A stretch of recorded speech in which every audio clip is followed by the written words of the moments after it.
Ladies and gentlemen, welcome to Logical, Plausible, Probable. I'm your host, John Maddox, and tonight we're having another stream you just won't want to miss. If you got what it takes, click that link, or prepare yourself, for this arena is not for the weak. Now, let the mental combat begin, but always make sure your arguments are LPP.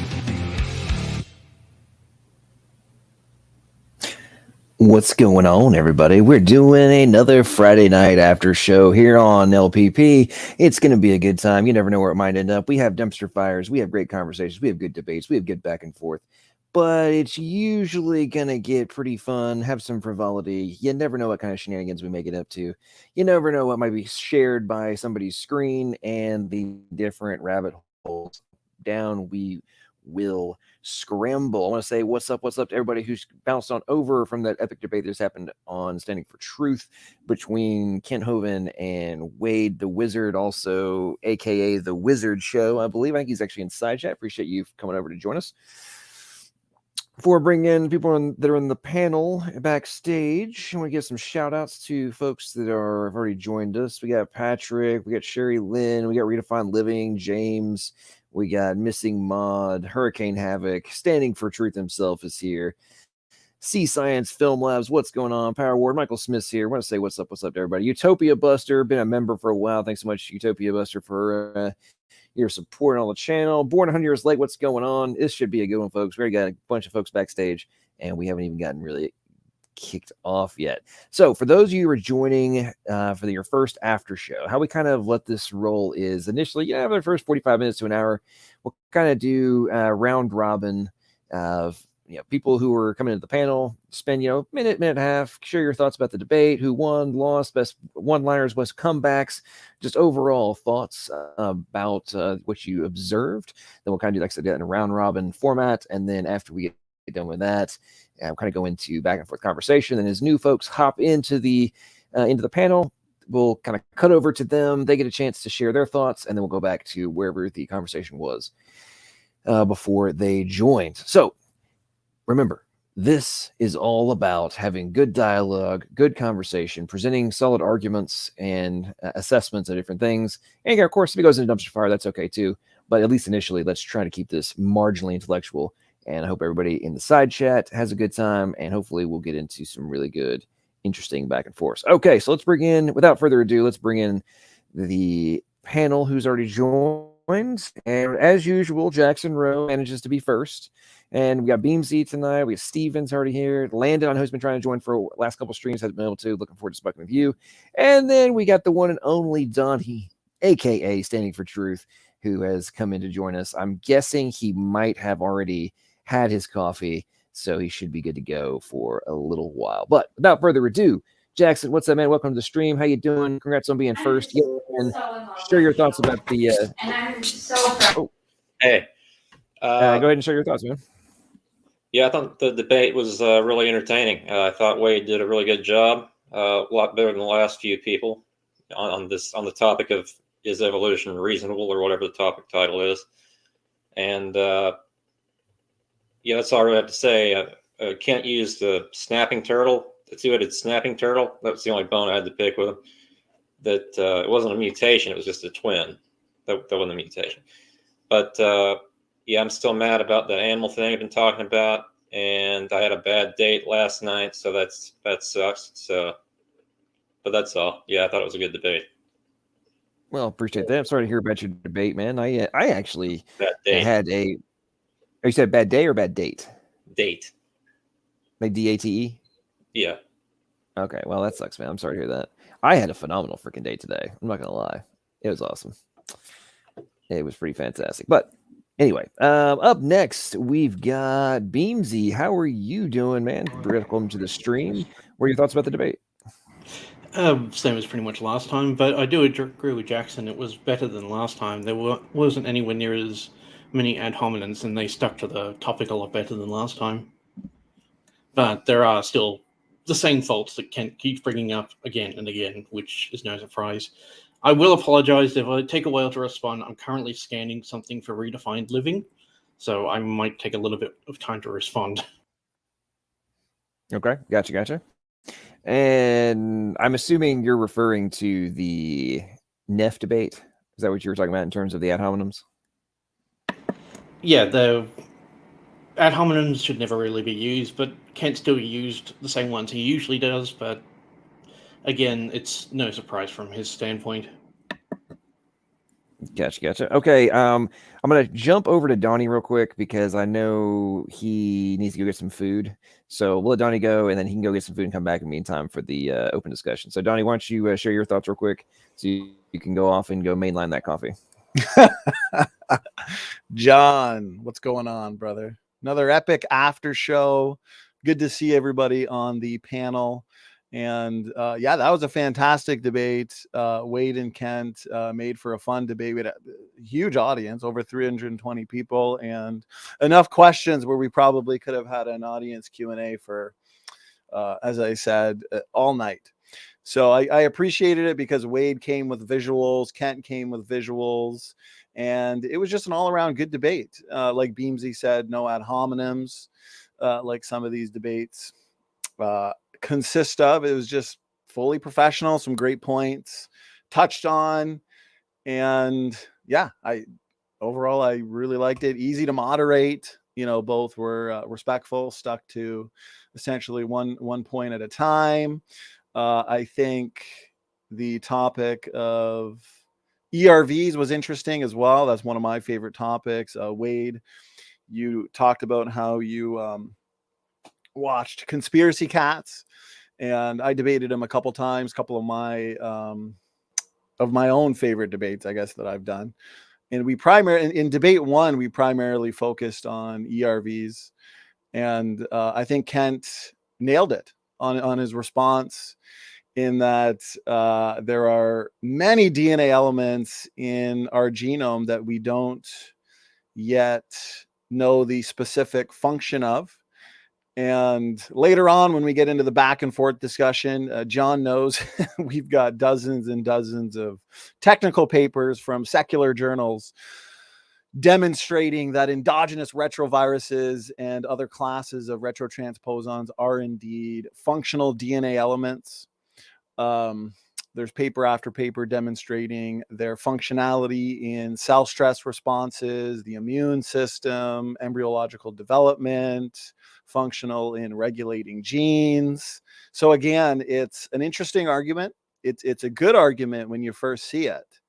But then when you realize, okay, these are functional and also integrated into the biological systems of living organisms, you realize, okay, the reason why then we share various ERVs with the chimpanzees is because of common design, because they were front loaded in the beginning. So maybe we can discuss that a little bit later. But yeah, great debate. Really, really enjoyed it. And I look forward to re-listening to it a little bit later. So. Right on. Appreciate that very much, Donnie. Look forward to seeing you back here soon in the open discussion portion. Okay, up next, sharing your thoughts on the debate. I think it was Steven was up next, and then Landon, then Wade, then James, then Chris. So what's up, Steven? Welcome to the stream. How you doing? What are your thoughts on the debate? I'm sorry, I just sat down. I haven't even been listening. Can you just pass me for a moment? Sure. No problem. All right, Landon, what's up, man? Welcome to the stream. How you been? You got a new uniform, I see. Are you no longer going to be channeling your inner ranger? Yeah, it's actually, I think it's the same avatar, the same guy, but the other one was a colored photo. That's what you're talking about. Okay, I gotcha. Well, what are your Yeah, welcome to the stream. Good to see you. It's been a while since we've been able to talk. I know you've been in a lot of side chats, but haven't been convenient for you to join in lately. So, how you been, and what do you think about tonight's debate? Yeah, I've been doing pretty good. I thought it was a really good debate. It's the first time I think Wade has done a debate. He did really well, I think. I don't know if this is his first debate ever, but he did good. That was his first debate. I think Kent did a good job. Both of them were giving it their all, I believe. I like how they were pretty cordial throughout the discussion, and there weren't any, like everybody else said, there weren't any ad hominems really. They were, they were being firm in their position, but it was pretty much, respectful, which is how, these formal debates should be. You shouldn't be attacking your opponent's character instead of the argument. I thought it was a really good back and forth discussion, and I hope that Wade will I hope he'll come back for more debates on SFT, and I look forward to hearing what he has to say on this stream. So those are my thoughts. Actually, that's what I was going to say, John. One last thing. Wade and I hopefully will have a debate at some point in the future. I think that'd be fun. All right. Well, it seems that Donnie is either already hooked up to his coffee main line or is just not being able to resist responding to all this stuff. So we'll have to see where all of this if this heads off to. Okay. Up next, we've got Wade the Wizard, who was taking part in this debate. What's going on, man? How are you? Welcome to the stream. What are your thoughts about this debate? You have to click it. No, you're unmuted. We can hear you. Oh, you can hear me? Sorry. Yeah, you're coming through. Oh.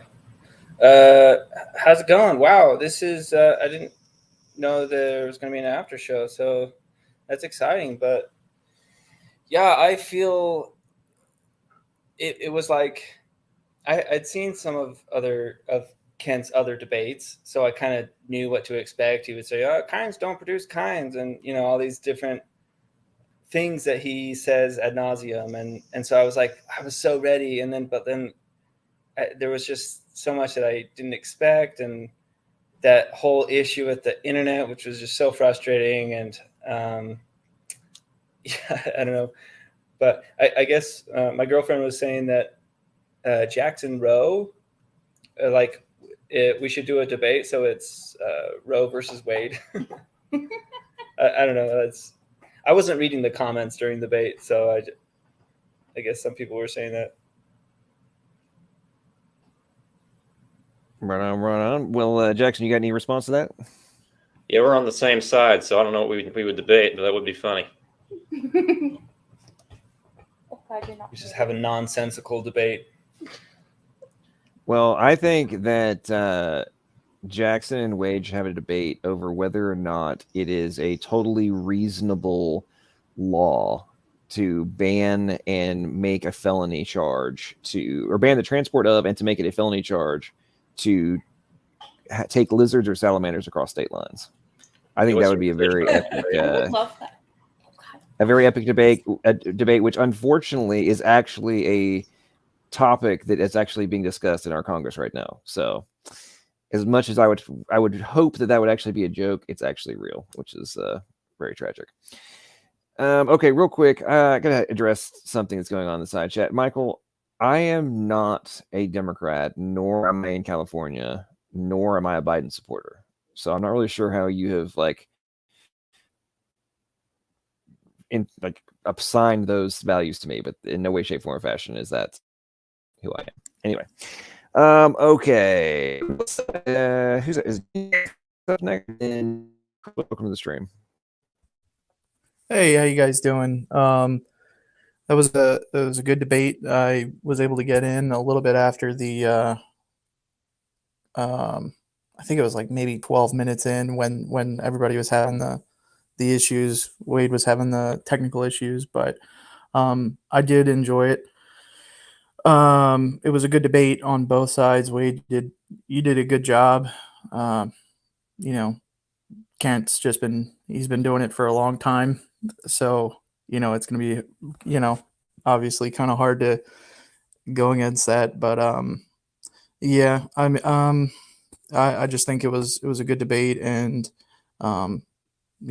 I really enjoy listening to them, on like a pretty regular basis. I like to go back and listen to the old ones. So yeah, I just think, you guys are doing a great job, and, on both sides. Logical, I think you're, doing a great job with having these after shows, and Donnie, I don't think he's here, but with the, standing for truth and everything, having those platforms for people to be able to speak, I think it's good. I think that's what we need, right?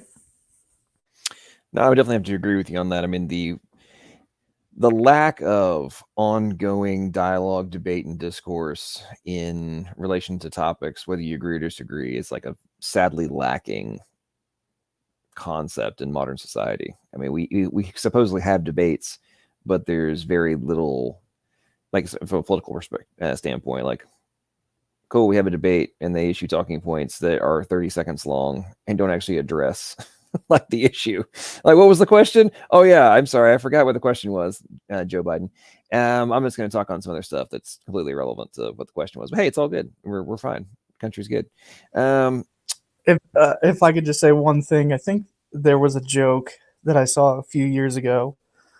I don't remember where I saw it, but I think it might have been Futurama, where they were talking about, like the candidates, they were the same people, as the same guy on the Republican and the Democrat side. And like whenever they were asked a question, they would just deflect and go back to the other person. And then they would spew random nonsense for like the 30 seconds or whatever. And then it would go to the next person, and he did that. I don't remember exactly where I saw that, but yeah. Well, it's a good point. What kind of cracks me up in relation to the debates between supposedly the academics it's rather ironic, in my opinion, that a significant portion of those debates, the ones I've watched, there's more superfluous deflection that goes on in some of like the PhD on PhD debates than in the supposed layperson interactions, and the talking points that get spewed, and the astonishing assumptions that are presented as facts that don't have to be defended, even though they're inferences. Yeah, it's really kind of interesting. I watched a debate between PZ Myers and who was it? Draw a blank on the guy's name now. But anyway, it was cracking me up how much PZ Myers was like issuing ad hominems, but not actually backing it. It was pretty interesting. But anyway, moving on. Chris, welcome to stream. How you doing? What are your thoughts on tonight's debate? Well, first of all, I'd just like to say that I think it's super weird that he wants to be whacked all night by Hovind. But secondly, just some words of wisdom. I think that your position looks terrible when you enjoy the self-humiliation of being shown how bad it actually is. That you and Jackson, I think, that have in common. Maybe this is like a trend among the atheists, but I think that it's bizarre, to say the least. That's all. All right. Well, I guess my general thoughts on it were, I think, as other people have mentioned, Wade was more structured and presented I think a better debate than a lot of the average, at least the ones we've seen so far in this kind of series, is the reasonable evidence for evolution. Like this series, I would say Wade probably did one of the better ones. I would definitely agree. I did find it kind of interesting. One of the things that really stuck out to me, Wade, was you were looking at improbabilities as a defense of evolution, when the improbabilities for evolution are exponentially greater than your 1 in 10 to the 1048th power, or whatever it was. Like the improbabilities for evolution to take place make that number look small. And obviously that number is so massive, it's not even remotely plausible unless you live in a fantasy land. So anyway, I found that was the thing that really stuck out to me more than anything throughout the whole debate. But it's now time until some new folks join. By the way, audience, we have one last slot available currently for someone who wants to join the panel. Link is in the side chat. I got it pinned. If you want to come on in, you can get in and share your thoughts. But until somebody else joins, we can kind of go into open conversation. So, Jackson, since you were first, is there any topic that you want to kind of bring up, or you wanted to defer to somebody else? Yeah, I got a couple that I wrote down. Kent brought up the geologic column again, which always triggers me a little bit. That he says it doesn't exist, but there are like 20 places where it does. But anyway, also Archaeopteryx. There are a lot more than just Archaeopteryx. Like there's Siricornis, Anchiornis, Protopteryx. Just tons of transitional fossils. Hold on, the geologic column doesn't exist, though, Jackson. Sure, it does. Doesn't. Where? There's one in the Williston Basin, complete geologic column. Or is that the fossils or the strata? Both. No. If it contained the strata, it'd be like 100 miles deep, just in one location. It's impossible. Well, not necessarily. But anyway, that's all I have to say for now. Pass it over to somebody else. Yeah, is this the what did you say, the Williston Basin? Williston Basin, yeah. Okay. I can name off a few others off the top of my head, but yeah. All right. Anyway. I'll tell you the other thing that really stuck out to me, and Wade, I'd love to get your audience, get your response to and panel response to this. So when you brought up the watch versus the Apple, were you presenting an argument that there was no like technological equivalency?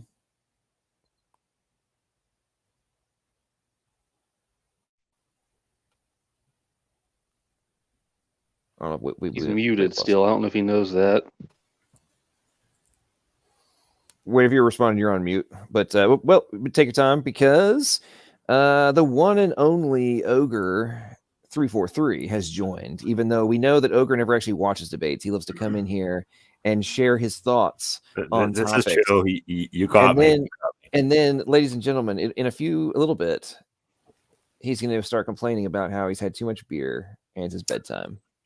But he's going to be. But all that said, Ogre has always been a good sport. He's always fun to bring into the after shows, and we'll have good conversation. So, what's up, man? How you been? Welcome to the stream. How's your Friday? How was your week? How's life going in the world of teaching? Are you still doing okay? Yeah, I'm definitely close to running out of beer, so you caught me before I could even say it. Congratulations. My ears are burning. You guys talking geology, so I had to jump in here and fix all these problems as you do on the internet. Yeah, so the geologic column, do you think that it exists? What's your name? Or I can't read that. Orge? Sure, that works. Does the so I don't think you know me, Chris. I have a background in geology. The geologic column very much is a actual thing. I don't agree with Jackson that's in one place because no rock sequence covers the entire geologic history, but it very much is a thing in the same way like a puzzle is a thing even before you put it together. All the pieces are still there. You just need to connect them all. Oh, bam. Ladies and gentlemen, we need to have a debate between Ogre and Jackson. It's going down right now. Jackson, what is your response to Ogre? He just looked out and said that the Williston Basin is not a full geologic column. What say you, sir? Well, it is, though. I mean, as far as I can tell. Well, how are you defining full? Well, I don't know if it's by the same definition of you, but each sequence of from Cambrian up to present basically is there. Well, there's rocks older than Cambrian. I mean, the oldest rock in Australia goes some 4.2 billion years old. That's not in Jacksonville or whatever you said. Right. Those cratons only exist in Australia and Canada. Geologic column, but from Cambrian up to present, that's what I've been calling the geologic column. That's what everybody's been arguing about, it seems. Well, then you should change your tone because it's not the geologic column. That's a section of the geologic column. All right. Oh boy. Fair enough. Little atheists go at each other. Oh, Okay, it's so good. Okay. Whoa, who is echoing right now? Apologies. Sorry, I muted my mic. I just wanted to say just a little something about that. All right, go ahead. Ogre brings up the point that it's like a giant puzzle, right? Well, I mean, at least from my perspective, when you look at something as a puzzle, you have to look at the designer of the puzzle. And ultimately, that's the conclusion that we have to draw is that when you make a puzzle or when somebody makes a puzzle, there's a designer, there's a mind behind that puzzle. So ultimately, if you think about it as a puzzle, there has to be something behind that's creating the puzzle. Right. And I think what Kent was getting at, right, with Wade's hat, and then a tornado comes in, will a tornado in any amount of time, with the chaos that the tornado brings, will that be able to make a hat? It's the same thing, it's the same thing with will a monkey or a group of monkeys, over the course of the entirety of time, would they be able to write Shakespeare? It's there has to be a mind, there has to be an intelligent mind behind it, and we're talking about things that are easy compared to something that's as difficult as creating a life, right? We gotta think about creation of life, or maybe not the creation of life, but the evolving of life. I mean, there's so many different parts that come into play that over the course of 13 billion years or however long that evolution says that life started on Earth, there's so many things that would have to happen. It would be astronomically impossible for those things to happen on their own. Chaos does not, order does not come out of chaos. There's nothing that comes out of chaos. There's only destruction, right? Like, can Well, uh, I'm not going to say right to that. well, okay. Can you show me any time where you've seen something that is like destructive create something Well, without interference from something else? I've got to wait for you to Mike. Well, sorry. All right.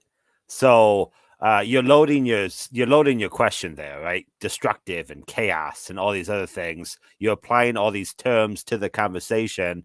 There's a logical fallacy for that. I'm as LPP said, I'm too many beers in to name it off the top of my head.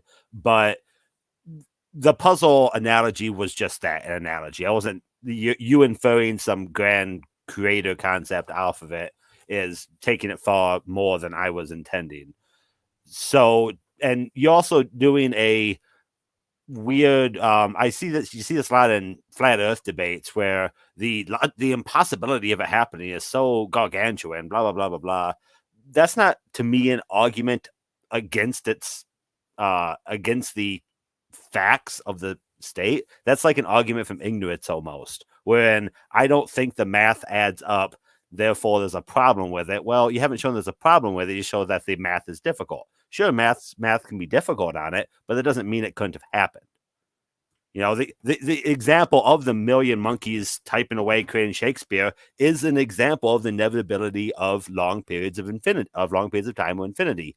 Technically, you will get the complete works of Shakespeare if you give those monkeys enough time. That's the point of the phrase. I'm done. All right. Hey, real quick. Sorry, real quick, guys. Landon's about to bounce, and he had a question real quick. So go ahead, Landon. Go ahead and ask your question before you have to leave. Yeah. Is he's still there? Oh, I asked another question to be asked during the debate for Wade, and I know because of the time constraints, Donnie didn't get to it, and that's okay. But I was gonna just go ahead and ask it here. I don't know how much longer I'll be here, but maybe for a little while. But the idea for it for a video I'm making on convergent evolution, and I'm going to try to be streaming it in the next few days. But this is what because I was researching it, and it said that venom evolved roughly 30 times independently. And that's what one of the facts I got when I was doing the research for the video. And my question for Wade was, if evolution is more so a random goalless process and venom has evolved 30 times on its own over and over, then why is it so consistent if it's supposed to be a goalless random process where, it just acts upon, mutation, but you have it repeating these same designs over and over? And that was my question to him, was that, if that's the case with evolution, why is it so consistent to the point of where it's able to chemically formulate the same compounds basically over and over to the point, of like 30 times? And that's not the only example of convergent evolution. I mean, there's many others, but that was just my question for him. Wade is back with us. Wade, is your worker? Do you want to respond? Perhaps. Let's see. Can you hear me? Yep, you're coming through just fine. Yeah, the venom. I was studying something recently about saliva. There was basically a very interesting transitional kind of example in evolution from where we can go from basically no venom to venom. Often people talk about like, well, the eyeball is so complex that how could it ever possibly evolve? But we have eyeballs that are more advanced than humans. We have eyeballs that are less advanced, and we have creatures that don't have any eyeballs at all. And we have moles that have skin covering their eyeballs, which makes no sense as a creationist. But yeah, I'd really be interested to look more into this Venom thing, but I think there's plenty of good examples of a slow transition. If I think before my computer cut out, I wanted to mention why I did the watchmaker analogy, or I guess like the apple maker analogy. Oftentimes creationists will use an example that like, oh, a tornado goes through and like, or they'll use some kind of inorganic design, like a car. Like if you put a bag of parts and just shuffle them up, they're not gonna make a plane or a car. But inorganic design is different than organic design, as I tried to explain with that example. If you take a bunch of copper and steel and plastic and you throw them in a pile, they're not going to produce a watch, but if you take something organic and just abandon it, it can create itself. So it's not a very fair comparison to say like, oh, well, a typewriter, you throw it down a staircase and it makes Shakespeare. Well, that's not a very accurate comparison.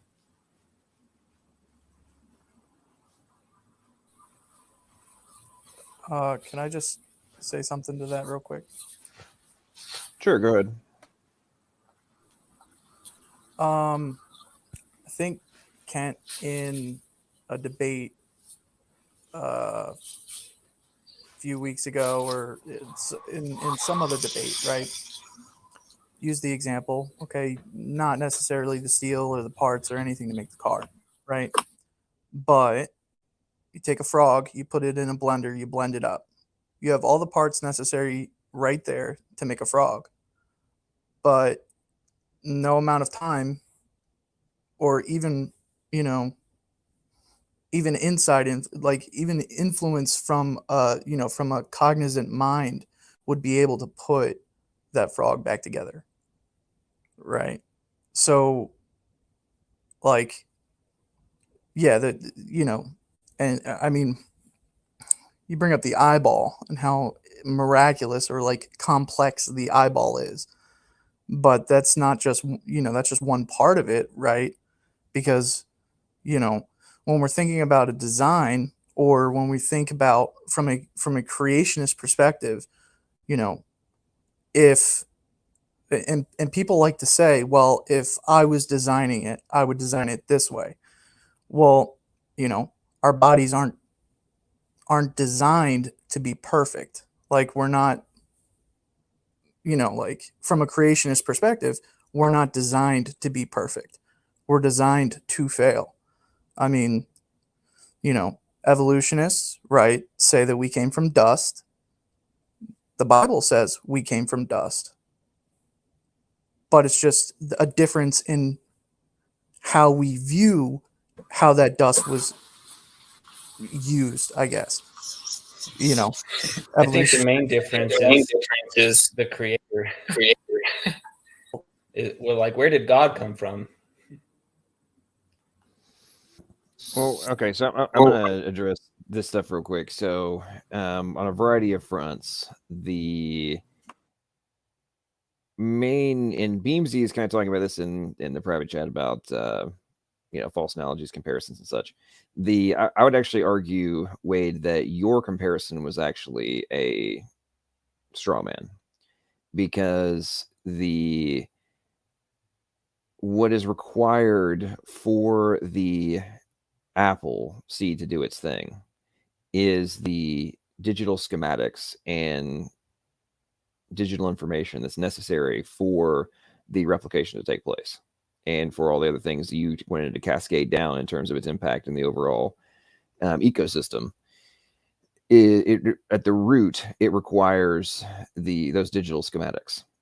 And so in terms of actually doing a real comparison, you would have to look at the comparison for the schematics for the creation of the watch that you were comparing.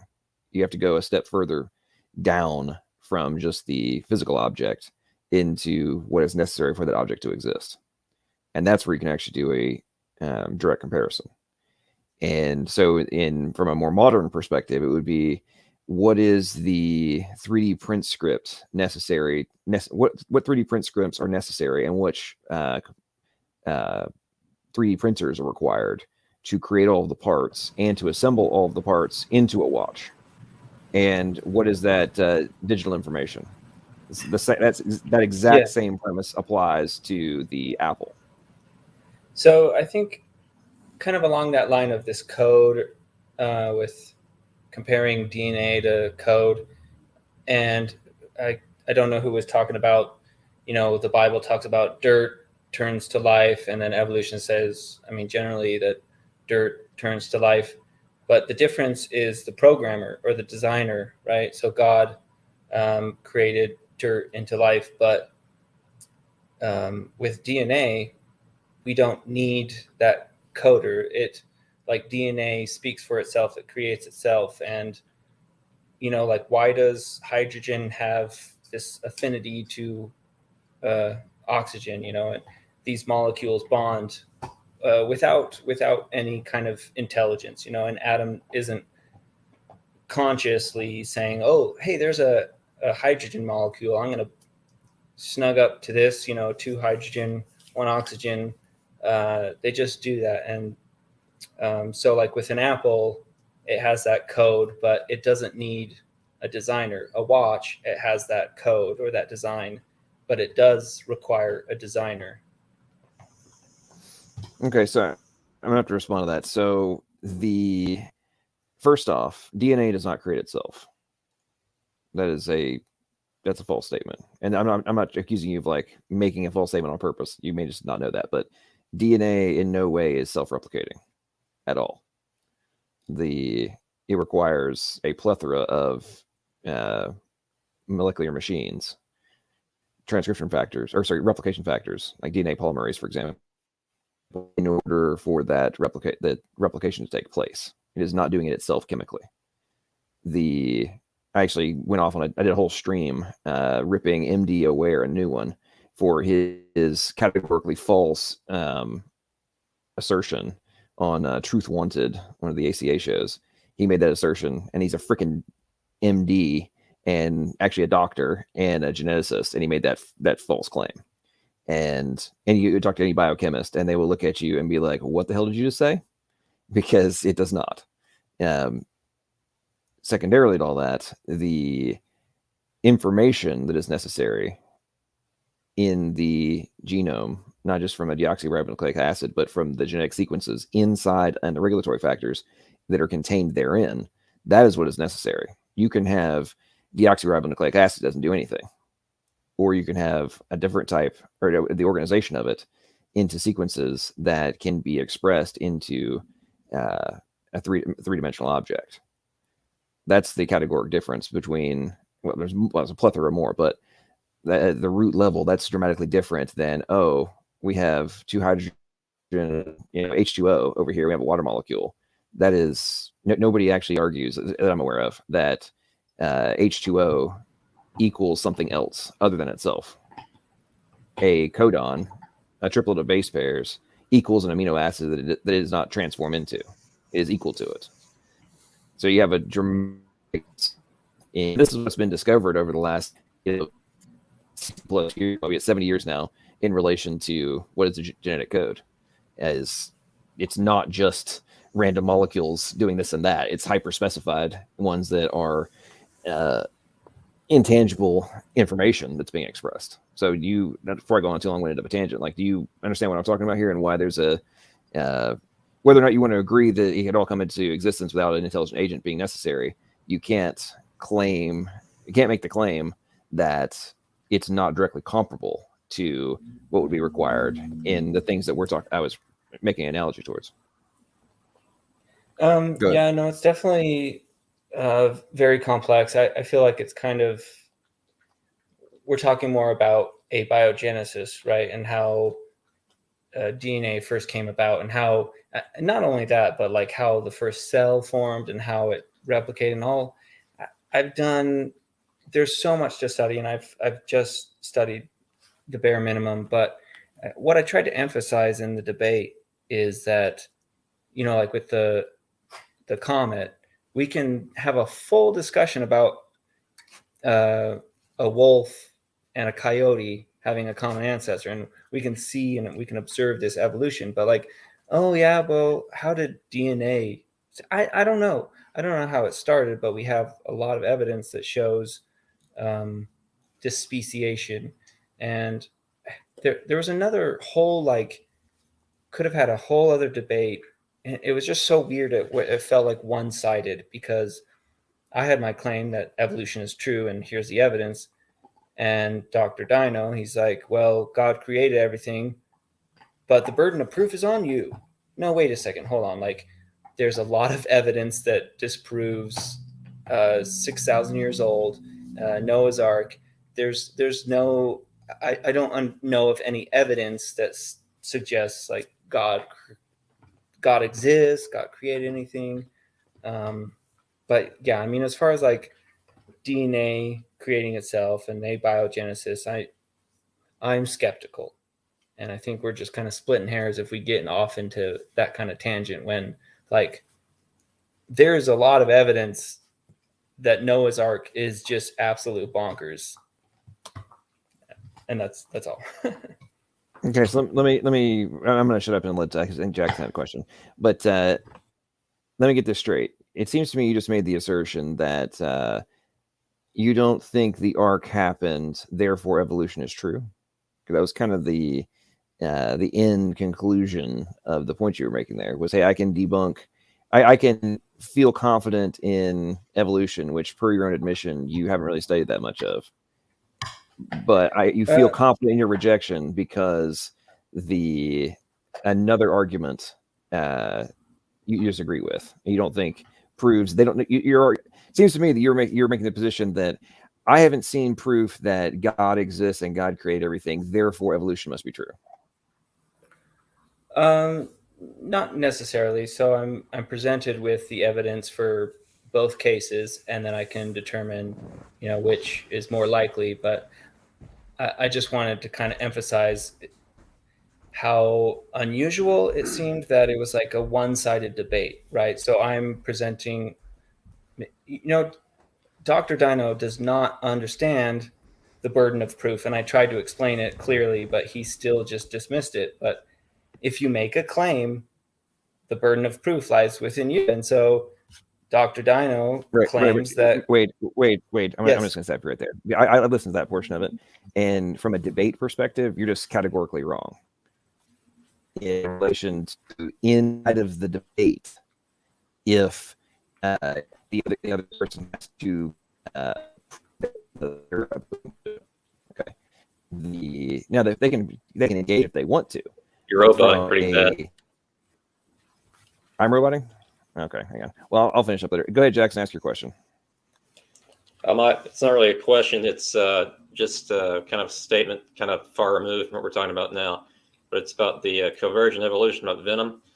Like the proteins in like platypus venom and snake venom are like way different. They came about in a way different delivery system. Like bees have it in their abdomen, scorpions have it in their tail, platypus have it in their feet, snakes have it in their teeth. So that's all I wanted to say. I guess I'll add to that, Jackson. I don't see how convergent evolution is a disprover of evolution. Like evolution, the theory of evolution would allow that to happen. So why is it an argument against it? Would be another thing I'd add. Like it's part of the theory. Well, Crabs, of course, be the obvious example. Am I still roboting? Nah, not yet. Keep talking. Okay.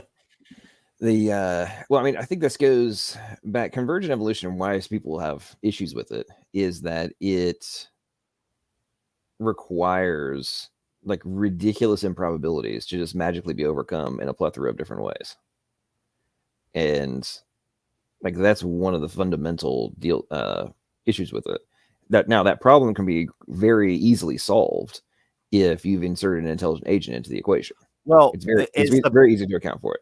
If you LPP, Is the improbability the evolution as a whole, or is the probability that you're talking about specific for convergent evolution? Like evolution is a problem, therefore convergent evolution is a problem. Is that what you're saying?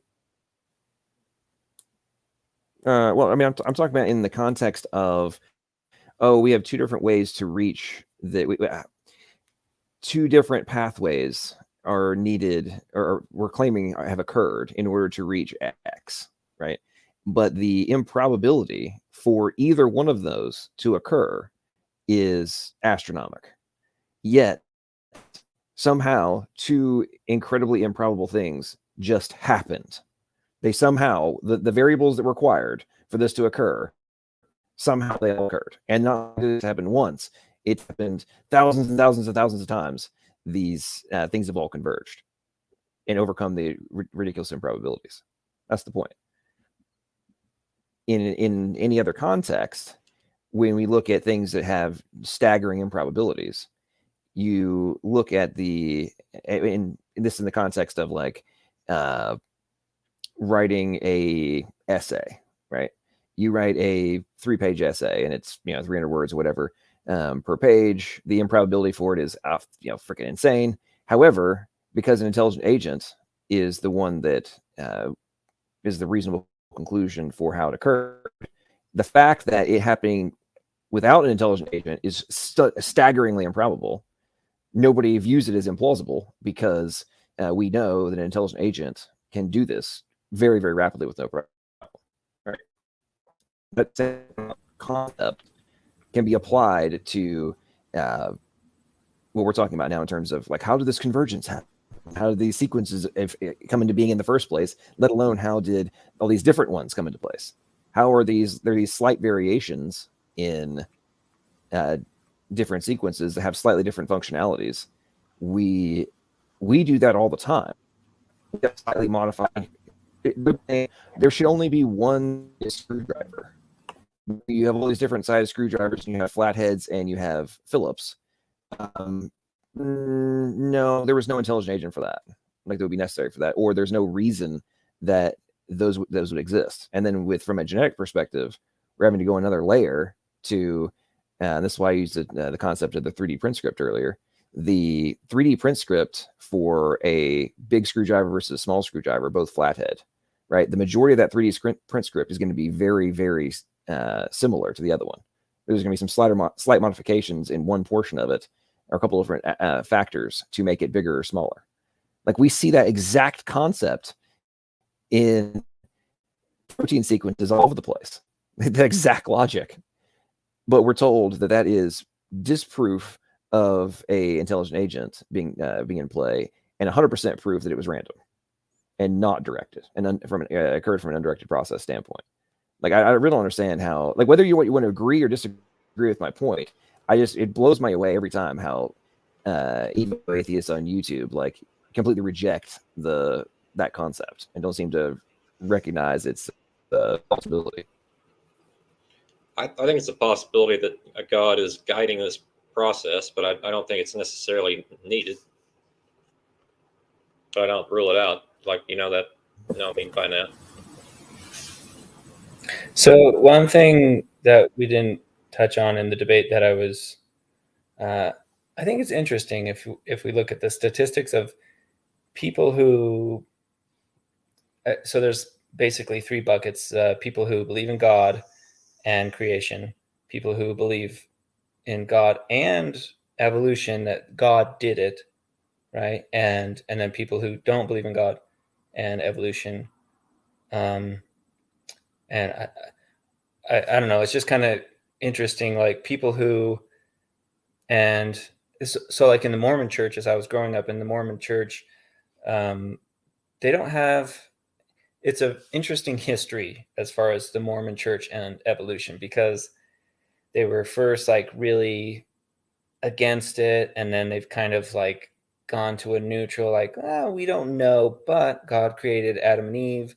And I think it's around 20% is the statistic that I remember of Mormons that believe in God, but also believe that God did evolution, right? So like, I don't know.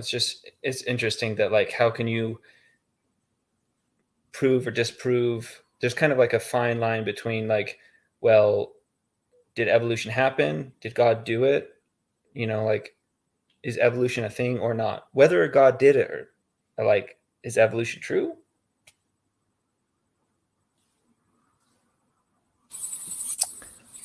Well, it's Friday night. John said we could have a dumpster fire. Org's already been drinking. Beamsy joined the stream. I didn't think, you know what? Let's get crazy. Well, I guess I'm drunk now. Jeez, Wow. everyone talks about me drinking beer all the time. I thought that was going to go over totally different. I thought I would get like a laugh or just crickets. I'll give you a laugh. Hey, look, I know my jokes aren't the best. Can I just get a sympathy chuckle? That'd be good. Thank you. See, I got one fake fan. I'll take it. I'll take what I can get around here. I think that I'm starting to gain the mental picture that Ogre is actually Otis from Andy Griffith. See? What? Blame it on. I thought Ogre took off running Sam when I joined. Man, that's a really old reference right there, dude. That's literally a black and white reference.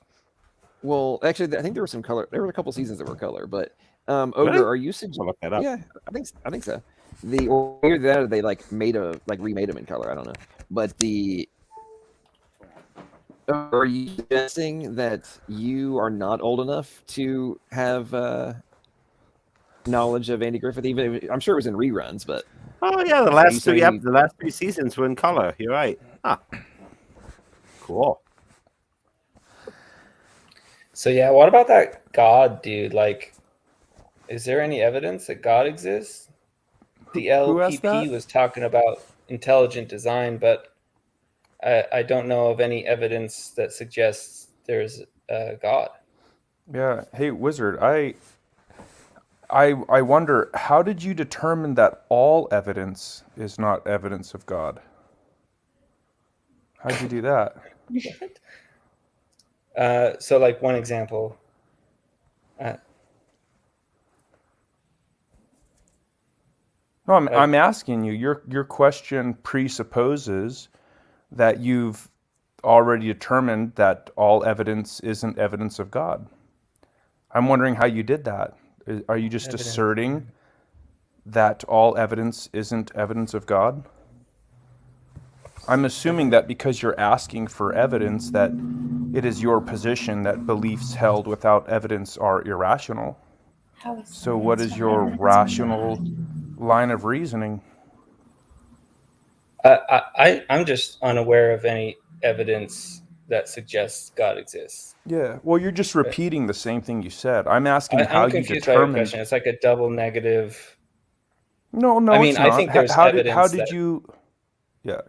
Well, so let me say this. So like, let's take Zeus for example. They used to believe that lightning. Yeah, we're not talking about that. So let But me it's repeat relevant. let me repeat my question. So my question to you was, how did you determine that all evidence, including the tree in front of your house, isn't evidence of God? It's How'd you do not that? evidence of God. So yeah, you said that. That's your claim. You've made the claim 3 times, and you also So how'd you figure that out?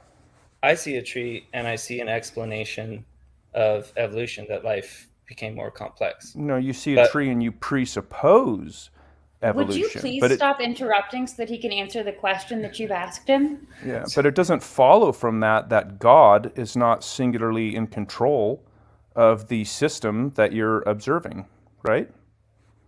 So again, how did you determine that a tree is not evidence of God? So if you'll allow me, I promise it's relative or it relates. So like with the example of Zeus, there's specific attributes of Zeus, like he creates lightning, and then when science determines, oh, there's other causes of lightning, so then we can say, well, therefore Zeus doesn't exist because he creates lightning. So then when we create specific attributes of God, for example, he created everything 6,000 years ago, we can look at the evidence and we can determine that that specific God, all right, so like any God, like we can pick Shiva, we can pick Odin, and we can say, okay, here's these specific attributes, like Superman is affected by kryptonite. If we can prove that kryptonite is bogus, then like Superman doesn't exist, or so like we have these specific attributes of God, that he's a good, loving designer, and that he created everything, and he did Noah's flood, and we can disprove these one by one. Yeah, so We can you're just dispute all the repeating the same thing over and over again. Okay, so first of all, when you say Zeus, that's a category error, because we're not talking about like a diamond asteroid. Okay, we're talking about a worldview, a complete concept of reality, a new web of beliefs, something that's totally different. It's almost like if you were to compare an Android with an Apple. Okay, two separate operating systems. So it's a category error if you want to say Zeus or a colony of pixies or a unicorn, all of those cliches, that's fine. But that's a category error, okay? Next, you went on to say that we can determine all of the evidence. Again, that's the claim that you've made now 4 times. I'm asking you specifically, how did you determine all of the evidence is not evidence of God, okay? Now, whether or not someone made a claim that Zeus threw down lightning, and now we know how lightning works, that still doesn't answer the question, okay? It's like, look, we know more about lightning. That's fine. So how did you determine, again, that all of these things are not evidence of God? So, do you want someone else to go at it, Wade, or do you want to keep trying? No. I would love to address this. Please. Okay, So the question is addressed to me. So I grew up Mormon, and I believed 100% that Mormonism was true. In 2017, like from 2017 to for over a year, I studied theology every day for hours, and I wanted to know with absolute certainty, like which God was true, and like.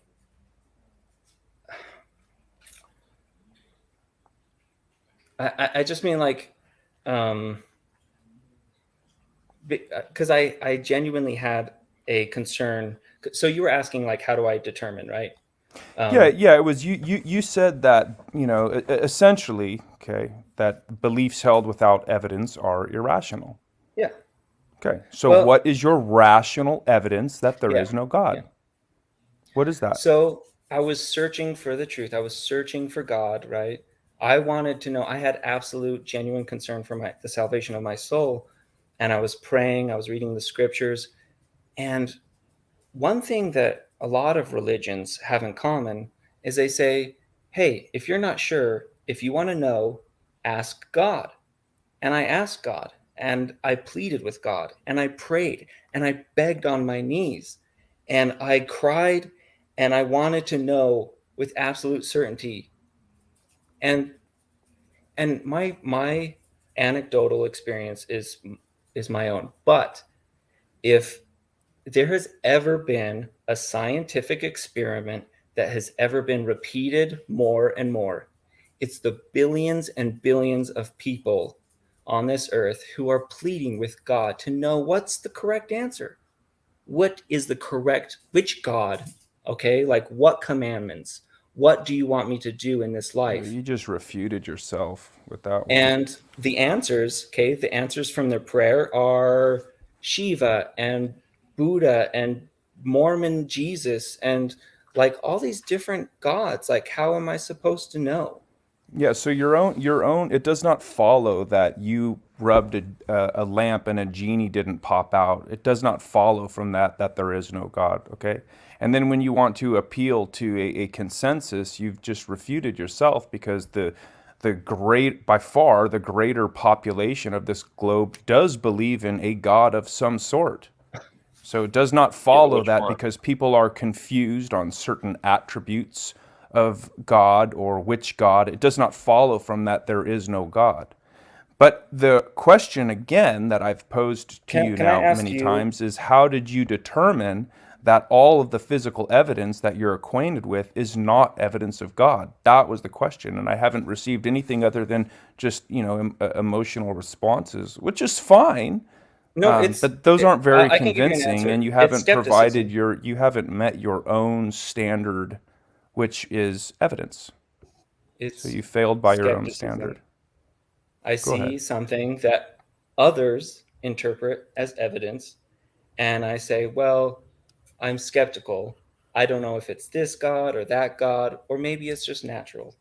And my question for you is, how do you determine which God is totally legit and which gods are absolute buffoonery, like Zeus? How do you so know? appealing to somebody else's arbitrary interpretation of the evidence, it does not follow from that there is no God. Okay, and again, I've asked you, and I'll be happy to answer your question. You asked me how I determined it. I'll say it's because of revelation. God revealed it to be the case. Okay, you don't have to accept that. It's not my job to convince you. Okay, but that is my answer. So again, the question that I posed to you was, how did you determine, by your own standard, which is evidence, how did you determine that all of these things are not evidence of God? I determined it because I saw an inconsistency in individuals' revelations. We see, like I said, billions of people around the I've world. already addressed that. Hey, Sam, I have a question. Well, I'm just like, that's my answer to the question. That's how Okay, well, that's not figure. rational. It doesn't follow that because a lot of people are confused that there is no God. I think we've gone in this circle a lot of times already. Can we? Is anyone else have something to talk about? Or actually, I'd like to ask Wade a hang question. on. I think Donnie has finally come back, and he's all hyped up on caffeine, which means he's gonna go.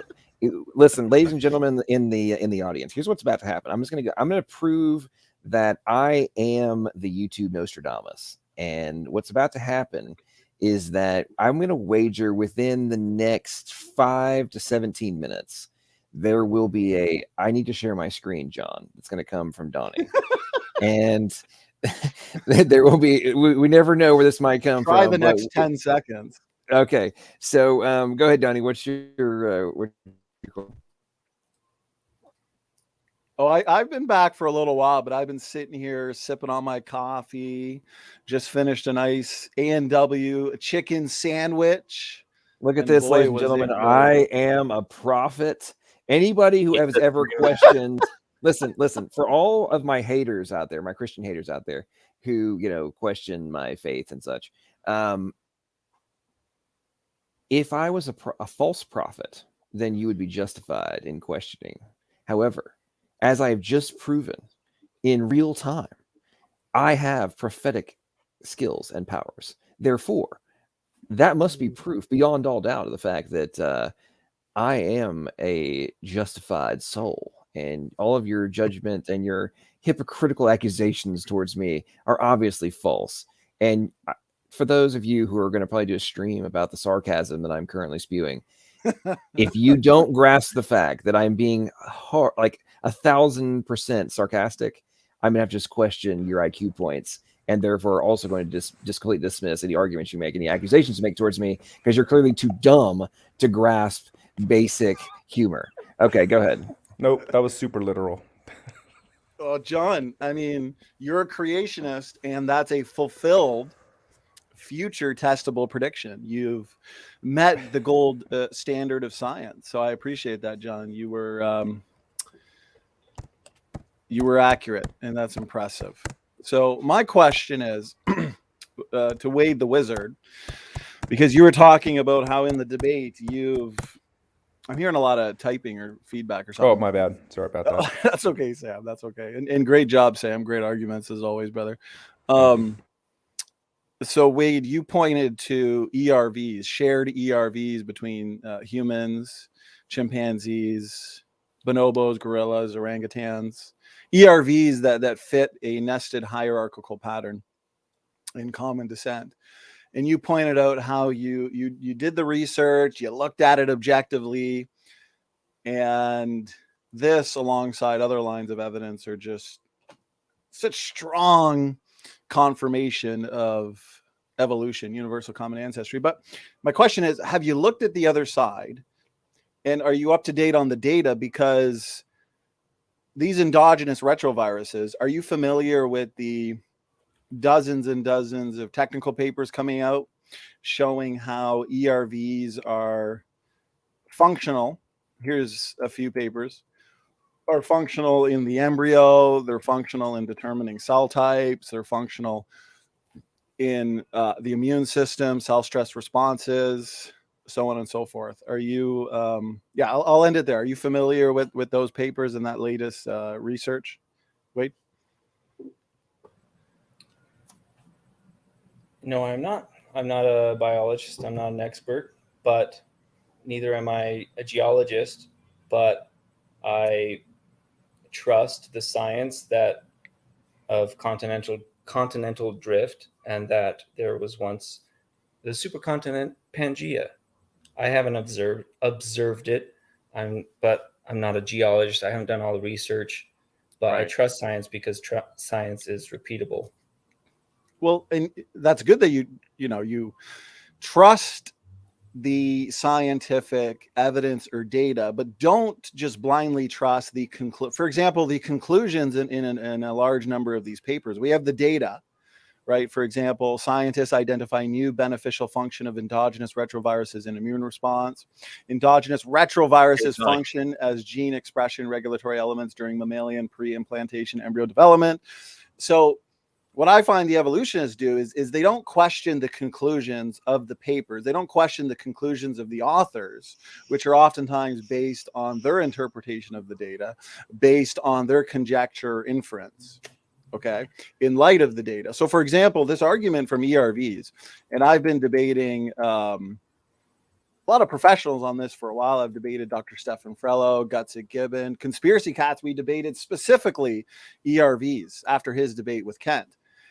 And the question when it comes to ERVs comes down to this: are these really the ancient remnants of past viral infections millions of years ago, or are they created units of DNA function? Because the argument comes down to, why is there a nested hierarchical pattern of endogenous retroviral insertions in, let's say, the primates?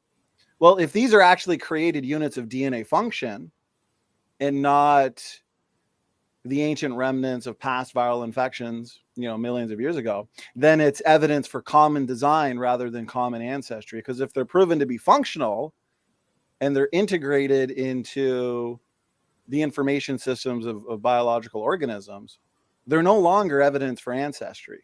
And this is exactly what we find, paper after paper after paper, confirming the design hypothesis that these are created units of DNA function, front-loaded in the original created archetypes. So my question to you is, after seeing this data, is this still evidence for ancestry in your mind? Yeah, no, I definitely value. You'll have to excuse me. My battery's low, so I'm just trying to grab my plug-in if you can still hear me. But yeah, no rush. Okay, so I mean, generally the question: do I trust? And I mean, it's a good point. Like, there's some people who there's one line of evidence and they blindly trust, or they have faith. And I absolutely value skepticism, right? Now, if endogenous retroviruses was the only possible line of evidence, I'd still remain skeptical of evolution. But there's so much more than just that. Well, let me ask this though. But if we examine Johnny, real quick timeout.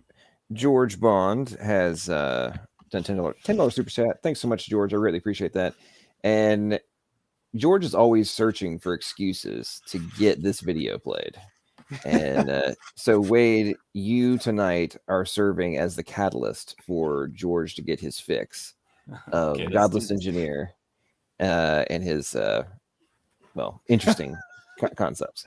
But it is not a code. It's a chemical. It's deoxyribonucleic acid. It's an acid. I don't understand why you think it's a code. DNA is no more of a code than Diet Coke and regular Coke. So DNA it's an identical process to computer codes.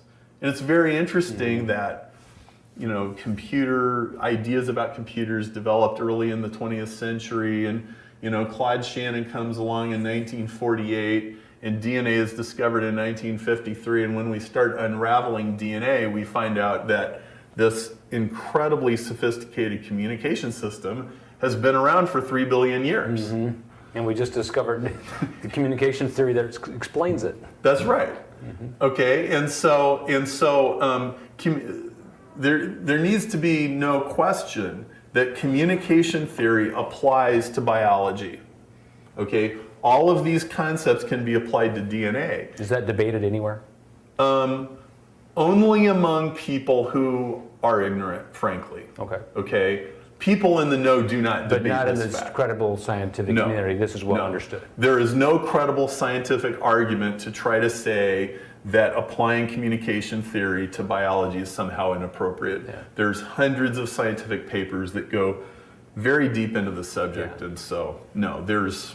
One of the facets of Christianity is obsolete, specifically the fundamentalist view of Genesis.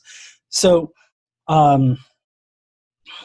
let's see, let me go through we started talking about genetic code, and what I have to say about genetic code is that we can interpret it as genetic code, like as code, as information, but inherently DNA is deoxyribonucleic acid. It's a chemical. This chemical reacts with certain other chemicals in various systems in order to produce different proteins. This is akin to like Diet Coke and regular Coke. I wouldn't say that Diet Coke inherently contains any kind of useful information just because it has a chemical code behind it. The change between Diet Coke and regular Coke doesn't prove anything about the existence of God. So I would just caution the use of genetic code as information and as a way to suggest that we need a creator in order for it to exist. I'm talking at the moment with Perry Marshall and Kevin Ham. Perry Marshall is from Chicago in the United States, and Kevin Ham is from Vancouver in Canada, and we have just taken part in the United Kingdom launch of a huge prize to be won by anybody who can produce the genetic code or a genetic code via natural process generating it itself. Mm-hmm. Perry, have I got that right, first of all? That's right. Any code, any encoding, message decoding system that can come out of an emergent property from chemicals to code would qualify. Yes. And I think it's one of the most fundamental questions in all of science. And it just hasn't gotten the attention that it deserves. That's right, it hasn't. And I think that's partly why we've been highlighting it in the meeting that we've just had here at the Royal Society in London. You can't get much more prestigious than that, can you? No, it's by the way. It's delightful. Yes. Now, question perhaps also to Kevin, does it really need to be 10 million? You know, I'm a scientist. To me, that's a huge sum of money.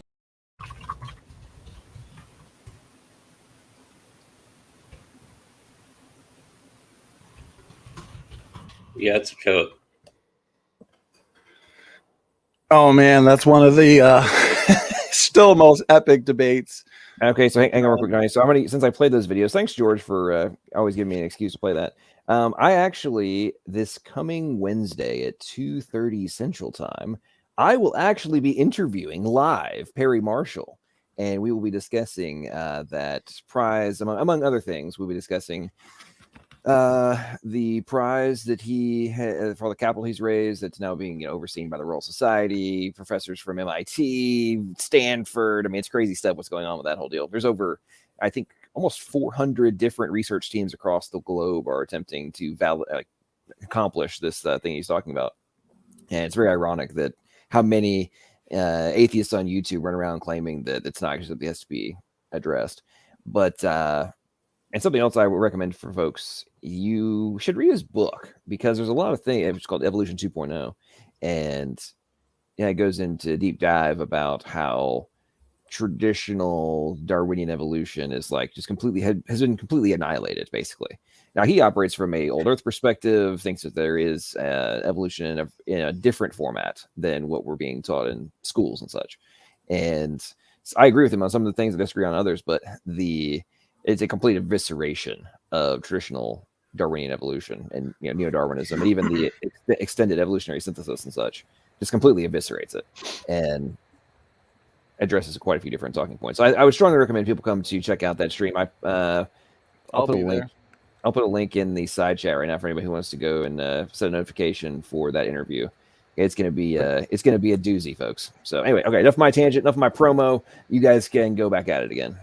Well, let me just say John, this, and then I'll yield. He's not Actually, a geneticist. Hey, go ahead, Sam. Yeah. I was going to say but he's not a geneticist, John. No, he's just an electrical engineer. No, you're right. He's just an electrical engineer with a telecommunication background, who's created all sorts of. In high school, he actually created a new type of speaker, and got it bought out by a big player, and done quite a bit of stuff in communications. It's kind of interesting. He actually he has a paper. The non-geneticist actually has a paper on the information problem, and they got published just a couple months ago, actually, in a journal. I'm gonna be asking him questions about it on Wednesday.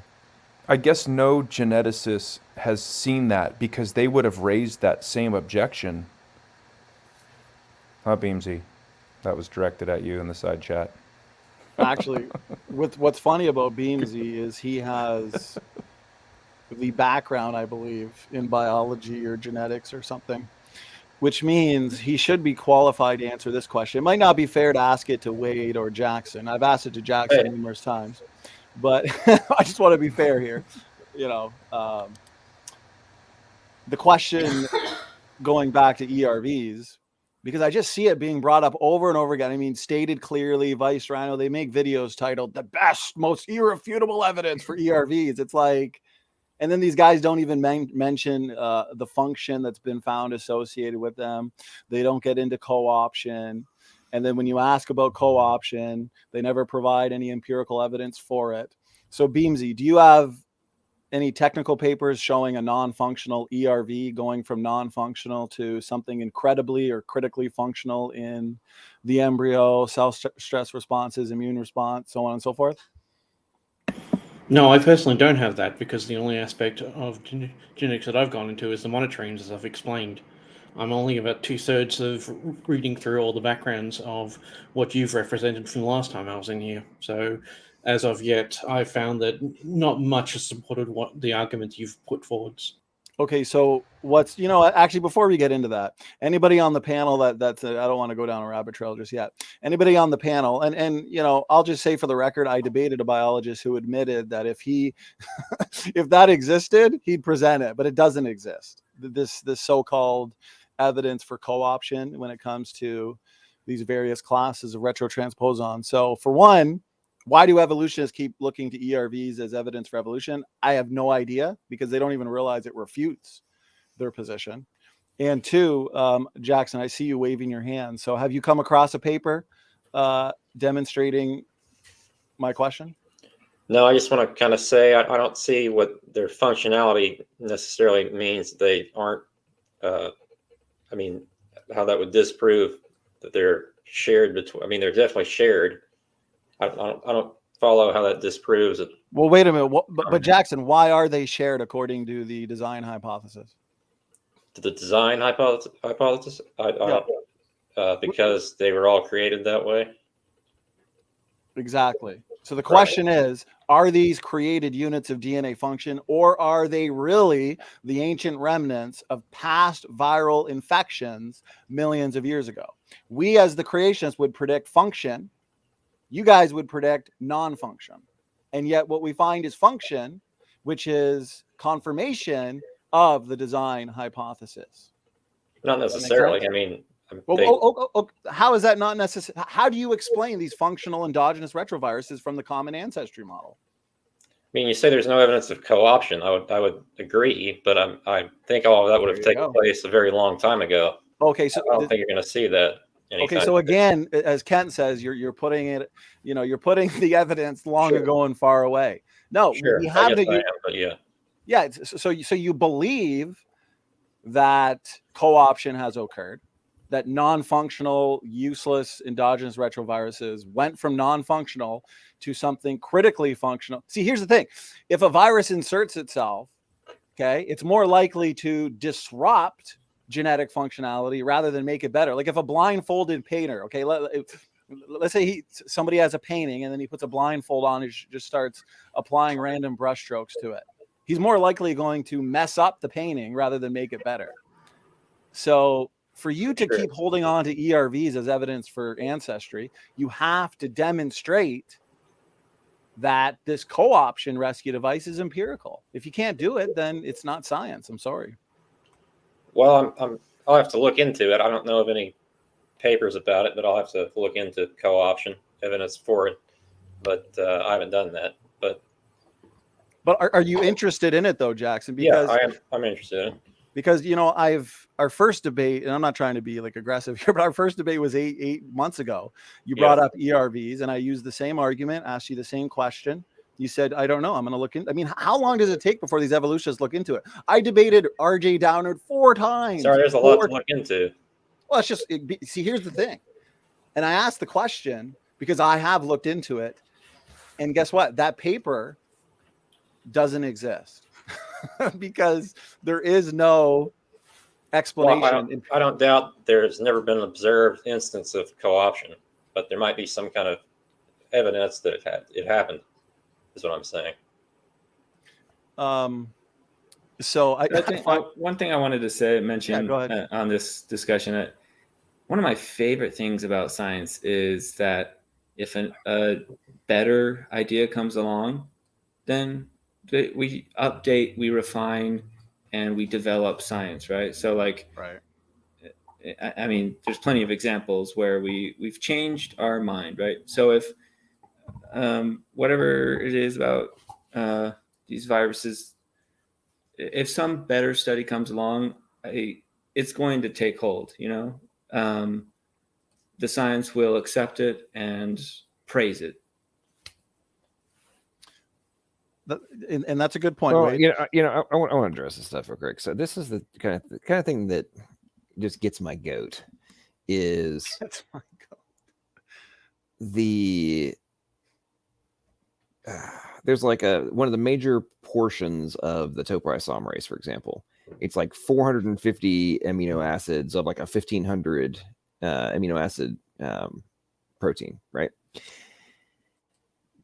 Essential. It's recognized to be essential, going all the way back to the most simplistic organisms from their own phylogenetic trees and such. It's got to be around forever. Yada yada. Okay. It's readily admitted that we don't know what a gigantic chunk of this thing does. Yet we're told that we don't even know what this does. We don't even know how important these sequences are. Like this portion of the sequence is, because we can't actually determine what it does. So if you don't know what the hell it does, you don't know how important it is. Like by default, hello, this is not that complicated to grasp, right?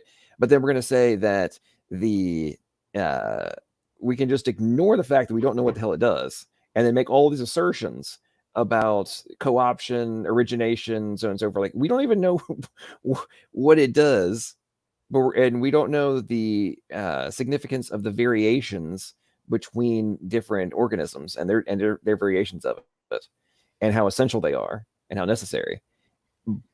But we're just going to make, again, blanket assertions that one must have come from the other, must be related, so on and so forth. Like, I really don't understand how with what we now know about, and also the recognition of what we don't know, how people in favor of evolutionary biology continue to make assertions that the foundation is getting stronger and stronger when we're starting to run into all sorts of things that now that our technology is improving, we're just discovering more and more things that we had no freaking clue about having to account for. And then it makes the improbabilities of the overall model get more and more astronomical, and therefore the plausibility get weaker and weaker.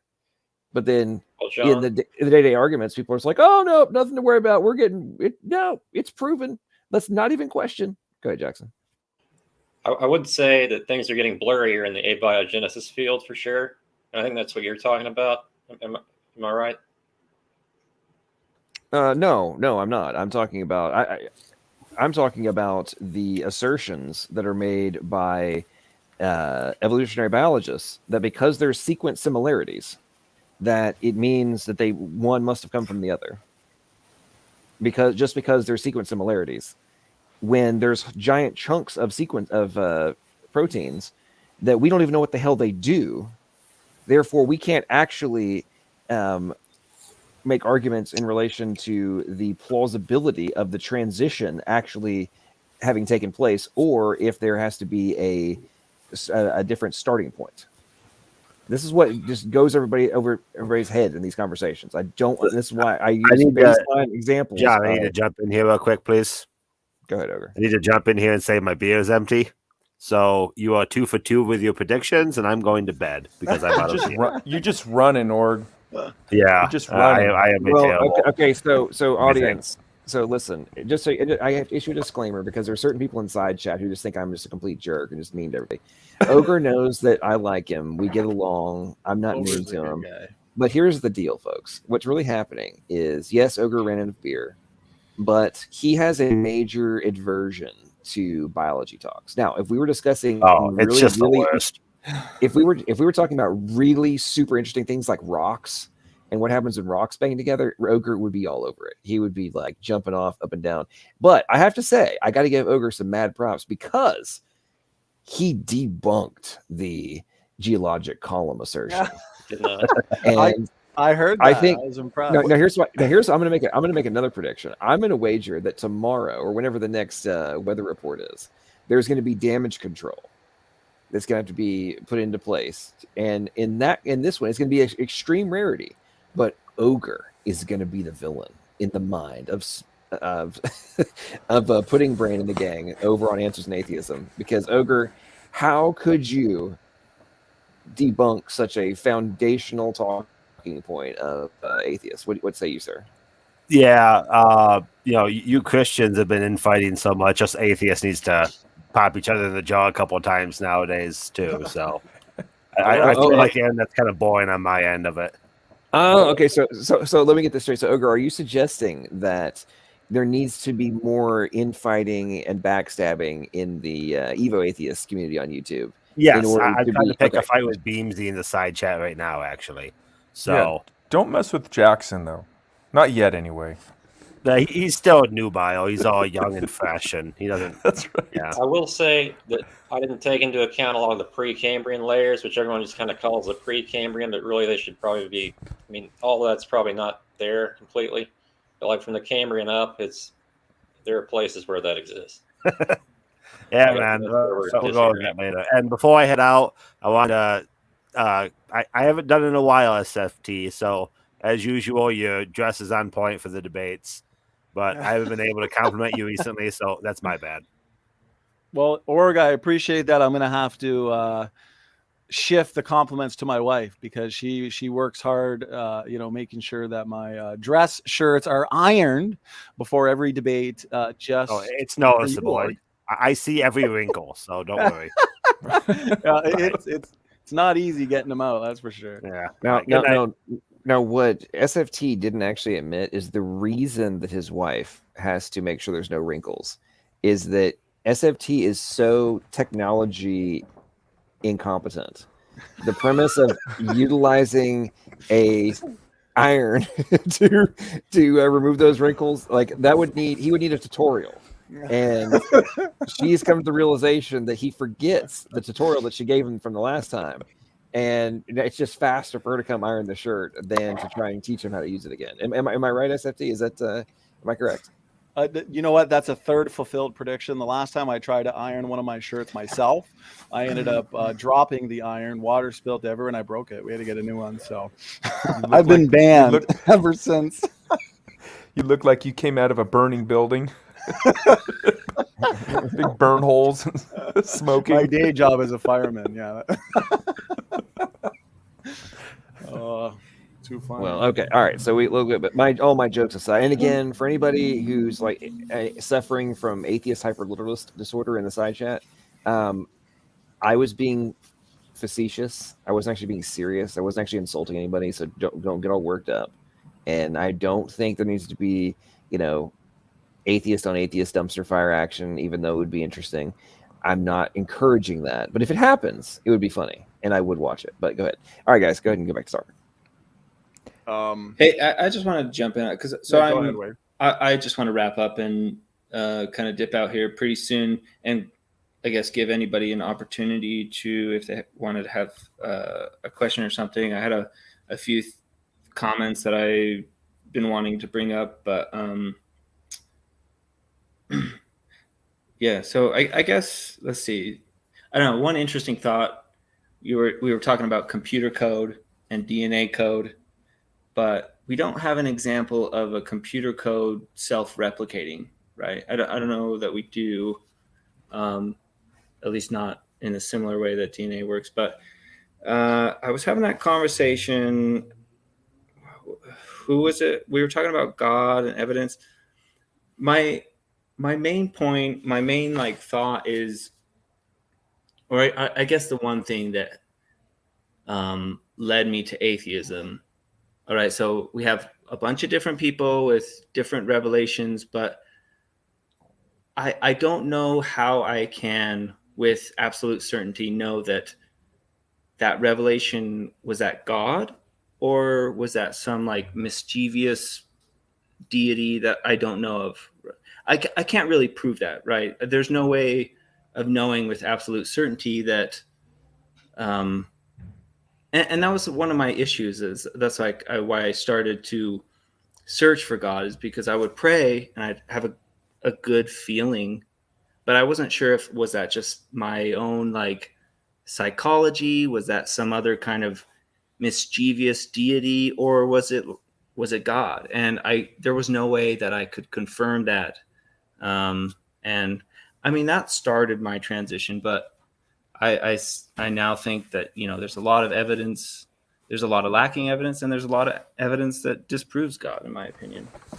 Yeah. So you used I guess we'll say a rational line of reasoning. You saw the contradictions in the Mormon position.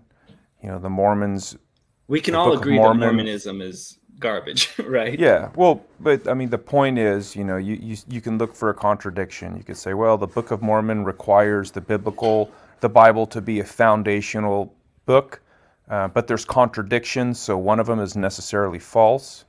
If the Bible is false, then the Book of Mormon would also be false, because the Bible is a primary book, so it can't be the Bible.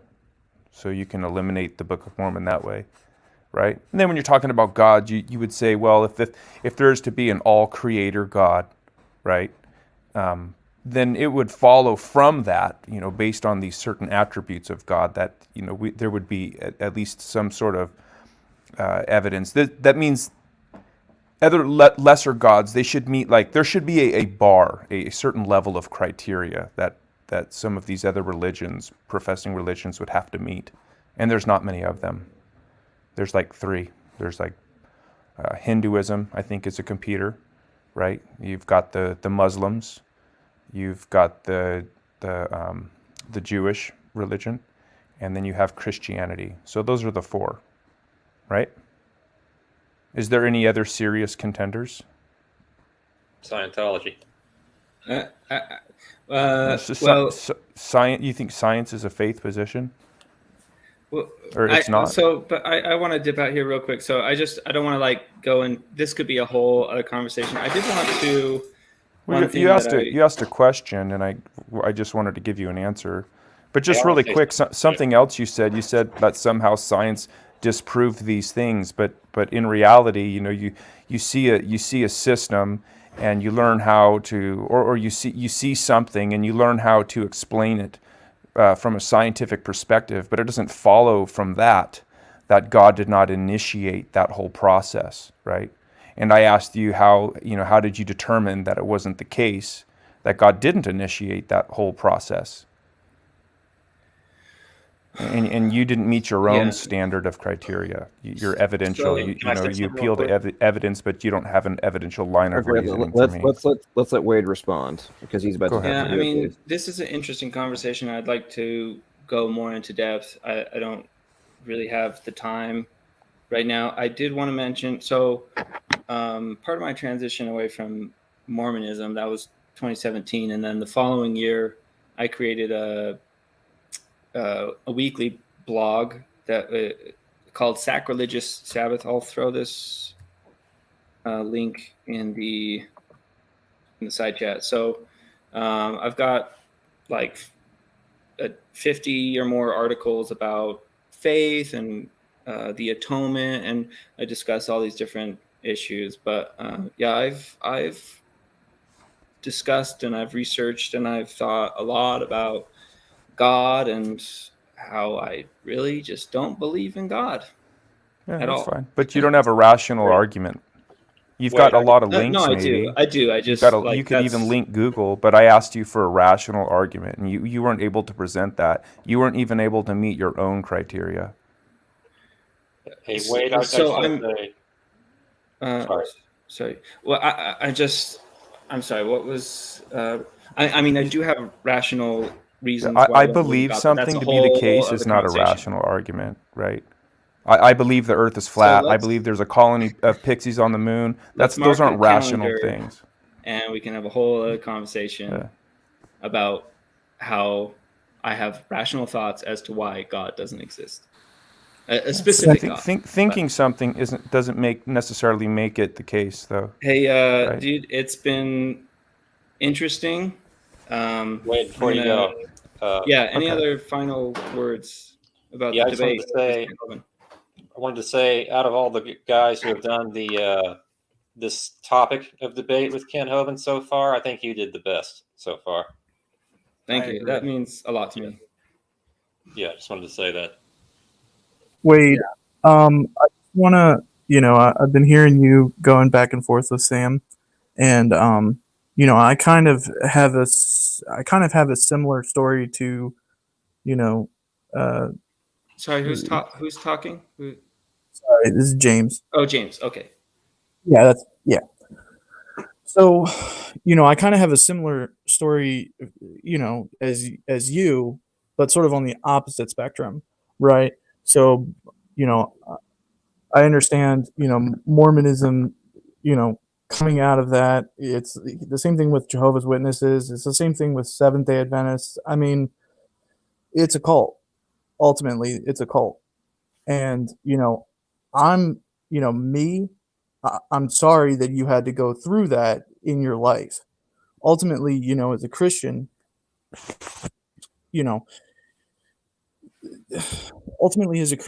our fundamental aspect, like what we are to do, is to get the gospel to people, to love them as Christ loved them, right? So, when you go through these religions that say, you have to do these things, right? Like you have a structured thing that you have to do. Catholics say you have to follow the catechism. Seventh-day Adventists, they have their own catechism, and then at the end of it, if you're good enough, you might get to heaven, maybe.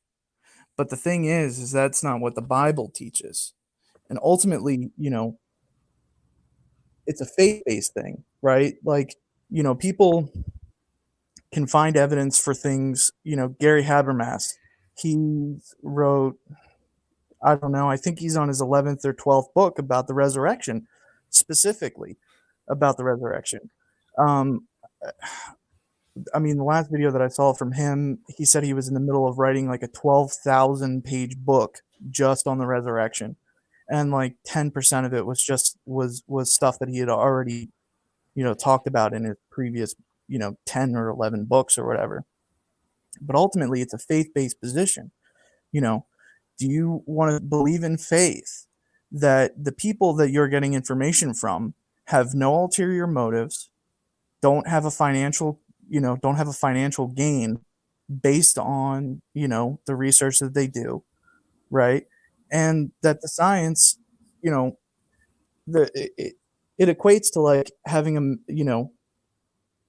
the story or the parable of the two men who hear who hear the parable, and one builds his house on rock and then the other builds his house on sand. Like the idea of science, and it's the fact that it's ever changing, right? 400 years ago or 500 years ago, science said the earth was flat, but then science changed. So if everything is changing, there's never going to be a constant thing that you're going to be able to anchor to.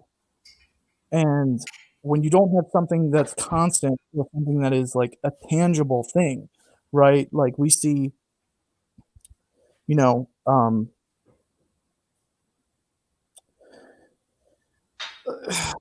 I can't really think of the words that I'm trying to say, but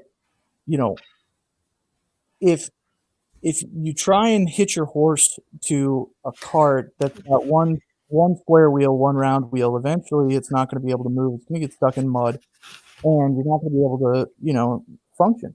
But basically what I'm saying is, with biblical Christianity, Bible is being the sole authority in what it means to be a Christian. All it is every religion, every single religion except one, tells you that you must do something, you must do these things, you must be a good person. It's selfish. But it's Christianity that says, it's a Bible-believing Christianity that says Christ died for you, even though that you're a sinner, even though that you deserve to go to hell. Christ died for you in your place. So, and all you have to do is believe on the name of Jesus Christ, and you shall be This all saved. sounds great. So here's my website, Sacrilegious Sabbath, and I talk about respecting beliefs. I talked about faith. I talk about how the atonement of Jesus Christ is actually immoral. I talk about a lot of things. Creation. I talk about circumcision, the watchmaker. I would suggest you take a look at my website. I don't know if you're interested, but I'm not really interested in like what you're talking about. I not only do I not believe in Jesus Christ, but if Jesus Christ was real, I would have to fundamentally reject Jesus Christ because of the atonement. And wait, you said it's not moral? The atonement's not moral? Yes, absolutely. Do you have a sufficient moral standard to substantiate your accusation without borrowing from the biblical worldview? Or is it just your opinion? You're like, I have this opinion. Something's not moral. Where'd you get that morality from? Huh? Yeah, Whoops. that's a Do you have to whole- borrow that from the biblical worldview? Ooh, you almost got me there, dude. But I've studied a lot. I've studied morality. I've studied Well, theology. then answer my I've studied question. God, It's pretty I've studied- simple. What standard How of is it morality immoral? are you using to substantiate your accusation that anything can be immoral? So- Where'd you get that? Where did the hinges Let's get? go into that in another time. But you know Okay. what? I expect you to have an answer then. So if I wanted to say I'm a father and I have some children and I want to give my children an inheritance or heaven, okay, and I have a set of rules that I don't tell them, I'm going to kill one of my You've sons. already misrepresented the biblical worldview. Sam, hang on. Just be quiet. Let's let Wade finish his point. Yeah. Nobody I don't interrupt. know. I'm just really interested in this discussion. like there's people who with faith who have already made up their mind, and there's no amount of evidence or reasoning that can really persuade them. But I mean, as far as this after show goes, like, it's been interesting. I'm glad I kind of stuck around. I think it's valuable to challenge one's own view, like to make sure that you really are certain of what you believe or what you think. So to everyone who joined the chat, thank you for coming, for your input. It's been an interesting conversation, but yeah, Dr. Dino is an interesting person. We'll see if I ever have a discussion with him ever again, but I don't know. We'll see. Yeah, you did good, man. Thank you. But yeah, I'm going to go ahead and say goodbye unless, no, we're Good night, good. Wade. Wade, Thank have you. a good night, man. I appreciate Yep. you doing the debate. It was really good. All right, bye. All right, man. Take it easy. Sam, I gotta give you a compliment, brother. You are no matter who the atheist or the critic is that you're debating, you are fantastic at cross-examination, brother. Keep it up, man. Thanks, man. And Alright, so Beamsy, I'm, I gotta give Beamsy a compliment. Beamsy, it's very impressive that you have now, I think in 2 streams you've been incapable of addressing even one single challenge to your universal common ancestry religion. And I find that very impressive. So you should take that as a compliment, Beamsy. What's my compliment? I've never had that as religion, and 2, the aspects of universal ancestry comes down to the aspect of abiogenesis, as I've pointed out.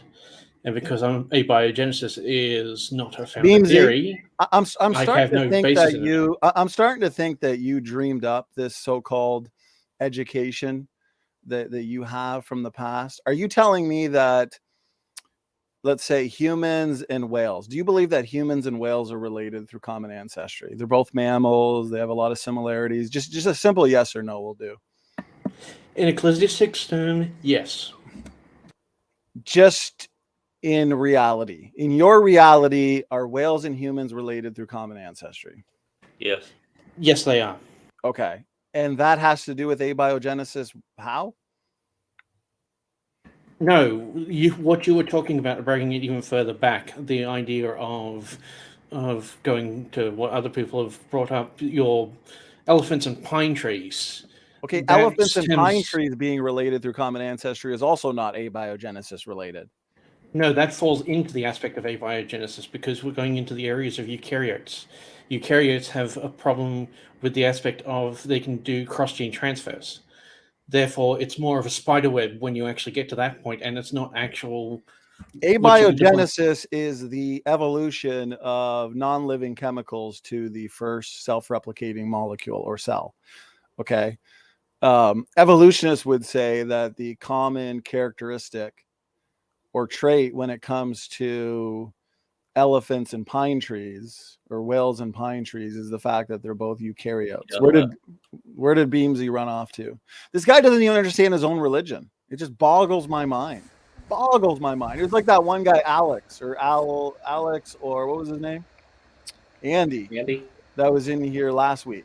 Just refused to admit that he believes banana plants and whales are related to. I mean, look at Jackson. Jackson at least understands the science of evolutionary theory. Okay. Yeah, everything's related. Yeah, it's like what's so difficult about, and then we can debate it or have a discussion. But these guys like Beamsy and Andy, it's like they're embarrassed, and they should be. And Jackson Rowe, that's why I'm proud of you. You have no problem admitting you and a banana plant are related. Yeah, it's my very, very distant cousin, but yeah. Looks like Beamsy. Okay, it looks like Beamsy is trying to reconnect. His hey Beamsy, it's giving me the device is not connected problem. Go ahead and turn your mic on so I can let you back in. According to evolution, things are supposed to get better on their own, but apparently Andrew. Mike has accumulated a few deleterious mutations. You know, that I want to see that's Jackson why Rowe versus Beamsy. that's why I came in, you know, because I was talking to Beamsy in the side chat, and I asked him, you know, how does he address these mutations that build up, that are inheritable? And he says, well, not all of them are inheritable. I said, well, we're talking about the ones that are.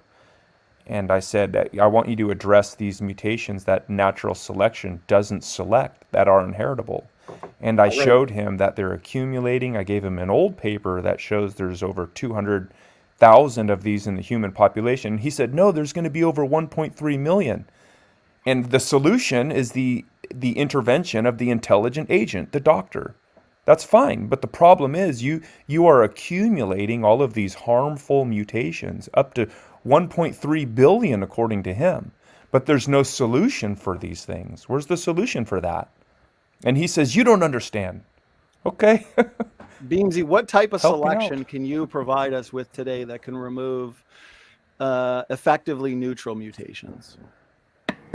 Okay, what your biggest aspect is, if you have a scanner scanning something, can it actually remove anything? Well, that was a question. What's the answer? No, you are trying to load it in the incorrect way because the selection method doesn't operate under the way you're doing. Selection does not remove things. It either can select for defined purposes or it can't. If something is not within those parameters, it is ignored. Yeah, and I apologize for dropping out. It was the cat decided to faceplant the keyboard. That's fine. So Beamsy, the question is, these deleterious mutations, be it they might be slightly deleterious, that's fine. As you said, as you acknowledged, selection is not going to remove these, so they are going to slowly accumulate. That's fine if you're starting from a new genome, right, in a short period of time, but that's not your model. Your model is that this mutation accumulation process has been going on for millions and millions of years, but you have no mechanism to rid these harmful mutations from the genome. So what are you going to do with them? Not all mutations are passed on to their offspring. That is one thing. We're talking about the ones Nobody that ever are. said that. We Again, know there's no. This is somatic what cell you line actually mutations. apply. That's saying that all detrimental things are passed on. Not all mutations are passed on. Yeah, we're this again. is what you're implying. No, No, Beamsy, we're talking about the inheritable ones. Only the inheritable ones. Okay, all the other ones they can just magically disappear. Poof. But you still have these inheritable ones that are accumulating. Those are the ones that I would like you to address, and we'll give those mutations a specific name. We'll call them inheritable. Well, let me So even you'll know ask which him ones we're talking. and Sam, let me just ask him a Yeah. basic question too. Beamsy, does selection act on genotype or phenotype? Neither, because selection is only on a macro scale, not a micro scale. No, it acts on phenotype. So it acts on the whole individual. Okay, let me ask this. Does selection involve the death of individuals? It can. What do you mean it can? Sometimes motion it can actually bring into it. Sometimes they can actually shift to different environs. There are more than one way to remove things from a gene pool. Does selection involve reproduction? Yes. Okay. So here's the problem. Since selection involves reproduction, differential reproduction, and involves the death of individuals, selection is limited. And since every single person, every single human being on this planet inherits roughly 100 new mutations per person per generation, we have a lot more mutations, especially in our somatic cell lines, than just 100. But it's roughly 100 that are passed on. That's in the germ cell lines, not the somatic cell lines. Okay, that means every single person on this planet is multiply mutant. And you can't select away the entire population of human beings on this planet because that would result in immediate extinction. So the problem is selection is only ever going to slow down the degeneration process since we are all multiply mutant. So here's my question, Beamsy. If every single human being on this planet is multiply mutant, how are you going to rid the human population of so many low impact, deleterious, and effectively neutral mutations that are accumulating from generation to generation? Go ahead, take your time. This is why you are misrepresenting it. And that's your answer, Beamsy? No, you are Yeah, misrepresenting it because of the aspect of mutations do build up and they are passed on. Right. Not all mutations are passed on. Nobody's and not saying all- that all of them are passed on. Roughly 100 new mutations per person per generation are passed on. How do you remove those? By not being passed on. Okay, wait a minute. So If you have to every die. you see what we're dealing with here? You have to People that die. believe- Yeah, exactly. You have to die. That's how you fix it. You just Right? die. It So involves die, death dang and it, die. Exactly So, what happened to my wait, brother. so if every single human being on this planet is mutant, okay, every human being is multiply mutant. Some a little bit more mutant than another, but still, every single person has accumulated mutations. Are you saying that the next generation, nobody should pass on their mutation? Is that how we're going to just extinction of the entire human population, Beamsy? This is why, again, you're doing a misrepresentation. I will give you a real world example. Go ahead. My brother died of acute anterior angina. That was inherited from our father. I do not have that condition. He did. How come I don't have it and he did? Okay, listen here, Beamsy. There's a difference between a detrimental mutation. One single point mutation can oftentimes kill a person. So yes, selection is removing that person and removing that mutation.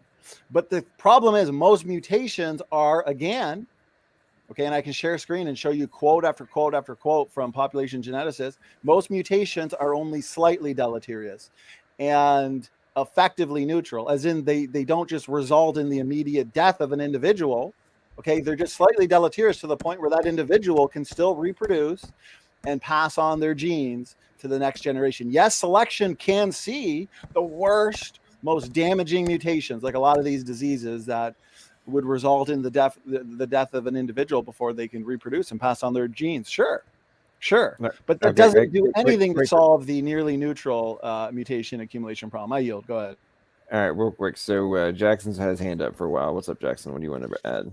Yeah, I have something kind of relevant to this. I was reading that both humans and chimps are acquiring deleterious mutations at a faster rate than other animals. So this might actually have some kind of evolutionary explanation. I don't know what it is, but that would indicate it might. Yes, and that's a problem for you as well. There's another paper that shows that the mutation rate is roughly the same across all mammals. That means all mammals are accumulating deleterious mutations. Chimpanzees especially and humans are degenerating. The same problem goes for chimpanzees. Chimpanzees have a lot of deleterious mutation accumulation. Humans as well. How are we going to solve this? Well, and if I had another point. I forget what it was though. The irony for me on that in that concept is, if you're going to assume that chimps and humans have some of the most advanced genomes, and they're both breaking down rapidly. It depends on how you define advanced. I mean, the lungfish has a way larger genome. Okay. Again, you can have a picture book that has more pictures or has more pages than a hyper detailed textbook. What's your point? Are you going to suggest that the bigger or the smaller book, one that has more pages, is more complex or less complex? Well, not necessarily. I mean, I haven't looked into how many genes. Let me put this in a different way, Jackson, because those kinds of assertions and those like examples that Evo atheists love to use just irritate the fuck out of me, just to be blunt. Are you going to argue that the human body is has less functionality than a freaking lungfish? I don't know. They're both complex multicellular organisms. Well, humans. Wow, Jackson, really? Okay, are you equating your brain power to that of a lungfish? Okay, we're more advanced than the lungfish in that regard. Yeah. Okay, cool. So is it well recognized that the human brain is the most advanced aspect of biology in existence? Most likely, yeah. Okay. within a comparison in terms of the specificity that must be required. Like we have just in the brain, for example, the gene expression differences between chimps and humans is dramatic. It's like somewhere between 23 and at the low end estimate to like 40-something% difference in gene expression in the brain of a human versus a chimp. Are you aware of that? Sorry, I was reading the side chat. Okay, never mind. I'm going to issue a sidebar.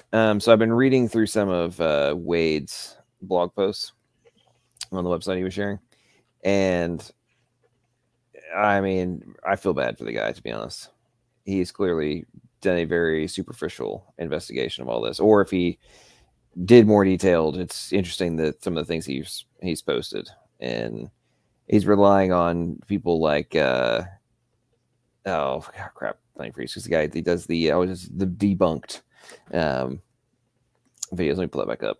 But I mean, some of the supposed the talking points that he's regurgitated in his investigations are very superficial. I feel bad for him on the way he's supposedly debunking a lot of the arguments. I just want to say, like, you know, I don't know anything about biology. I don't know anything about rocks, minerals. I don't know anything about anything like that. I'm just a welder on the railroad, you know. But question, right, to Beamsy or Jackson, right, or, you know, just an atheist in general, okay? If there's a book, there's a coloring book, or not even a coloring book, but a picture book, right? Somebody had taken pictures and compiled a book and put the book on your desk, table, whatever. Like, did somebody have to do that? Sure, yeah. But here we're getting into theological stuff, and you'll trip me up on that every time. So I'm just a warning. Well, I'm just saying, you know, okay, so the person that took those pictures, compiled that book, had to use a camera that was designed by another person. You know, they had to have the vision, they had to have the mind, they had to have the eye to be able to take those pictures. They're beautiful pictures of flowers, trees, whatever. You know, it doesn't matter. Cars. But the point is that all of those things, right, that book had to have a designer. That camera had to have a designer. What's the difference between that book having a designer, that camera having a designer, and then that person having a designer? Well, I think that evolution is, I mean, I know you guys don't share this, but it's pretty much proven at this point. Abiogenesis, not so much.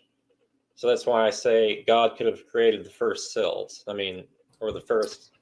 Yeah, but Jackson, here's the problem with that. Every time you concede, okay, abiogenesis, it brings us right to the design diversity hypothesis. Because if you are going to concede and just say, well, yeah, you know, a designer could have created the first life or the first self-replicating molecule, well, then that's when we get into theology. Who's the designer? And that's when we get into our hypothesis, where we start from the Bible, and God said, be fruitful and multiply. Did he mean for that to be carried out through cloning? Be fruitful and clone yourselves? So no. Any logical person would agree that God would have created the first life or the first life form with pre-existing functional DNA differences. And that's the design diversity hypothesis. And guess what? From there, what flows from that starting point is an explanation to the lines of evidence that we see. It refutes junk DNA, refutes pseudogenes, refutes ERVs, answers so many questions. So you don't realize that conceding that point, it's harmful to your position. Go ahead. Well, maybe it is. I mean, I just say I don't know how life started, you know. But Jackson, you also violate your own standard of criteria that you use to reject God by conceding that point. Because you're like, hey, look, we can explain all of these things by natural causes, but then you say, well, and that's why we don't need God. But then you say, well, actually, there's this one there's this one area here that we might actually need God. Well, I'm saying it's not certain that it's God that's doing it, but it's not. You can't say it wasn't. Is what I'm saying. Well, that's just an agnostic position to say, well, God doesn't exist. But if you do, and you're gonna have to. You don't even have to study. You really, honestly, you don't have to study. You don't have to look at the books from Gary Habermas that proves that Jesus, something really happened. You don't have to listen to Frank Turek. Like, you don't have to listen to Ken Hovind. You don't have to listen to Ken Ham. You don't have to listen to Mike Brown. You don't have to listen to these people. You can just read the Bible. I've read the Bible. And this is the thing. You don't have to start. Like the Old Testament. When Wade he brought up, he brought up like circumcision, things like that. That's Old Testament stuff.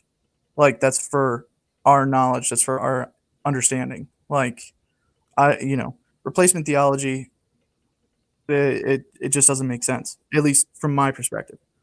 But you don't have to you can do these deep studies to like come to the conclusion, but you don't need to, because it's not like, the thing about atheism, or the thing about, the people that are inherently skeptic. Okay, it's fine to be skeptic, but there's a line where it goes from skepticism to cynicism. And people, they say they're skeptic, but when they're presented with not necessarily evidence, but when they're presented with, just a thought, and that's what that's literally what repent means. In Greek, it was metanoia. It's a changing of the mind. It's an afterthought. It's thinking differently afterwards, right? So, it's based on faith. That's what I was saying before, is that, these things are based on faith. Now, we can see God's creation. We can see the birds and trees and all the things, but it's based on faith that a person, turns to Jesus. They turn to God, and through that, obviously, you can study and you can find out that these things are, true. Like I said, I don't know anything about biology. I'm just a dumb regular guy, like, that doesn't know anything. But I'm on the other end. I don't know anything about theology, so. But that's the thing, is that you don't need to know theology. Like, you don't need to go around and study all these different religions. You don't need to do that. I mean, you can, but you have to do it with an honest, earnest heart to be able to say, like, God, you can show me what you need to show me, and I'll take that information the way that I need to. If you earnestly feel that, then God's going to show you. I mean, it's happened all throughout history, and James, if I could, I just wanted to before Donnie. Yeah, go ahead. I just want to say, you guys are really good debaters. You're really up on your knowledge. You make a good case for what you're talking about. I'm not going to deny that. Donnie, you especially, you're a great debater. Well, I appreciate that, Jackson. And you make for some of the best debates too, Jackson. I always say that. That's why we have you on so frequently. Yeah. Jackson, just really quick, check the side chat because I asked you a question in the StreamYard. Okay. So Beamsy's been doing a lot of dodging and still doesn't get the problem. So before we allow him to get off the hook or run away without us catching him, I want to point this out, okay? Michael Lynch, an average newborn contains 100 de novo mutations. Kimura, under the present model, effectively neutral, but in fact, very slightly deleterious mutants accumulate continuously in every single species. In addition, In addition to recognizing the importance of mutations in our reproductive cells, the ones that are passed on, Dr. Lynch, again, not a young earth creationist, points out that mutations in the rest of our body are rapidly building up. These are somatic cell line mutations causing aging. By the time we are 60, we have tens of thousands of new mutations per cell. So the next time somebody says, you know, Beamsy, you look tired today, say, yeah, this is the most mutant I've ever been. This is what limits our life expectancy. So the point is, by the time we're 60, we have tens of thousands of new mutations per cell. But the ones that accumulate, that get passed on, are only about 100 de novo mutations. And guess what? Kimura and Lynch, not young earth creationists, okay? They're not referring to the detrimental mutations like a single point mutation that results in some horrible, horrible disease that prevents the person with that disease from reproducing. We're not talking about those. Yes, selection can see those, amplify those, remove those. As in, selection involves the death of that individual, unfortunately. No, the ones that accumulate, those are what population geneticists call effectively neutral. They go on unnoticed. Just wait. So Beamsy, the question is, how do you remove those ones? Not the detrimental ones, not that single point mutation that results in a disease and therefore the death of an individual. No, the effectively neutral mutations. What type of selection removes those? Go ahead, I yield. There is no selection that does that. That's the point of them being referred to as effectively neutral. You're getting it. You're exactly. Nothing removes those. They're effectively neutral. They're deleterious. They're harmful, slightly damaging. Look at this. The rate of loss of fitness per generation. You're now bringing it all into one thing. Some are deleterious, but the majority are effectively neutral. No. See, here's the thing. Absolutely neutral means they have no effect. That's why it's referred to as effective. No, it's effective within the organism that it's actually showing in. This is open your eyes. Open your eyes when I'm presenting you the paper. My eyes are open, and I know that how you are misrepresenting that paper.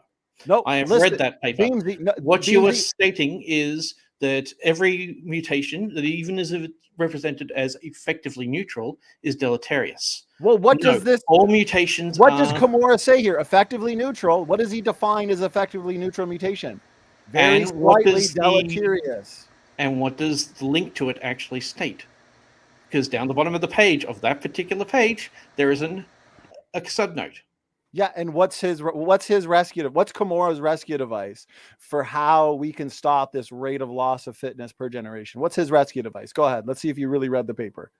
This is not a rate of loss of fitness. The aspect is he recognizes that there are three things that actually can be affected within the passing on of the buildup of those neutral genes, as they're referred to as, because they're not neutral. Nothing is neutral within a chemical reaction. The only thing that actually has a selective process is anything that is massively detrimental or massively assistive. Nope. The ones that are massively detrimental, again, BMZ, selection can see those, and what happens is the death of an individual. Those genes aren't passed on, okay? Selection acts on phenotype, every single nucleotide, whatever, of that individual. Not just say that. Gone. But here's the thing. Every single human being on this planet is multiply mutant because every single human being on this planet is accumulating 100 new mutations per person per generation. Even if 10 were deleterious, only 10, it's still too much. But we know that the genome is at least 80% functional. So that means at least 80 of those are deleterious, which destroys human evolution. Notice this from Iyer, Walker, and Keatley. It seems unlikely that any mutation is truly neutral in the sense that it has no effect on fitness. You've dodged, you've ducked, you've dipped, you've dived, and you've dodged all over the place. The 5 Ds of dodgeball. You failed miserably, Beamsy. I'm sorry that I'm aggressive. You have not presented a solution to the genetic degeneration problem, and you failed. No, I have been pointing out the fact being that you've been speaking over me. In addition to, you've actually been misrepresenting of what a lot of things are. You are speaking out of your ass is the only way I can put it politely. So again, hang on. Guys, it doesn't matter how you actually represent it, and that is what the aspect of evolution is. We're in timeout now. Both of you were in timeout now. Don't make me meet you. Okay. At long last, a very rare occurrence just happened.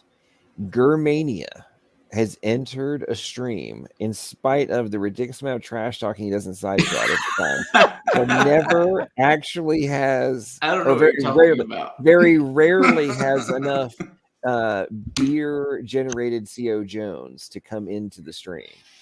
But he is here, so he must be drunk. It's Friday night after all. So what's up, Germania? How are you? Welcome to the stream. What's on your mind? Mrs. Mania is out of town tonight. So I'm like, Look at yeah. you. I'm like, yeah. But Germania, why are Oh, you dang. joining a heretic like LPP's channel? I mean, don't you know he believes in damnable heresy? You know, he's a pluralist. You know Yeah. what? And he sells shirts too. Yeah, he's a grifter apparently. And Yeah. fundraisers is the impardonable sin. If you do a fundraiser, that's it. Immediate reprobation.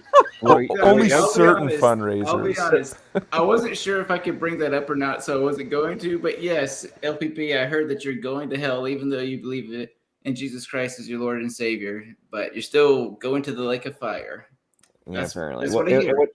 And by the way, what's really funny to me about the grifter thing, if you go over to a certain somebody's channel, you would find that as we're speaking right now, they actually have been discussing how well products are selling as a result of their stream, and from like T-shirts and things that are made that they have available on their webpage. So I find it very ironic how the projection of some individuals in their accusations towards me, it's like, so it seems that the things that I'm being accused of are actually the things that are being done by certain individuals. It's really fascinating to me how projection is so common. But it whatever. Well, Whatever. It's all good. Okay, listen, I know I'm an outsider looking in, but when I was a Christian, take that however you will, I was into conditional forgiveness, not OSAS. But even as a conditional forgiveness Christian, I never looked at people who subscribe to OSAS as non-Christians. I just thought, well, hopefully they're right. It never crossed my mind these people are going to hell and they're bringing others with them. It was always, okay, they view the interpretation of the Bible differently than me and my family does. But that was it. It was always, well, hopefully they're right, because I would rather, depending on the degree of OSAS, I was hoping that would be right over what I was taught, which was once you're saved, you're hardly freaking saved. But yeah. So yeah, the mudslinging from the conditionalists, it really blows my mind. Even as an outsider atheist looking in. Not to mention they spend every single waking hour on. I can't remember. I mean, LPP. When's the last? I mean, here's the thing. We have other things to do too. I mean, in 2022 so far, we've had tons of great after shows, debates. You go to these guys, it's nothing but drama.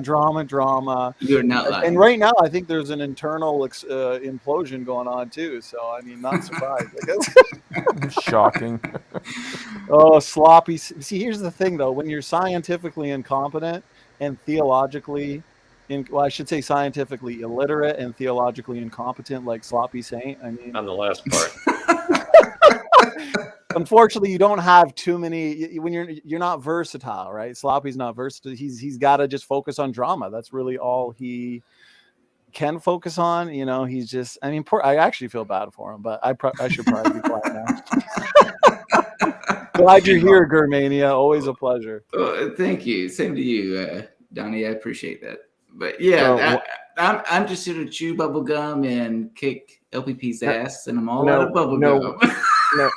No, what it is, see, what actually is going on, what actually is happening with Germania is he's coming in here to act all nice and friendly, all this kind of stuff. But what's really happening is he's hoping to catalyze trash talking. And he was successful with Donnie because he got Donnie to say things about Smokey. And No. then I try to take No. I try to take the high road in these instances and just be like, hey, there's certain things that are going on. I'm not engaging. It's interesting. I'm being accused of things, but I'm not going to sit here and attack people. Okay. But see, Germania he puts forth this facade that he's just trying to be diplomatic and just, Why can't we all get along? Exactly. Can we all just get along, so on and so forth? But he's actually No. underneath it all. Because I've listened to his streams. I've listened to his streams where he is just venting on how just mean and evil all of us are. So, Gur, are you That's a denying? generalization. Are you denying the fact that you stated like a week ago that Check, please. that you thought that anti-vaxxers were almost as bad and Oh, evil okay, and yeah. dangerous as creationists, as I recall? Okay, no. Somebody was saying that anti-vaxxers are in the same league as harmful as young Earth creationists, and I disagreed with that. Careful with that word. That's the word that shall not be said in 2022. Oh, okay, yeah, okay, I get you. Anti-pokers. Yeah, anti. Hopefully that's something. better. Okay, anti. A Jab. thing. Okay, there you go. Thank you, Sam. Which I never thought I'd say that before in my life, but thank you, Sam. Yeah, you're welcome. We'll go into dumpster fire shortly. Okay. Hopefully not. But we could go there. So real quick. Oh God, I thought you were pulling up a stream of mine. I was like, oh, my heart sank. I was like, no. Well, I could listen. I could, because I think in what I'm referring to, I think you might have been a little bit drunk, and you may have misremembered some of your trash talking. But that's neither here nor there. So I'm actually going to address something on a more substantive level, right? So what you are currently looking. So what I'm currently pulling up, and it should be being visible to everyone, right? This is the formal statement of beliefs for the Presbyterian Church, right? Mm-hmm. And obviously they espouse to the perseverance of the saints, but I'm going to read rather specifically some of the language for people. And the point I'm making, the reason I'm reading this is I'm just using this as an example, right? Because I'm not a Presbyterian, but I'm using this as an example of the vitriol, the cult accusations, the you're dead, going to hell, you're all scam artists, etc. If you believe in OSAS, etc. It's like, okay, so this is the formal positions of the Presbyterian Church. Very similar language what I'm about to read is the formal positions of the Baptists, and quite a few very high level seminaries, etc., etc. So for the individuals who run around making these accusations about anybody who believes in OSAS, right, or free grace, why don't you stop attacking random people on YouTube and go address the big dogs? Okay, because I don't really consider myself to be. I'm like, now I'm just going to read. Okay, so they whom God has accepted in his beloved effectually called and sanctified by his Spirit, can neither totally nor finally fall away from a state of grace, but shall certainly persevere therein. And then they got a bunch of scripture that continues to the end, and be eternally saved. This perseverance of the saints depends not on their own free will, but upon the immutability of the decree of election, flowing from the free and unchangeable love of God the Father, from the efficacy of the merit and intercession of Jesus Christ, the abiding in the Spirit and of the seed of God within them, and the nature of the covenant of grace, from all which ariseth also the certainty and infallibility thereof. Nevertheless, they may, through the temptations of Satan and of the world, the prevalence of corruption remaining in them, and the neglect of the means of their preservation, fall into grievous sins, and for a time continue therein, whereby they incur God's displeasure and grieve his Holy Spirit, come to be deprived of some measure of their graces and comforts, having their hearts hardened and their consciousnesses wounded, hurt and scandalize others, and bring temporal judgments upon themselves. Oh my goodness, ladies and gentlemen, I think that is pure blasphemy. Everything I just said is heretical, blasphemous words just came from my mouth as I read from the formal position of the Presbyterian Church. So, obviously the Presbyterians espouse a form of Calvinism, right? But I would say that language is rather comparable to a lot of the free grace positions, right? I don't know, Donnie, would you agree or disagree with me in that context? Absolutely. And also Dr. Leighton Flowers, who I've had on, well-known Christian theologian, especially when it comes to soteriology. He is the director of evangelism and apologetics for Texas Baptists. Okay. And I had an entire show with him on soteriology and eternal security of the believer. Okay. So, I mean, fundamental Baptist doctrine, whether you're Reformed or non-Reformed, like Dr. Leighton Flowers, or a little bit more strict free grace, okay, they all hold to eternal security. Because you know what?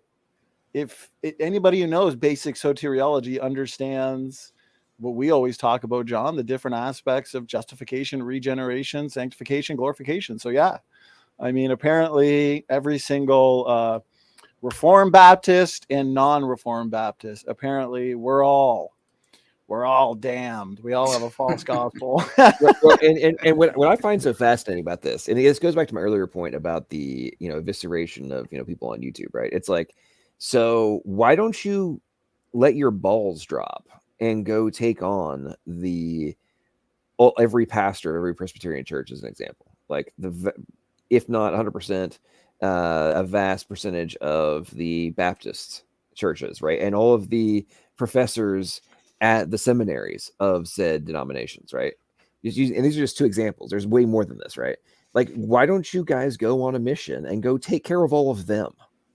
Because I'm pretty sure they have a greater amount of influence than I do, or you do, Donnie, in relation to whether or not OSAS and free grace is correct, or works or conditional, all that kind of stuff, like which one is true or false, or greater supported by scripture. Why don't you go argue with the guys that write books on the topic? I mean, like, seriously, send them an email, have a freaking interview with them, and ask them the questions, get them to defend their position. Or why don't you get off your ass and hop on a plane or drive down to the seminaries or down to the churches and go challenge them face to face? Like, it's like, this is just so ridiculous to me. Anyway, real quick, Slavic, welcome to the stream, man. How you doing? I know you've been being patient. What's going on in your world, man? No, not much. Just listening to some of this argument. It's been interesting. But I was going to mention about the jab. I don't know if you guys seen that German lady fall over. She was on the news reporting saying that they need to make more strict mandates about the jab. And all of a sudden she fainted right around live TV. Oh, you're talking about the German lady? The reporter? Yeah. Well, she was actually part of German trying to make laws, pass laws. No, not the comedian. No, there was a German. It was a German. It was a couple days ago. It was a German reporter. I think she was like 34, I think. And yeah, she straight up, while insisting everybody needs to do it, just literally passes out on camera. And then they do a cut scene over to the male anchor, and he's like, oh, she's fine. She's fine. She literally passes out. Okay, right, that's funny. I'll be fair. That's funny. Okay, so have you seen the similar thing from the reporter in Brazil? The male, actually, it was the male anchor on live on TV, standing up live, talking about this stuff, and then he also passes out live on camera. That's 4 or 5 months ago. No, I didn't see that one. But that's funny. So by the way, Germania, since you think that anybody who is just not bending over and say, please give me another jab, how do you feel about the fact that 108 professional soccer players have dropped dead on the pitch so far since all this stuff happened? And I believe it's 419 professional athletes have had heart attacks in the past year. How do you feel about that? Oh, I have these studies from the military, the United States military. They're really eye-opening, scary. Wait, so I'll put them in chat. I'll post it in the chat. So you said how many people? 400? What? There have been 419 professional athletes as of the most recent. Who got the jab? Yes, who have had heart attacks, and the 108 professional soccer players have dropped dead in the past year. How do you feel about that? I have not heard about that. I would Oh, yeah. definitely look into it though. Yeah, those numbers may be higher now. That was the most recent aggregation of the data I'd seen so far. But And basically, the correlation there was they had been poked. yeah, well, I mean, okay, so let's think about this. Yes, they've Mhm. been poked. That was a corollary, but the fact that you've had over 400 professional athletes have heart attacks. We're talking about people that are under the age of 30 who are in the best physical shape of anybody in the world, and they're having freaking heart attacks. Like, this is not normal. If you like do a comparison like previous years and stuff, it's like not even close. It's like 600% greater. It's freaking nuts. There's magically all having heart attacks. Come on, dude. Let's think about this for a second. I am pro the jab, or whatever you want to call it. I get it. We're on YouTube. We have to be careful with the terminology that we use. But that is news to me. I will definitely look into it. If it sounds like something, worthy of reconsideration, then I will definitely let you know. You know me, I'm honest, but I don't know. I have my doubts. Call me skeptical. So Gerd, let me ask you this: are you aware or unaware of the fact that the CEO of Moderna publicly stated that the jab is ineffectual to Omicron? Oh yeah, Omicron. Yeah, I mean, I actually had that variant beginning of the year. It was like December 30th, and I was diagnosed January 2nd, I think. But you know what? I've been poked twice. I haven't had my third one yet, but I'm planning on it. And it was absolutely nothing. Now, some would say that's because of the double poke. Some would say, well, that's just the variant that it is. Whatever the case may be, I've had common colds way worse than that. So either way, I'm happy. I haven't had the jab, and mine wasn't that bad. Yeah, Okay, I put a link in the chat on YouTube. Hang on, I have to. So the points that you're making there, Gur, You want to really go, bro? No, it I'm really just kidding. fascinates Just me kidding. how people don't think this stuff through very far. Let me I pull have up. thought much about poking in general. Just so you know. I'm sure you have. Let me point out some data. I was an anti-poker for a long time. Well, I know you had it zipped up for a long time. It's all good, man. Okay, so this is the data from the 3rd of January 22 to the 30th of January 2022. Okay. Vaccinated cases, 1,677,414. Okay. Non-vaccinated, 228,750. 3-dosed. People had 3 jabs of that 1.67 million. 1,018,299 of those were triple jabbed. 583,313 were double jabbed, and 75,802 had one. A grand total of 228,750 got the bug and didn't have the jab.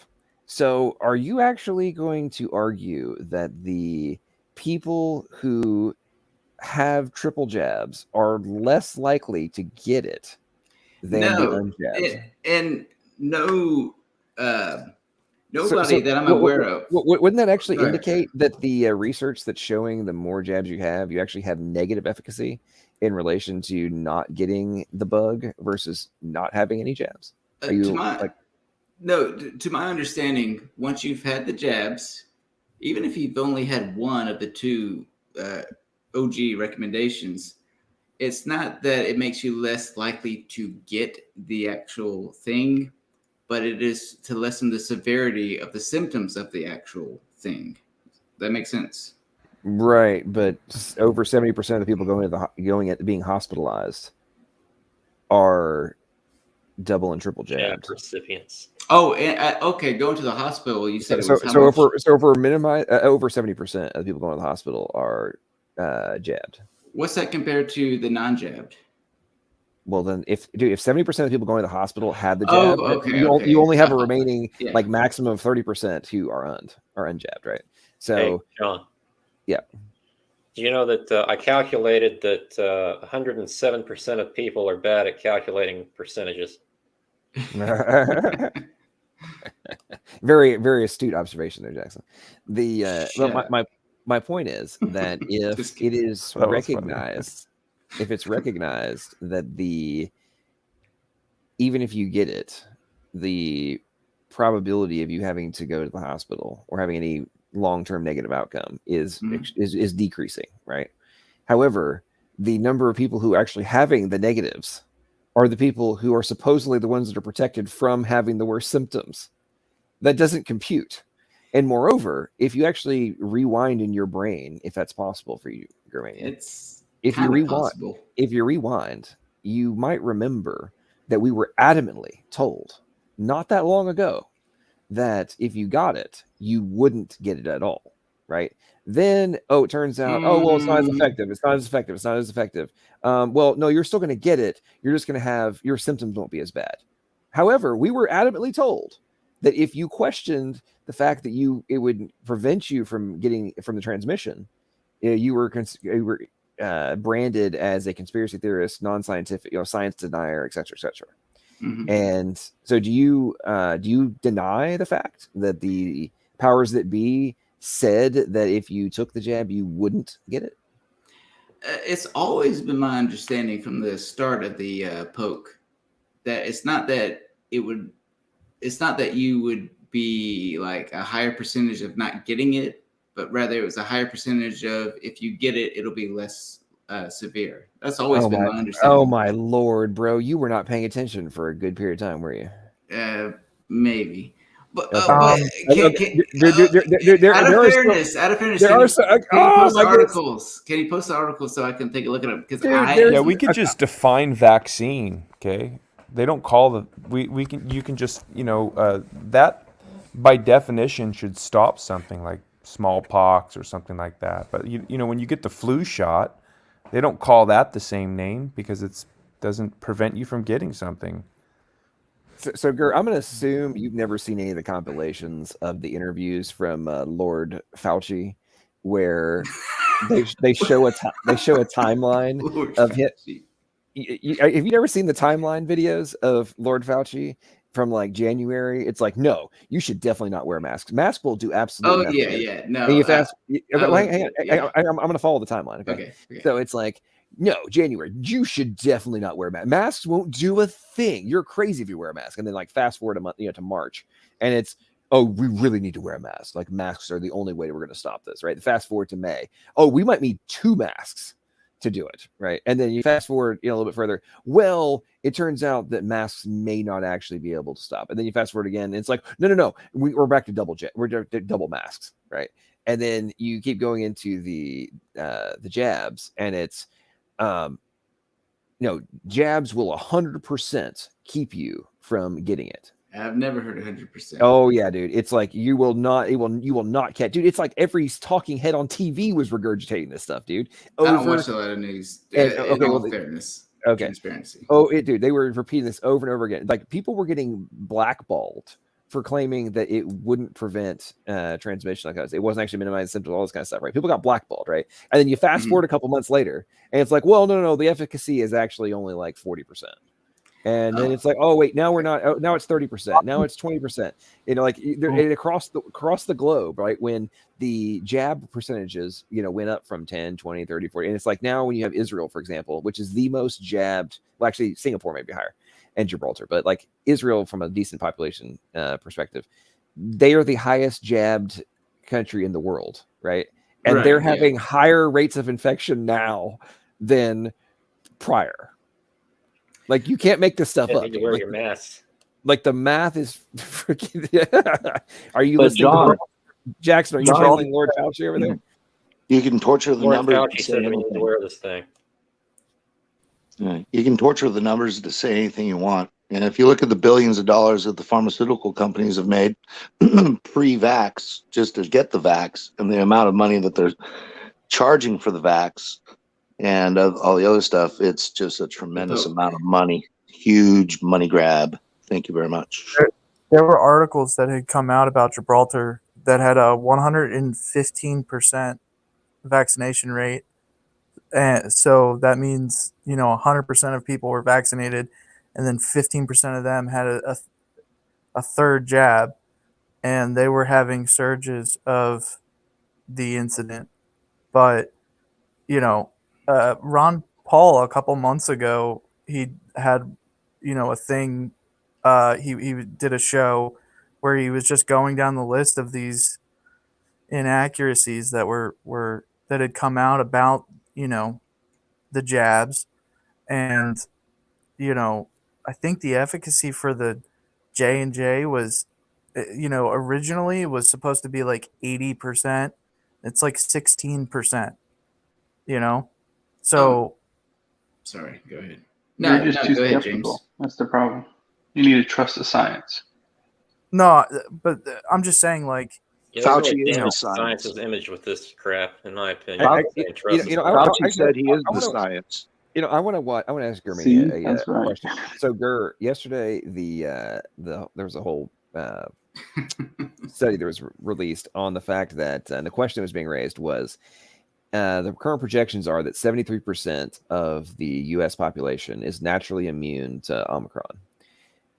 So, do we? That's good news. So, do we even need to be continuing the conversation about whether or not I should or should not get the jab? Well, Because at what point is herd immunity in place? Because I'm pretty sure I remember hearing that we needed to get to about 60% originally, right? And in order to gain herd immunity. And then if we're now at 73%, but we're still being told the only way to stop this is if everybody complies. Like, okay, so again, it would be another example of a shifting of goalposts and a like casting of reality that apparently the Lord Fauci's and such are being able to successfully pull off because Minion Germania doesn't actually go and research for himself and follow this stuff and just complies, and it's like anybody who doesn't agree with Lord Fauci is an evil, dangerous should be burned at the stake. No, okay, Exactly. I'm just curious. How many? Okay, I don't know if I can say this or not without YouTube getting all their pennies up in a wad. How many people here think no one should get the poke? Me. I think it's absolutely dangerous. Okay. I think if you want to get it, go get it, and if you don't, don't. But keep your opinions to yourself. That's what I think. Well, maybe not the opinion part, but yeah, I follow that. Okay, Well, so what do you mean opinion? I'm not vaccinated. I've never voted either. Never will. Okay, so studies. Here's a question, guys. So the 2008 Genetic Information Discrimination Act, you're not allowed as an employer, I'm not in any other context, you're not allowed to ask your employee for genetic information. If you do so, you're violating the law and they can sue your ass out, right? The mRNA vaccine is genetic information. It's literally a sequence Hey, that John? is, yeah. What if you want to inject genetic information into your coworker? Whoa. Wait. Well, I get it. You have to ask for permission first, Jackson. Well, here's the thing, Jackson, ask for permission first. Then it's not Okay. bad So Jackson, earlier you indicated that you had a bad date. Are you suggesting that you too rapidly You had a injected bad your? date. Did No, you? no, No. Hang on. I have to ask the question. So Jackson, was it bad because you too rapidly injected genetic information into your coworker? No, that's not my problem. That's hers. But oh my god, that's no, we didn't even get that far. Okay, but she was a coworker. Oh no, she wasn't a coworker. Seamen were kept at shore. Okay, so John, let me just ask you because I already asked the room, but let me ask you specifically. Do you think I don't know if I remember how I worded this, but do you think it's best for people to get the poke or not get the poke, as far as you can tell? Well, as we currently stand, I would say the latter, because there's potential. If the potential benefit, You young Earth creationist, I'm joking. I'll give you a case in point. No, let me finish the point. I'll let you talk. If the probability of benefit is negligible. And there are well-documented probabilities of negative outcomes, right? Negative side effects. And depending on your age demographic, the probability for a negative actually surpasses any potential benefit for huge portions. Like for basically anybody, any male, like you, Gur, as a male I believe you're in your late 20s, early 30s, correct? And a freaking alpha at that, bro. Okay. Okay. Yes. Yeah. Late 20s, early 30s. We'll go with that. Okay. There's a higher probability of you having myocarditis or pericarditis if you're a male under the age of 54 than dying of the bug. But what about the severity of symptoms? Do you think that the poke helps reduce the severity of symptoms? I'm just asking. Bro, listen. Just Okay. clarification. Dude. Don't you gur me. I'm just dude, the point I just made clearly went over your head. Let me dumb this down for you. Okay. Dumb this down for me like I'm fine. Because you're asking me about the symptoms when I just told you that you have a higher probability of getting myocarditis or pericarditis. Do you know what the death rate is on those two instances? I do not. Okay. You have a 50% probability of being dead within 5 years if you get myocarditis. Okay. You have a 20% probability of dying within the first year. Okay. Mm-hmm. If you get either one of those. All right. In your age group, there is a 0.02% chance you would die of the bug. What about long-term side effects? Like asthma, holes in the lungs, and stuff like that. Bro, okay, so you have a 50% probability of dying within 5 years if you get myocarditis, right? You have a 0.02% chance of dying from the bug. Okay. Do you see the difference? About the symptoms, not the death rate. But the symptoms aren't going to matter if you're still going to catch the bug anyway. You're just saying, well, it might lower the severity of it, but you're still going to get it. But the question is, when you get both of these things, now you have the risk of symptoms from both, right? Which doesn't make sense. And just a question for everyone: how would you know that it lowers the severity? I mean, how would you be able to test that once somebody has got the jab? It's not like they're gonna get the bug and then go back in time and do it again without it. It's an individual basis. How are they going to compare it to? How does that work? Yeah, it doesn't. I can't compare Germania with and without it, right? Because there's only one of you. So what are we comparing that to?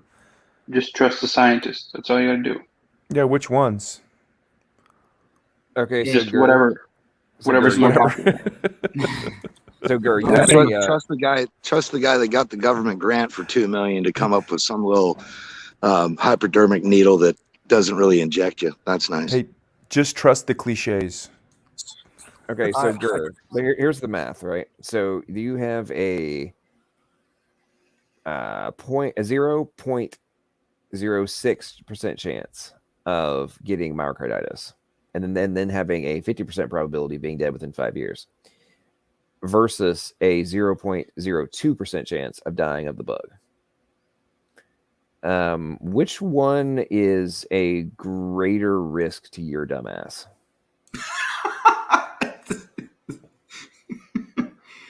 John, you have such a charming way of phrasing the question. Hey, it's a basic, blunt realization of crap that people don't want to address. Okay, and want to dance around and dodge and just be like, "Well, I've already got it. So what's wrong with me just bending over one more time?"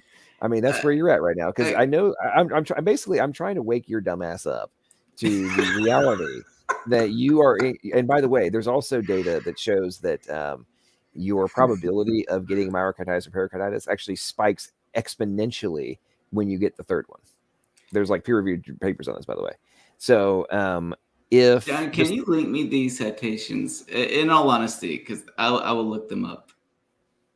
I'll see if I can find them. You can either put them in the private chat, side chat, or email me. Here's the thing. If what I just said is true, that you per the Kaiser Permanente data on the myocarditis, right? Which, by the way, the real data was about 300% greater than what the model said it would be, right? The estimates of what would happen. The real data has come in at 300x, or 300% greater than, or 6x the original projections, right? In terms of what's going to happen to males, specifically to men. Now, again, going back to the basic math, if you have a 0.06% probability of getting myocarditis, which if you get that, you have a 50% probability of death. Yeah, that would suck. Or you only have a 0.02% chance of dying if you get the bug by itself. Which one is a greater probability of risk for your own freaking life? Which one? In this particular situation, or hypothetical, whatever you want to call it, I would say the latter. You think the latter is a greater risk? Yeah, you said that was the one that was low percentage, right? No. Or maybe it was the former. I'm sorry.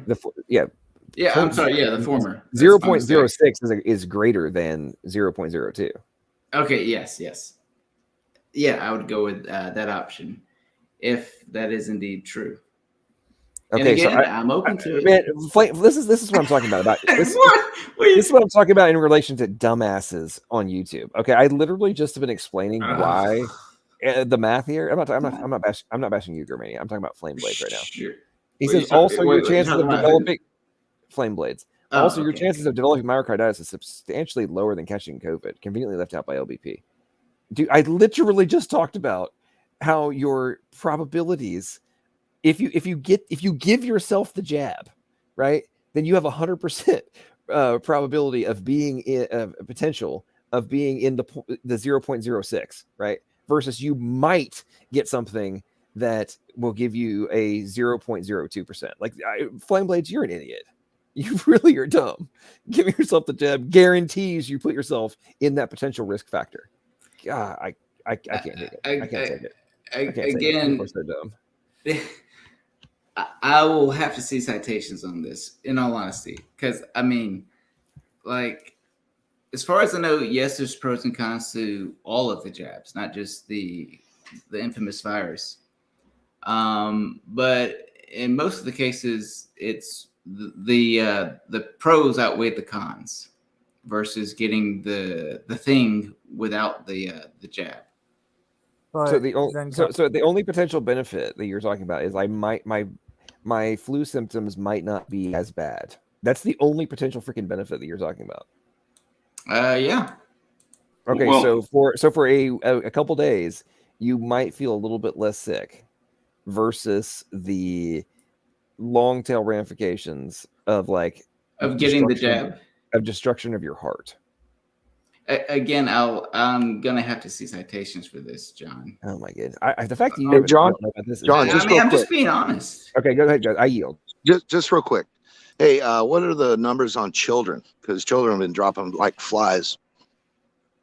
Under 8, because they're telling all the kindergartners they have to get the jab, and a lot of them have been just dropping like flies. I think there's 1,000 cases in just Southern California alone of children just dying the next day, hemorrhaging of the brain, certain cardiovascular problems, dying in their sleep. See, I think that what you have to understand is you got to trust the doctors. Remember when in the 60s when they said smoking was healthy for you? I think it was the 60s. There was commercials that doctors see your doctor smokes. It's all good. Yeah. You got to wait until the data's in. The jab is completely safe. Just trust the doctors. Later on they'll tell you that well, whatever. But so far the experiment has been run. So trust the doctor. That is not sound advice to trust the doctors. You have to trust what your eyes can see, and Plausible just gave demonstrable evidence that it does not do what you're saying it does. He was being sarcastic. Well, I'm immune to it, so it really doesn't matter. Being a permanent resident in Australia helped me with that because they gave me the vax, and I got really, really sick. Never been sick since 1990, ever. I just want to say, when we develop symptoms for something, right? Like when we have the flu, we develop symptoms. You know, we get a cold, we're sneezing, coughing, whatever. That's notifies us that, like, hey, something's wrong. We have to take a look at it. We have to figure it out. If it lessens the symptoms, you know, from going from, oh, it's a splitting headache, I have a fever, to, yeah, I'm a little cold, yeah, I got this cough, whatever, but it's fine. Those people are still going to end up going to work. I mean, me personally, I know people that have gone to work even though they have been, you know, sick. And, you know, me personally, I haven't got it. And when the person that has the jab ends up getting sick, then giving it, you know, saying that I got it, the company says I got it from them, I got to self-quarantine without pay, you know, then it becomes an issue, right? And it's no longer about, well, do it for your health, because they're not saying it's good for you. They're not. They're saying it's going to lessen the symptoms. They're saying it's going to keep you out of the hospital. It doesn't. Now they're saying, well, you got to get it, because if you don't, you're going to lose your job. I was in that situation, and let me tell you, it's not fun when your company comes down on you and says, if you don't do this by this date, you're gone.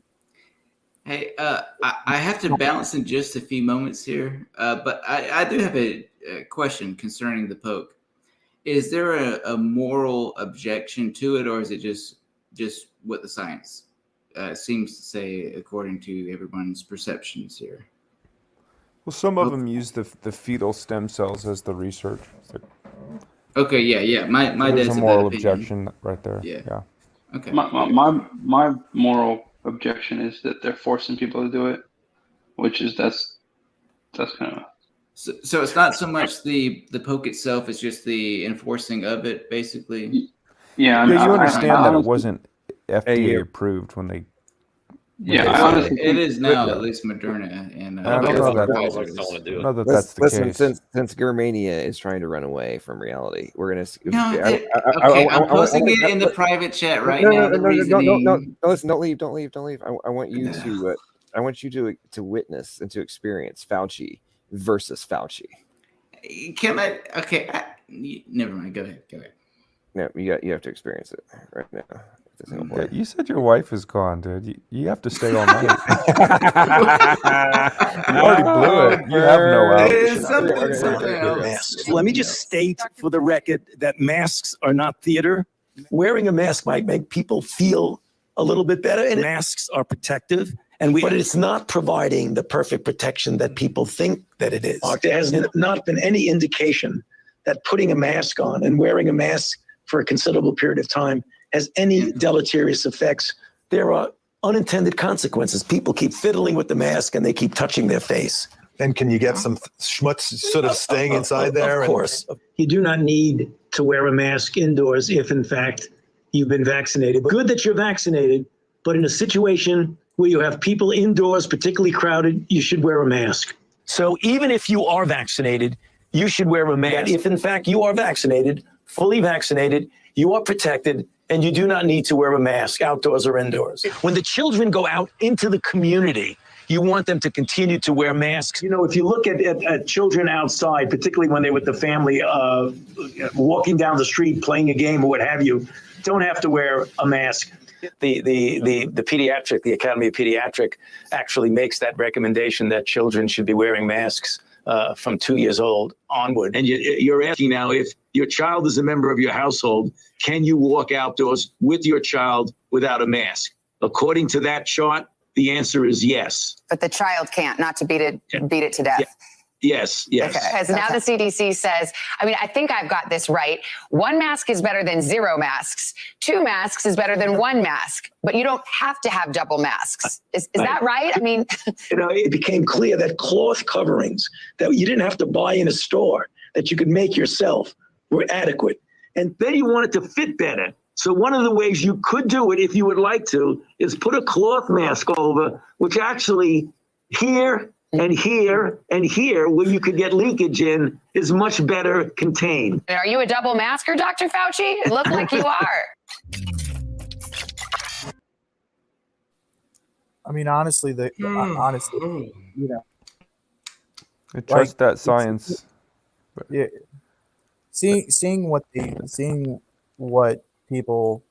This is the analogy of setting your house on sand, building your house on sand.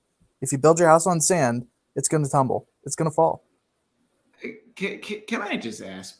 And I do need a bouncer just a little bit. Okay, if somebody took a bunch of Bible verses talking about, stoning non-virgins on their wedding night, killing gay people, you would all want context. You'd want to know what came prior to that text and what came after. I'm sure most of you would agree with that.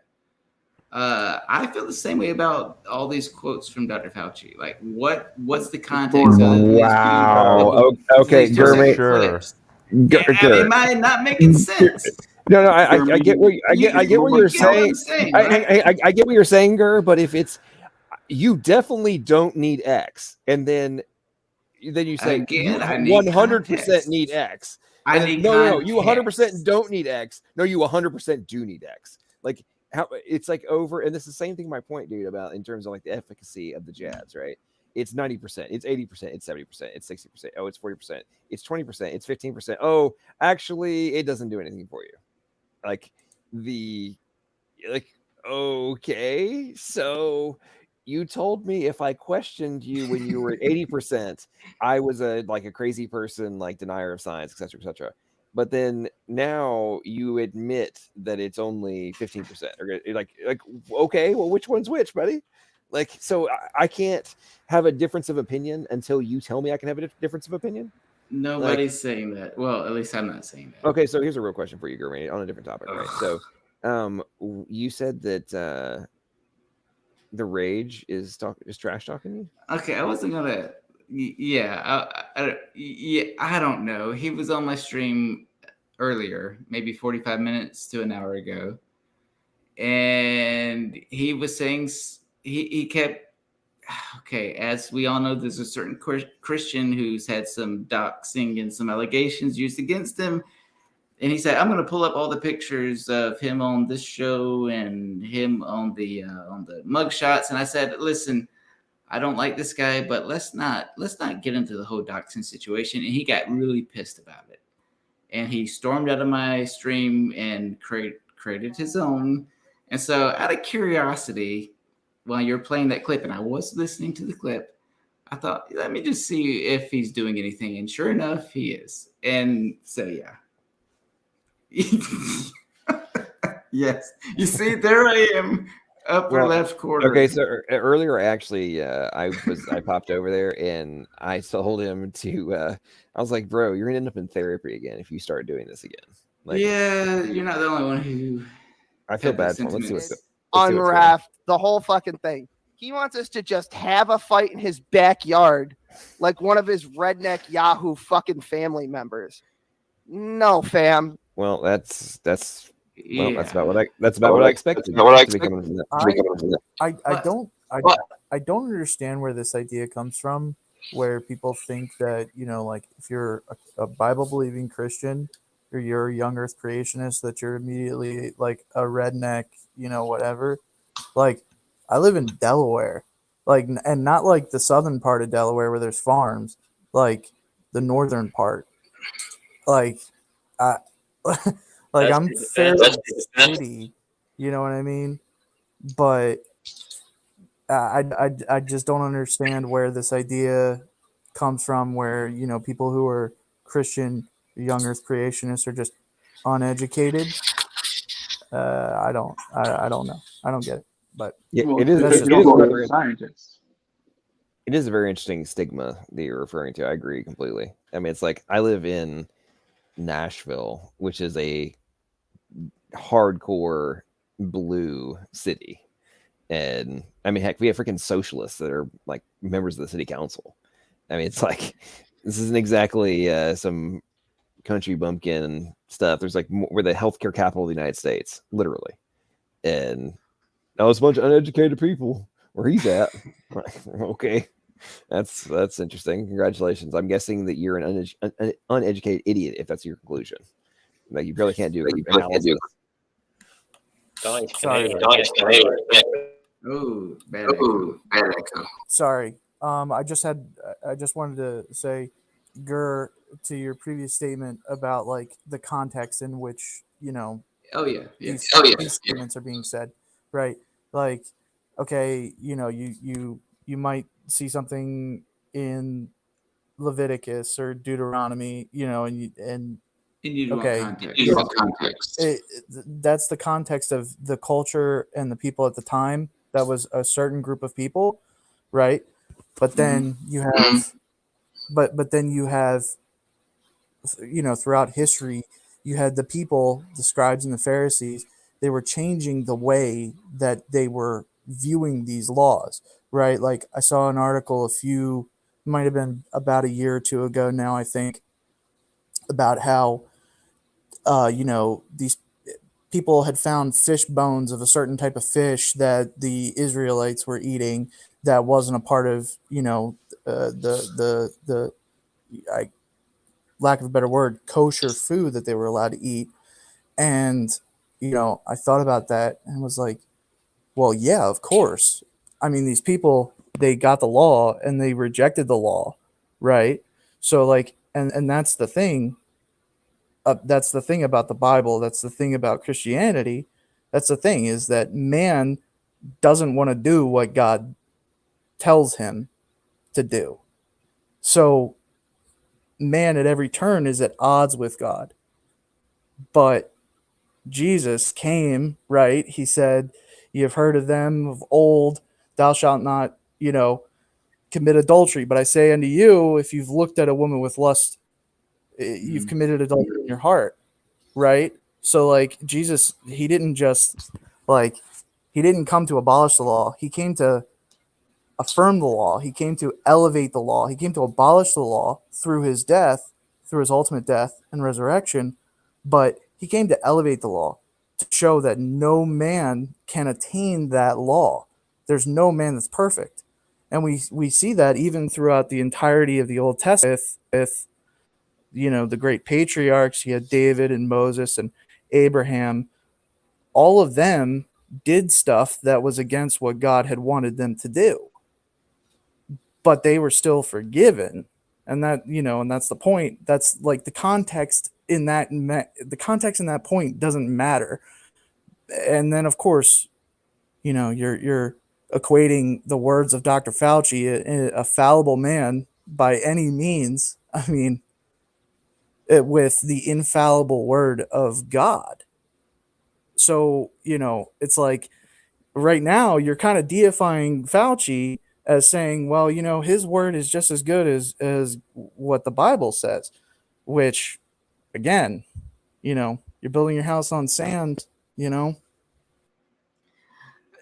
All I was saying is if I quote a bunch of Bible verses, all the ones that sound very unflattering to Christianity or God himself, you would probably want to know what came prior and after the verses that I quoted. So you had context. All I was saying, I was not equivocating Dr. Fauci and the Bible, but I was comparing the two, because we have Dr. Fauci saying a bunch of stuff that sounds very contradictory. But all I'm asking for is context. And I'm sure you and most Christians would want context if I quoted a bunch of Bible verses that, again, sounded very unflattering to God or Christianity itself. That's all I was saying. I didn't mean any offense by it, just similar common ground, I guess you could say. That's the thing, is like, I'm not offended by these, I'm not offended by the statement. I'm just saying, like, when and I'm sure you could find I don't know, maybe YouTube scrubbed all the, those videos, but I'm sure you can go in and find the videos of him, explaining those better, and more in depth. You know what I mean? And I'm not saying that you're putting Fauci, in the place of God, but you're saying like in that context of the way that you framed it, that's how it sounded. But I don't take offense to it. It's I'm not like I'm not mad about it or anything. It's not. Oh yeah. No, I didn't take it. I didn't perceive you as being mad, but I just wasn't sure if you saw my point. That's why I reiterated it. And hopefully, and again, I'm not comparing Dr. Fauci to the Bible. Just how things can be taken out of context. Again, if you don't have the full context, that's all I was saying. And as far as even if he was blatantly flip-flopping, again, that's what's so scary about any new type of thing or virus that comes out is we're learning as we go. And, sometimes they get it right, sometimes they get it wrong. And if they get it wrong, hopefully they get it right. And hence the perceivable flip-flopping. I am going to bounce for a little bit. If this stream is still going, I will come back. Especially since I had the last word. Just kidding. Hey, Garrett. Yeah. Garrett, can I give you the problem is that you gotta, like John said, Quick it's question: Lord who's talking? I can't see who's talking. It's Slavic, me right here. I don't know. Oh, okay, yeah. I'm sorry. Go ahead. I just wanted to say, you like John said, it's Lord Fauci to you. Anyway, but one more thing. Don't take his name in vain. Yeah, sorry about that. Anyway, but the thing is that they were flip-flopping not because of the science, it's because people started running and buying up all the masks, and they were running out of masks. So it's hard to say that they were flopping because of science. It was more like political. I don't know. Well, in that interview with the second coming of Darth Sidious, that is Zuckerberg. He does look like an alien. Dude, that dude's eyes are dead, man. He's a robot, or he's like freaking android. I mean, seriously, look at this. I'm gonna pull this up. By the way, I was watching your whole context diversion from reality, Germania. I was like watching the whole video while you guys were talking, and I was really terrified by Mark Zuckerberg's eyes. I mean, look, that dude is not alive. I have a friend who looks just like that and has the same dead eyes. It's kind of. I mean, look at that. Look at that, guys. That is, I mean, Data from Star Trek Next Generation Yes, had more Data. emotions than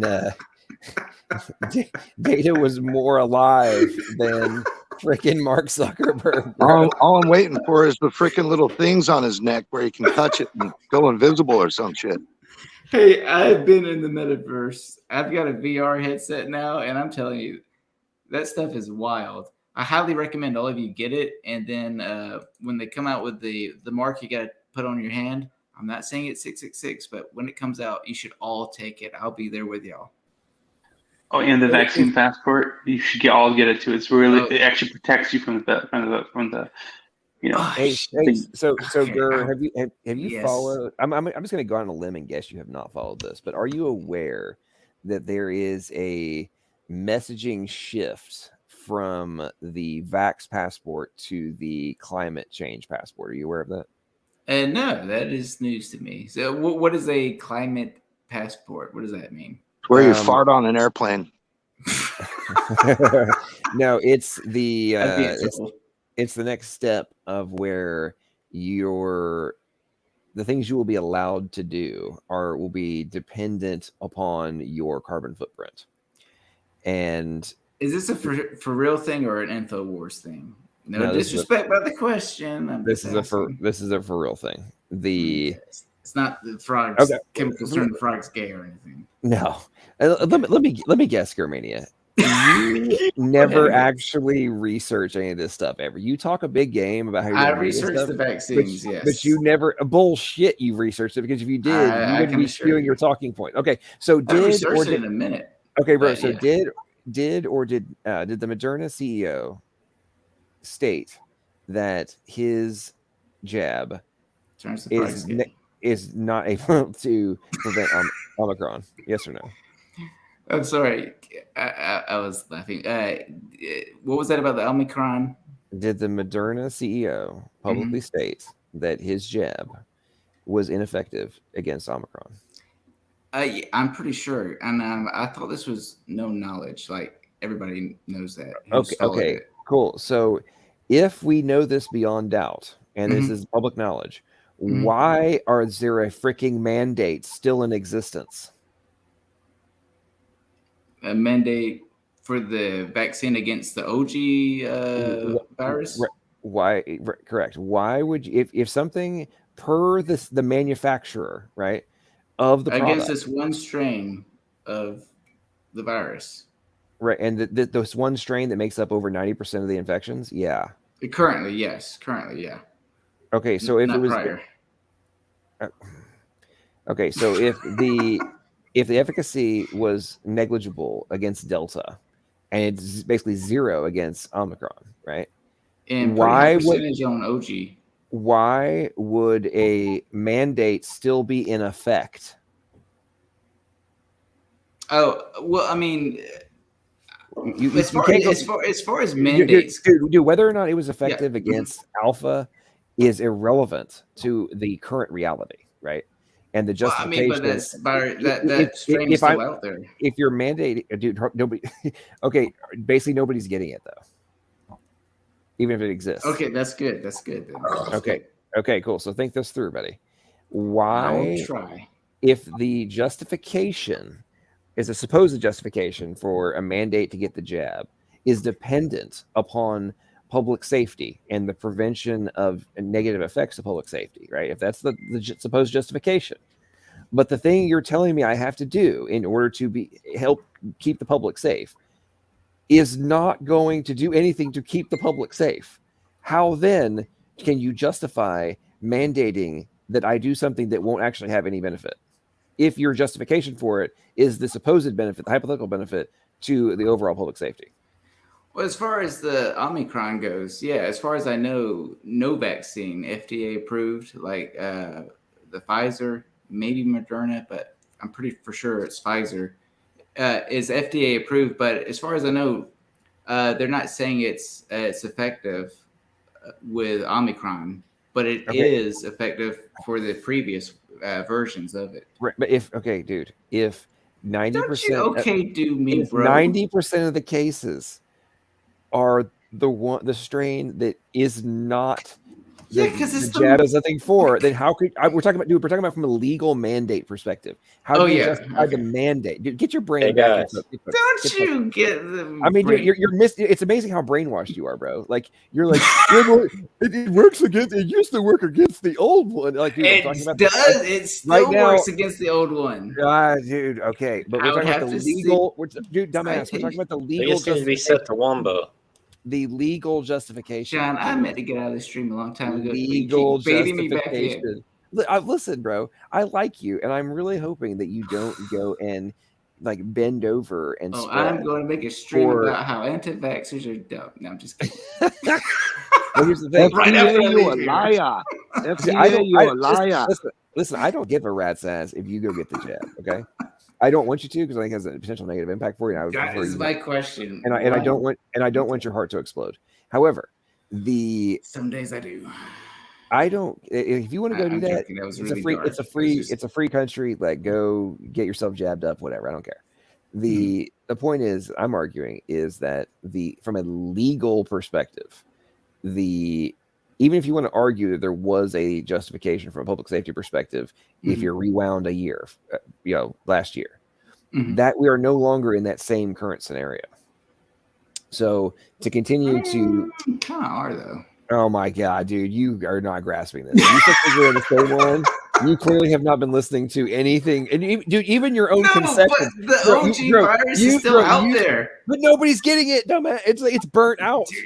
Okay. So, one person out of 100 might get this one. Therefore, the remaining 99 do something that will not do anything. I will level with you. Okay. And one more thing, Germania, did you forget the whole 73% of the United States is immune to Omicron? Did you forget that part? Well, I'm glad to hear it, to be honest with you. If Well, that is true. you conceded When to it- it a lot when it earlier. come- I'm sorry, my headphones went out. What was that? Go ahead. I'm gonna be quiet. Go ahead. I'm muting myself. Go ahead. I'm gonna call you redefine LPP. Okay, I'm just throwing shade at Sam. That's all. Okay, when it comes to mandates, like government mandates, on whether you should get poked or not. Okay, I do. That does give me pause, because if the government can enforce you to do something, especially against your will, that raises a bunch of red flags with me. So I will give you that. Part of me is like, screw that. Screw it. Make everybody get the poke. But the other part of me is like, well, what if it's something that was actually harmful and demonstrably so? So I'm like, I don't know if I could support that or not. Yeah, like in principle, because I do have very strong libertarian leanings, which is you do whatever you want to do as long as it doesn't hurt or infringe upon the rights of other people. However, when it comes to like if a private company can drug test you and see what's all in your system, if we grant that, I feel like using that same logic, you can grant that they can also make sure you're vaccinated. I don't support either of those positions, but if you're like hardcore in that libertarian stance, then I feel like it logically follows. Hopefully that made sense. If not, let me know and I can clarify. No, I heard what you said. Okay, so if you're a libertarian or have libertarian leanings, Yes. Let me just obliterate your talking point there. So you're talking about drug testing, and okay, you're not supposed to do all that kind of stuff, right? Okay. Yeah. So let's look at current Legalize. law. Let's look at current law. Okay. And real quick here. Look at you quick with the resources on this particular topic, but not the others. Okay, so let's look at here. Okay, so this is the 2008 Genetic Information Non-Discrimination Act. So let's just read quickly, shall we? Yes. Employer practices. Discrimination based on genetic information. It shall be an unlawful employment practice for an employer to fail or refuse to hire or to discharge an employee or otherwise to discriminate against any employee with respect to the compensation, terms, conditions, or privileges of employment of the employee because of genetic information with respect to the employee, or to limit, segregate, or classify the employee of the employer in any way that would deprive or tend to deprive any employee of employment opportunities or otherwise adversely affect the status of the employee as an employee because of genetic information with respect to the employee. Okay, pause. Okay. So that means employers should not be able to look to see what type of drugs you're on or what vaccine you're on, correct? If we throw this out. Moreover, a subsect next section, acquisition of genetic information. It shall be an unlawful employment practice for an employer to request, require, or purchase genetic information with respect to an employee or a family member of the employee, except where an employer inadvertently requests or requires family medical history of the employee or family member of the employee, where a health or genetic service are offered by the employer, including such services offered as part of a wellness program. Yada, yada, yada. Okay, there's some minor exceptions, right? But other than it's unlawful. It is unlawful for me to have to disclose this information, right? And this is like from a genetic information perspective. That's before you even talk about HIPAA, right? You're not allowed to force me to disclose make public my information, right? I have to do it willingly. You can't insist. You can't blackmail me and say, hey, if you don't publicly disclose this, then I'm going to fire you, right? So if the mRNA vaccine is genetic information, because what the hell do you think mRNA is? Right, it's messenger RNA. It's genetic information that is going to be utilized by your ribosome to synthesize a protein. What the hell do you think it's synthesizing? Oh, a spike protein. Oh, wait, where did that come from? Oh, it's genetic information that is part of the virus. Do you think this law is good or not good? Hello. Well, no, I'm saying under this law. Yeah, under this law. But do you think this law should stand or fail? I think the law should stand. Okay. But that means no drug testing of employees, right? Are we allowed to consensually inject our own genetic material into coworkers or employees? Well, if the employees, that would be I guess that's subject to the well. This is a is the coworker your employer or is a fellow employee? Well, that's a fair question. Whoever asked that question. Either way. So Jackson, are you trying to have sex with your boss? Not my current one, no. Not the current one. Are you saying that at some point in Okay. your employment history you had a boss that you wanted to inject genetic information into? A little bit. Don't answer that. You're on stream.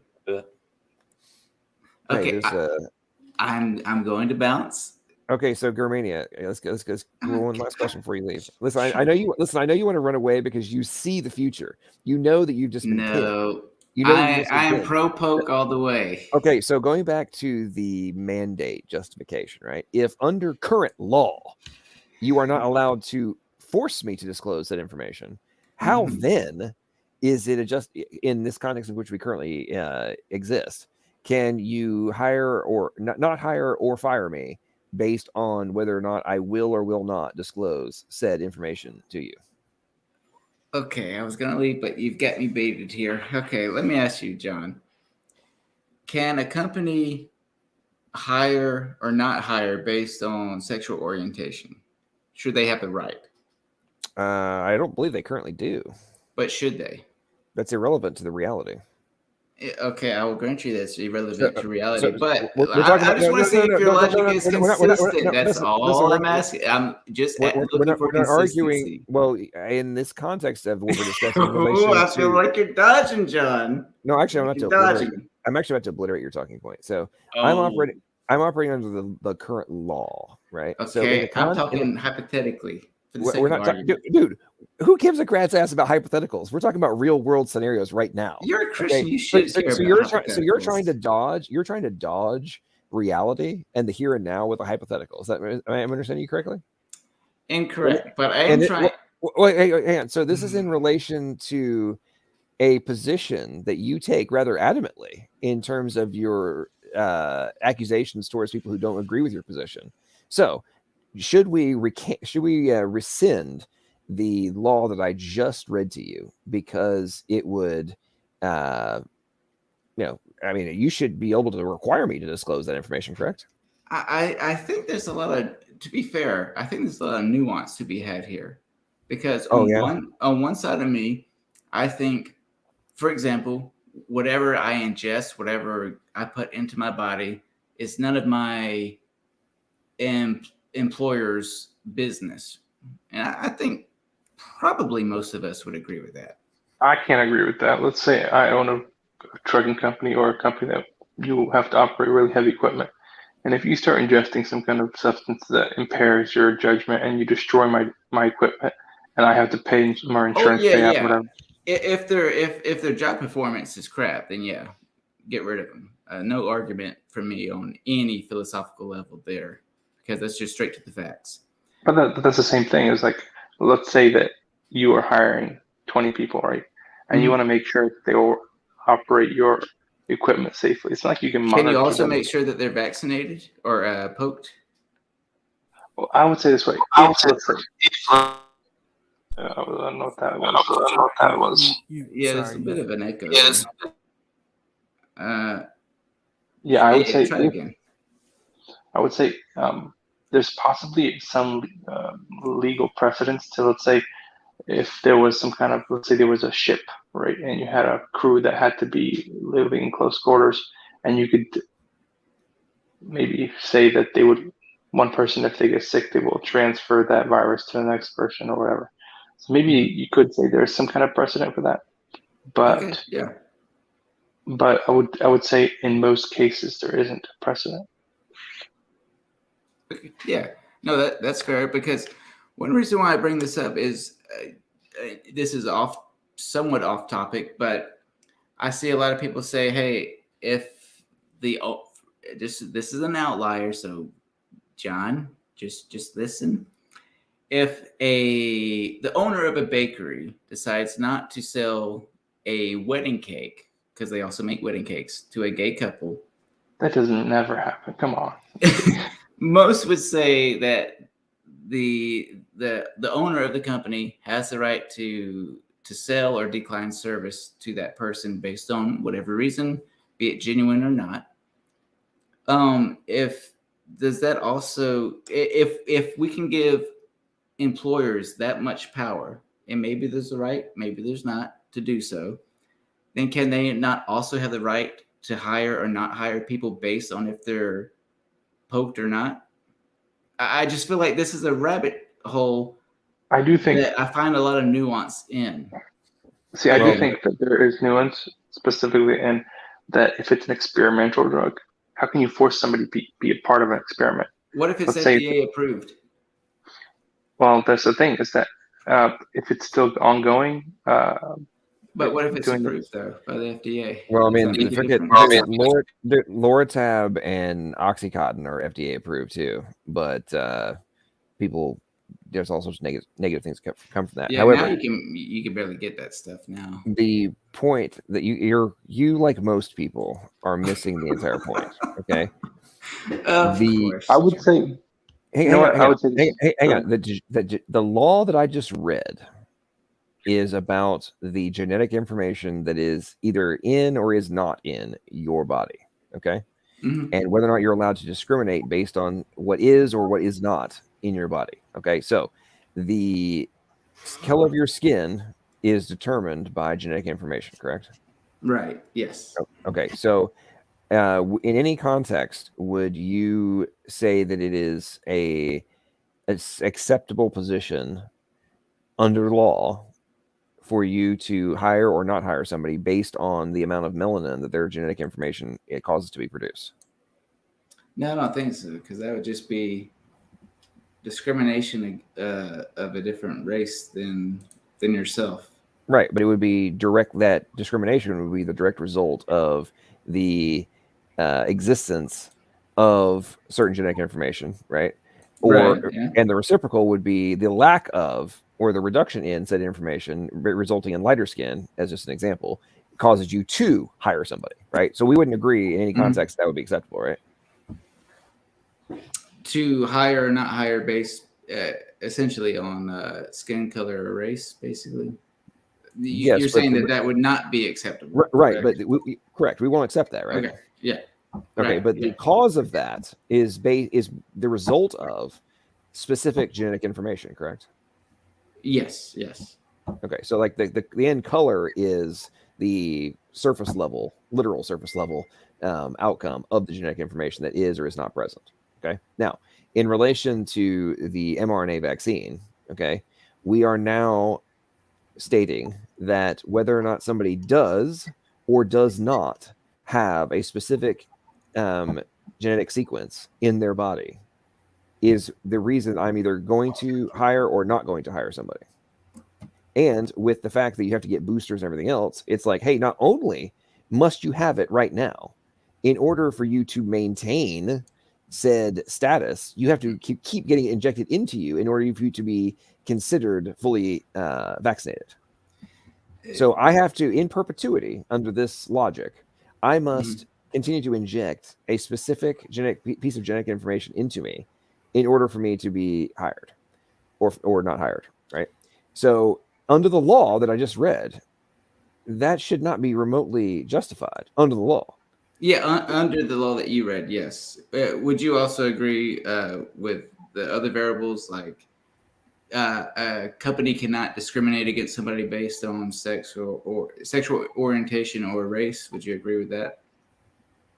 I mean, sexual orientation, race has been well established since what, like 50 or 64, whatever, 67, something like that. And I'm pretty sure that there's been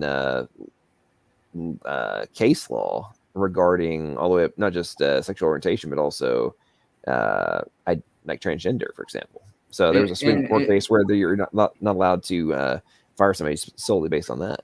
So, and would you agree that should be a law that you cannot discriminate against people of that, or whatever terminology you want to use?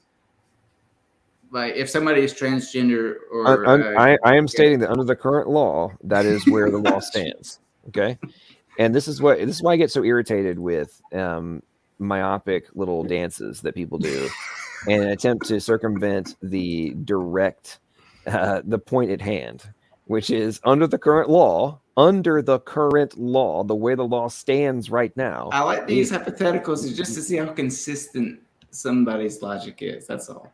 Okay, do realize? But I get that it's the current law. your hypothetical also the reverse also applies to you, or that logic applies to you, genius. Yes, So, yes. Okay, I know that. okay, cool. So are you in favor of mandates for the jab? Yes or no? From the government, no.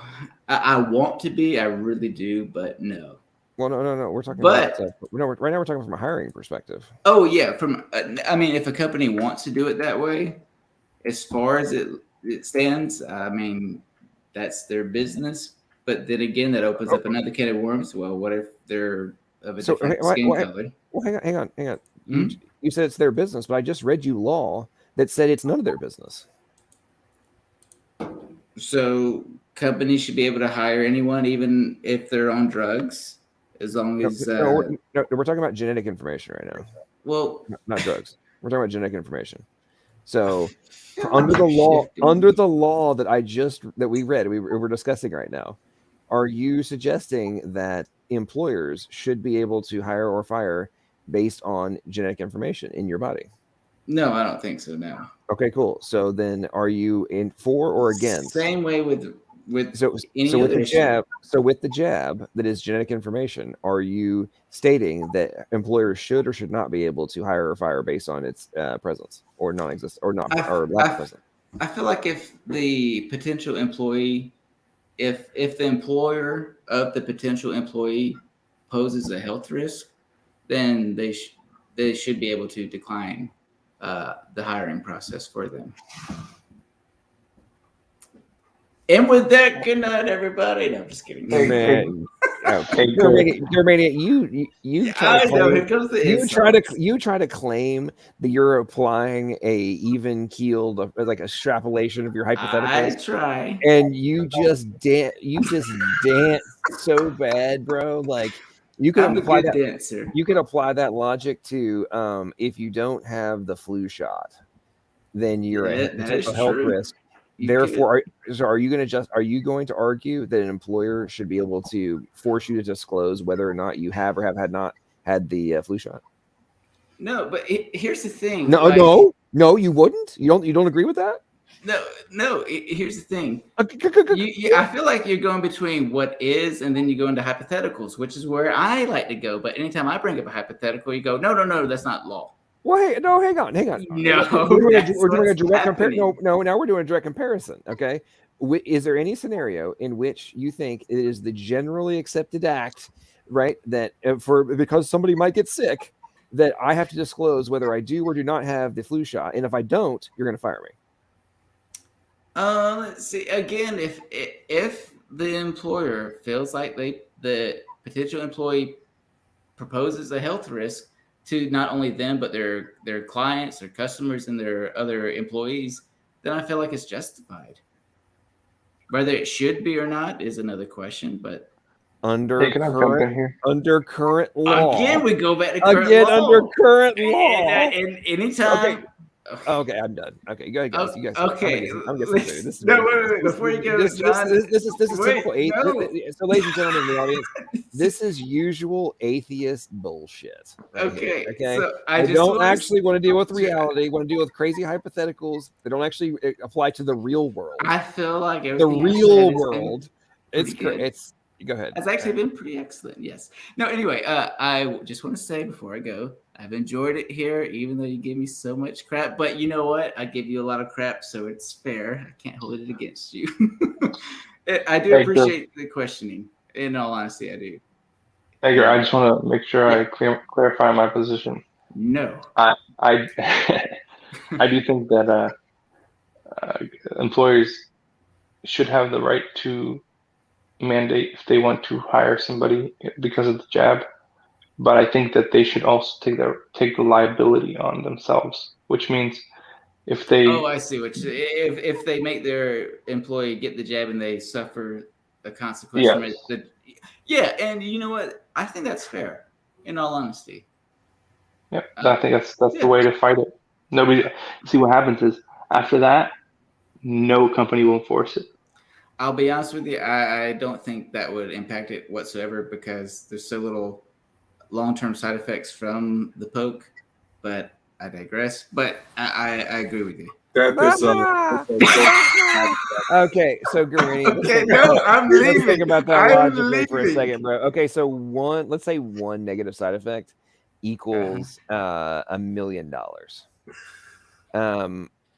Do you actually Are you think dealing with an outlier? No.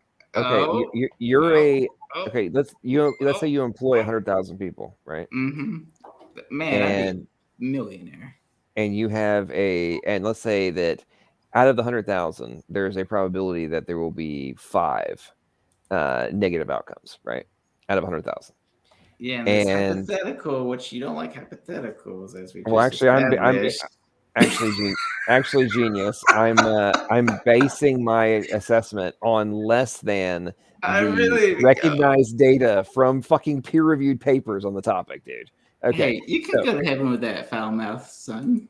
You know, it's amazing. I'm joking. I'm joking. You know I'm what I find? listening. I'm listening. You know what I find so funny is the fact that most atheists, one of the top things that gets them all riled up about Christians is that they're holier than thou types, right? And then when they deal with somebody who's not a holier than thou type, I saw your comment. I'm not a holier than thou type. I in no way, shape, form, or fashion try to present myself as being a holier than thou type. And I actually, one of the reasons I went away from the church originally when I was 18 years old was as a direct result of holier than thou types. One of which, whose ass got me expelled from a little institution I was involved in, and whose ass I beat literally into the closet while I was being supervised by dorm residents, and I'd been given like 12 hours to leave campus. Okay. And my sins, guess what my sins were? I talked about women, and I had been seen hugging a girl, and a few other things, right? And I was getting kicked out, right? Anyway, long story short, the point I was making is I get so irritated by the hypocrisy of atheists who are like, oh, you said a bad word. What kind of a Christian are you? And it's like, so you don't want people to like judge you, but then if I don't act like the person who you don't like, therefore what I'm saying is false. Like, what? How does this make any sense other than the fact that you're trying to dip, dance, dive, and dodge whatever Donnie says about around reality and the weakness of your positions? Go ahead. And on that note, ladies and gentlemen, no, I'm just kidding. No, yeah, I get that. And you know, one thing that I do see my fellow atheists say is that Christian over there isn't acting like a Christian, to which I say, well, how the heck does a Christian, how is a Christian supposed to act? I know if you ask 10 different Christians, you'll get 10 different answers, but yeah, I get that because I know I grew up in a very judgmental church, so I can actually relate to a lot of what you just said there. Oh yeah, I've seen your video on that topic. I know you understand where I'm coming from on that. Yeah. And what always fascinates me is and this goes back to, in my opinion, the ignorance of a gigantic percentage of atheists on what is actually the position, at least for myself, right? If the necessity of Christ is the fact that no human can ever be perfect, right? Therefore, we are always going to have flaws and failures and so on and so forth. Then to make the assertion that me not being perfect somehow negates my position rather than substantiates it in terms of my necessity of needing Christ to pay for my sins, like it's like, have you guys thought this through? Because clearly you haven't. And if you have thought it through, then your logical reasoning skills suck really bad. And you're probably saved because you're so dumb, God couldn't judge you because you're an idiot to be able to actually comprehend the bigger picture. Therefore, you're covered because you're an idiot. And so therefore, damn it, John, I'm trying to leave, but you bring up so many topics that I really want to dive in on. But go ahead, address that. What say you to that assertion? Go ahead. You see, I do this to Speed a lot. He'll say, all right, I got to go. And I'll just start asking him questions, knowing that each question will make him want to stay longer. And then before he knows it, God, that's what you're doing right now. Before he knows it, he stayed in the stream or backstage 15 minutes longer than when he wanted to be. Now, Gurr, you do realize that there will be a full transcript analysis of this stream by putting Brand in the game. So, are you prepared to defend what you just said to put in? I have no regrets. No regrets. No, everything I've said here, I stand by. And again, I'm always open to change if it's needed, which, I mean, everything I've said has been perfect, so I don't see any reason to change it. No, I'm just kidding. But I'm leaving, and if Speed in the Game sees this, I will see them on probably their next stream. And John, when are you going to come to one of my streams? I would like to have just a one-on-one conversation before, turning it into a dumpster fire. You've got to come by at some point. I mean, I have offered to do so, but your timing has never worked with my schedule. Sucks. And then you also, there's actually been a couple times when you said you were gonna have a stream, and then I went to your channel, and then there was no stream. So a lot. So whose fault is this exactly? All right, that one's on me. And then when you your live streams, like who's the crazy loud woman? Angry. What's it? I'm not gonna say anything. You know who I'm talking about. Yeah, what are you talking about? Like that one. Like that woman is so dumb. I mean, so dumb. I think I know who you're talking about. No, a few people come to mind. And she starts yelling and yelling and screaming, and it's like, woman, you didn't understand a word that was said, and then you're yelling and. So whenever I see her on your streams, I'm like, nope, not happening. Well, that's why. Again, it goes back to scheduling, so I shouldn't even say this, but that's why I keep going back to, hey, it'll just be a one-on-one for like the first 30 minutes to an hour, and then I will open it up, and if somebody comes in that you're like, nah, I ain't dealing with this, then I understand leaving. But again, I get it. Our schedule conflicts a lot. But you know what? It's whatever. But here's the thing. As you know from the streams I used to go into on a regular basis, I have no issue with confrontation. Like you don't. No, I get that. The only thing that I don't want to deal with is just ridiculous overtalk and like not actually having discourse. Yeah. Like if we can actually have conversation, like and have back and forth, and it not just be like yelling, fine. There is a certain somebody. I can't get too much into it on my quote unquote side, who is a freaking child. And so but anyways, I don't need to say too much, but I will see you all later. Everyone, it's been good talking with you, and I don't know if Donnie is still there, but if he is, take care, Donnie. And LPP, maybe, just maybe, I'll see you tomorrow. If you're not working tomorrow, I should more than likely have an open stream going. So, what time will your stream be? Because I may be doing an after. I may do another after show. Oh my god! Oh no! It'll be in the day. It'll be like if I do one, probably sometime between like 2 and 5 o'clock at the latest would be the start of it. Because Mrs. Mania should be here by like 6, so I have to do it. So hang on, hang on. Did you get married? No, I just call her Mrs. Mania just because. Okay, so does she know about? Do you call her Mrs.? Yeah, I actually told her the other night, and she just had this big ass smile on her face. She was like, "So does that mean?" I'm like, "No. Stop thinking about it." Okay, so here's the question for you. I was like, hey, listen, man, I'm just channeling you, bro. You're not. You gotta be scientific and philosophical and smart. I'm joking. You just admitted you do this. It's reciprocal. Okay, so why are you afraid of marrying this woman? It's not her I'm afraid of. It's It's from the law. No, I'm just kidding. No, I don't know. I feel like marriage is just like if two people are together, why can't that be enough? I mean, if anything, you could sign some legal contracts if needed. But you know what? That's going to open up a different can of worms, and I don't feel like going into it. But I'm happy. She's happy, even though Plus, she'd you can't be bang whoever you happier want anymore. supposedly if we said I do. But I'm just like, we're going to do that at some point. But I am trying. No, I understand the all the stuff you just said there, but I'm saying you've been with her for quite a while, haven't you? Yeah. Yeah. A good yeah. while. Since I So started YouTube, actually. So 2018. Damn, that's crazy. Okay, 19, so 20, 21, we're gonna get to it eventually. All right. Well, anyways. Yeah. I have Oh, got so to you're go. 4 years in. You're 4 years in right now, and being like, "Oh, I'm gonna get to that. I don't want to rush things." I'm telling you, the first year and a half was fine. There's no pressure. After 2 years, it's like, okay, girl, when are you gonna ask her the big question?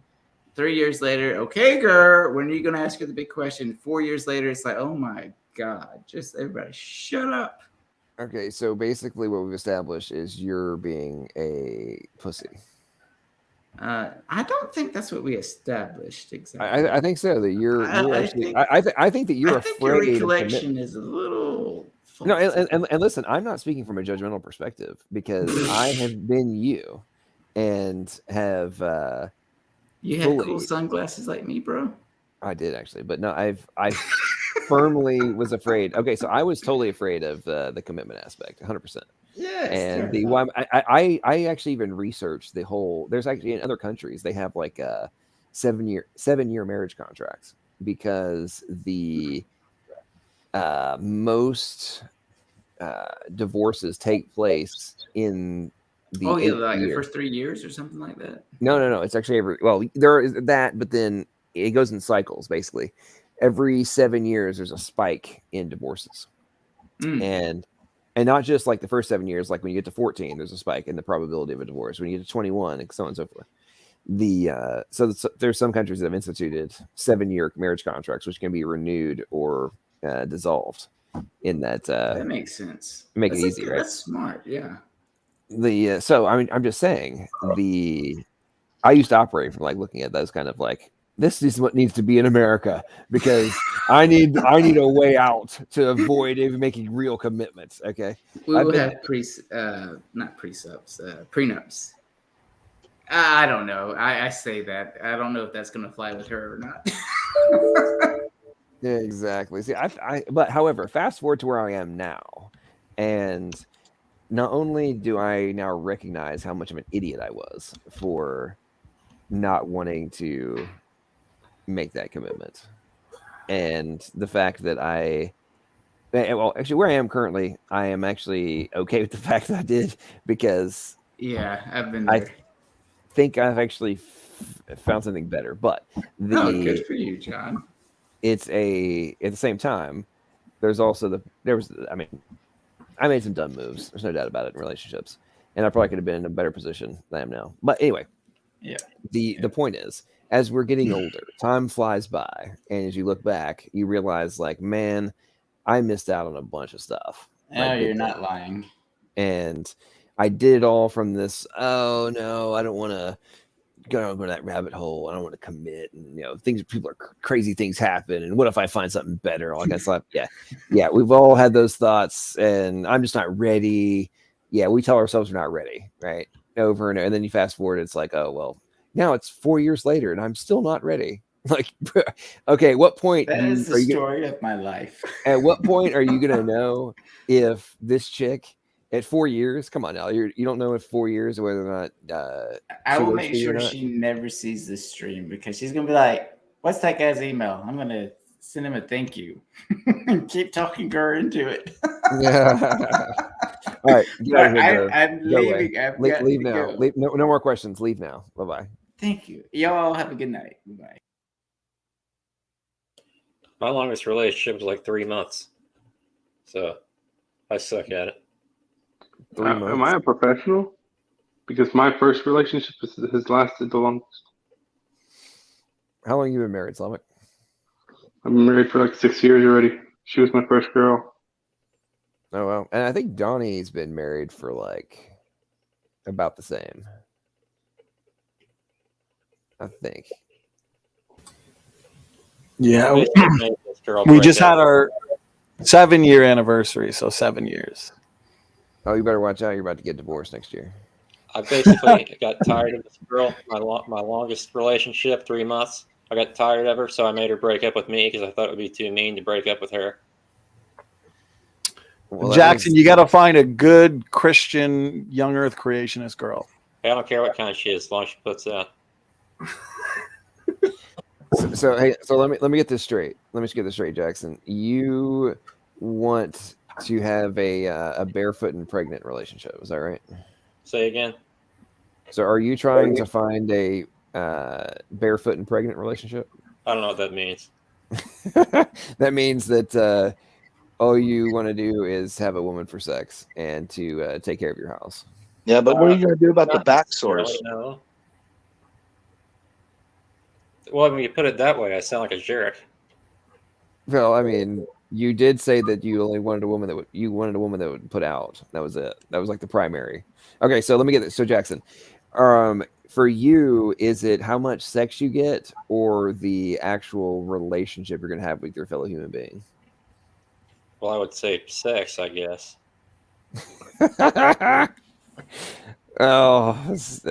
Okay.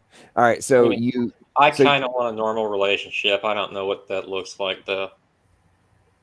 Okay, so would you prefer a woman that likes to talk about salamanders and geology and et cetera, and help you go search and find reasons why atheism is true, and you also, as an added benefit, you get to snuggle at night and have sex, or do you want a woman who doesn't care about any of that kind of stuff, and yeah, you get sex, but Not as often. in the other 99% of the time, she doesn't give a rat's ass about anything you care about. Which one would you prefer? I guess the salamander one. Okay. So, what should be the primary, sex or connection? Well, I feel like you meet people through sex more often than not. Am I wrong? Am I getting this backwards? Well, I mean, there's obviously the sexual attraction, right? Yeah. But do you think that it's okay? So, the chick who doesn't care about any of the stuff you're talking about, she's better in bed than the other one. Which one are you going to choose? The other girl's not bad. She's good, right? But she also likes all the stuff that you like. And you have the other girl who she likes to get freaky, but doesn't give a rat's ass about anything else that you like. Which one do you choose? The best one, I guess. No, I'm just kidding. The one I have in common with. Okay, so is there a higher probability that over time, the sex you're having with the one who might not have been as good at the beginning, but the more you connect with them and the more times you have sex with them and so on and so forth, is there a greater probability that she will actually end up better in bed than the other chick? Maybe. Like this girl I went on a date with, she was this like 20-something-year-old, early 20s, and she said she was a virgin. I was like, yeah. Oh, so you rejected the untouched? Well, no, it wasn't because of that. It was just we didn't really click, I guess. Oh, okay. So, okay, hang on. So you didn't really click. So did she not have similar interests as you? It was just a weird situation. She was just too immature. Okay, so she was with one of her friends, kind of. I mean, one of her friends brought her there, and it was just it's hard to explain, but yeah. So no, it's not hard to explain. So you're saying you weren't having a mental connection with her? Kinda, I guess, yeah. Oh man. Okay, now if she happened to like love fossils, do you think that you would have connected with her? Probably. So even if she was like might be immature or younger than you, but still, the immaturity thing was a turn off. Right, but do you think that if she was like passionate about fossils, you might have been more likely to keep on the conversation going? All right. The truth is, she didn't believe that she was related to a banana plant in the same way that Jackson She thought that was nuts, kind of weird, Yeah. and called it a day. I haven't Also- bring up personal beliefs and dating. And Also, you have to have a definition of what immature is compared to your maturity level or whatever you're trying to relate it to. I would say I'm pretty immature. So if I say someone's immature, they're really immature. Wow. I mean, It was like a Tinder date. I wouldn't say you're immature. I mean, you do own land in Madagascar, after all. So, I mean, that is not necessarily an immature position. That's true. But It's like I'm wearing a green headband right now. To be, Did you meet her online? Yeah, I met her on Snapchat. Oh my God! Never mind. So that's Next story. Well, that would explain the immaturity right there. Yeah. Yeah, that's not a good spot to. No, it's really not. Yeah, try Bumble. They have to get in touch with you first, and you'll run into some real. I tried Bumble. You'll run into some really weirdos, man. Really cat ladies and all sorts, man. It's crazy. No, You you might gotta like go cat meet people in ladies, though. person. They know all about the feline ancestry. It's pretty cool. Just go out and meet people in person. Like go to fairs and events that go around the city. That's how you do it. You know, I've never met anyone in person like that. Really? No. Oh, you're not an outgoing type dancer or I something? did meet one girl. No, I take that back. Several girls in person. Okay, never mind. Well, hey, listen. In fairness to Jackson, the past 2 years have not exactly been conducive for meeting girls in public. Not only is there camouflage of the facial variety going on, the premise of just having random conversations has been rather frowned upon. So, I mean, in fairness to Jackson, in this past the 2 last years, couple of years have been weird. I mean, like I said, to be fair to him, I mean, it's not like the days. Our days of 20s where it's like, right. I'll tell you. So, Hey, you didn't even need bait on the hook, brother. No. Okay, so when I was in my 20s, the early 20s, like 21, 22, when I lived in Birmingham, me and my roommate at the time, we discovered that on Tuesday nights, Whole Foods had this extraordinarily cheap wine and cheese extravaganza, right? Nice. And it was like $5, right? And you got nice. That's all even the better. Cheese and crackers and freaking wine. It was epic, right? And of course we were broke too. So anyway, we would like scrounge money together, go up there, and I mean it was like fish in a barrel, dude. It was it was ridiculous, man. I mean, late 20s, early 30s, some of those mid 30s, man. It was ridiculous, but it was crazy. But my point is that those types of environments, they're starting to make a comeback. But for the last 2 years, I mean, that whole concept didn't exist. Especially Here in Orange County is a little bit different because a lot of speakeasies started open up, and not just drinking places, but it was restaurants that would have the back alley type thing and some of the stuff. So in Huntington Beach, it was kind of easy to go out there and find little pockets of little nuggets, and but there's always that it's just the texting thing that gets to me, man. They want to text everything to you. I mean, just give me a 2-second phone call, please. Yeah, I like texting. I hate the texting, man. I just can't stand it. It's not because of spell check or anything like that. It's just annoying. It's like they'll send you the 3-letter 6 texts, and it's like, oh, come on, man. Bing, bing, bing, bing, bing. And I was saying, just give me a call or just put it all in one text, please. No, I get you on that. It's interesting. I don't mind doing like communication throughout the day via text. Yeah.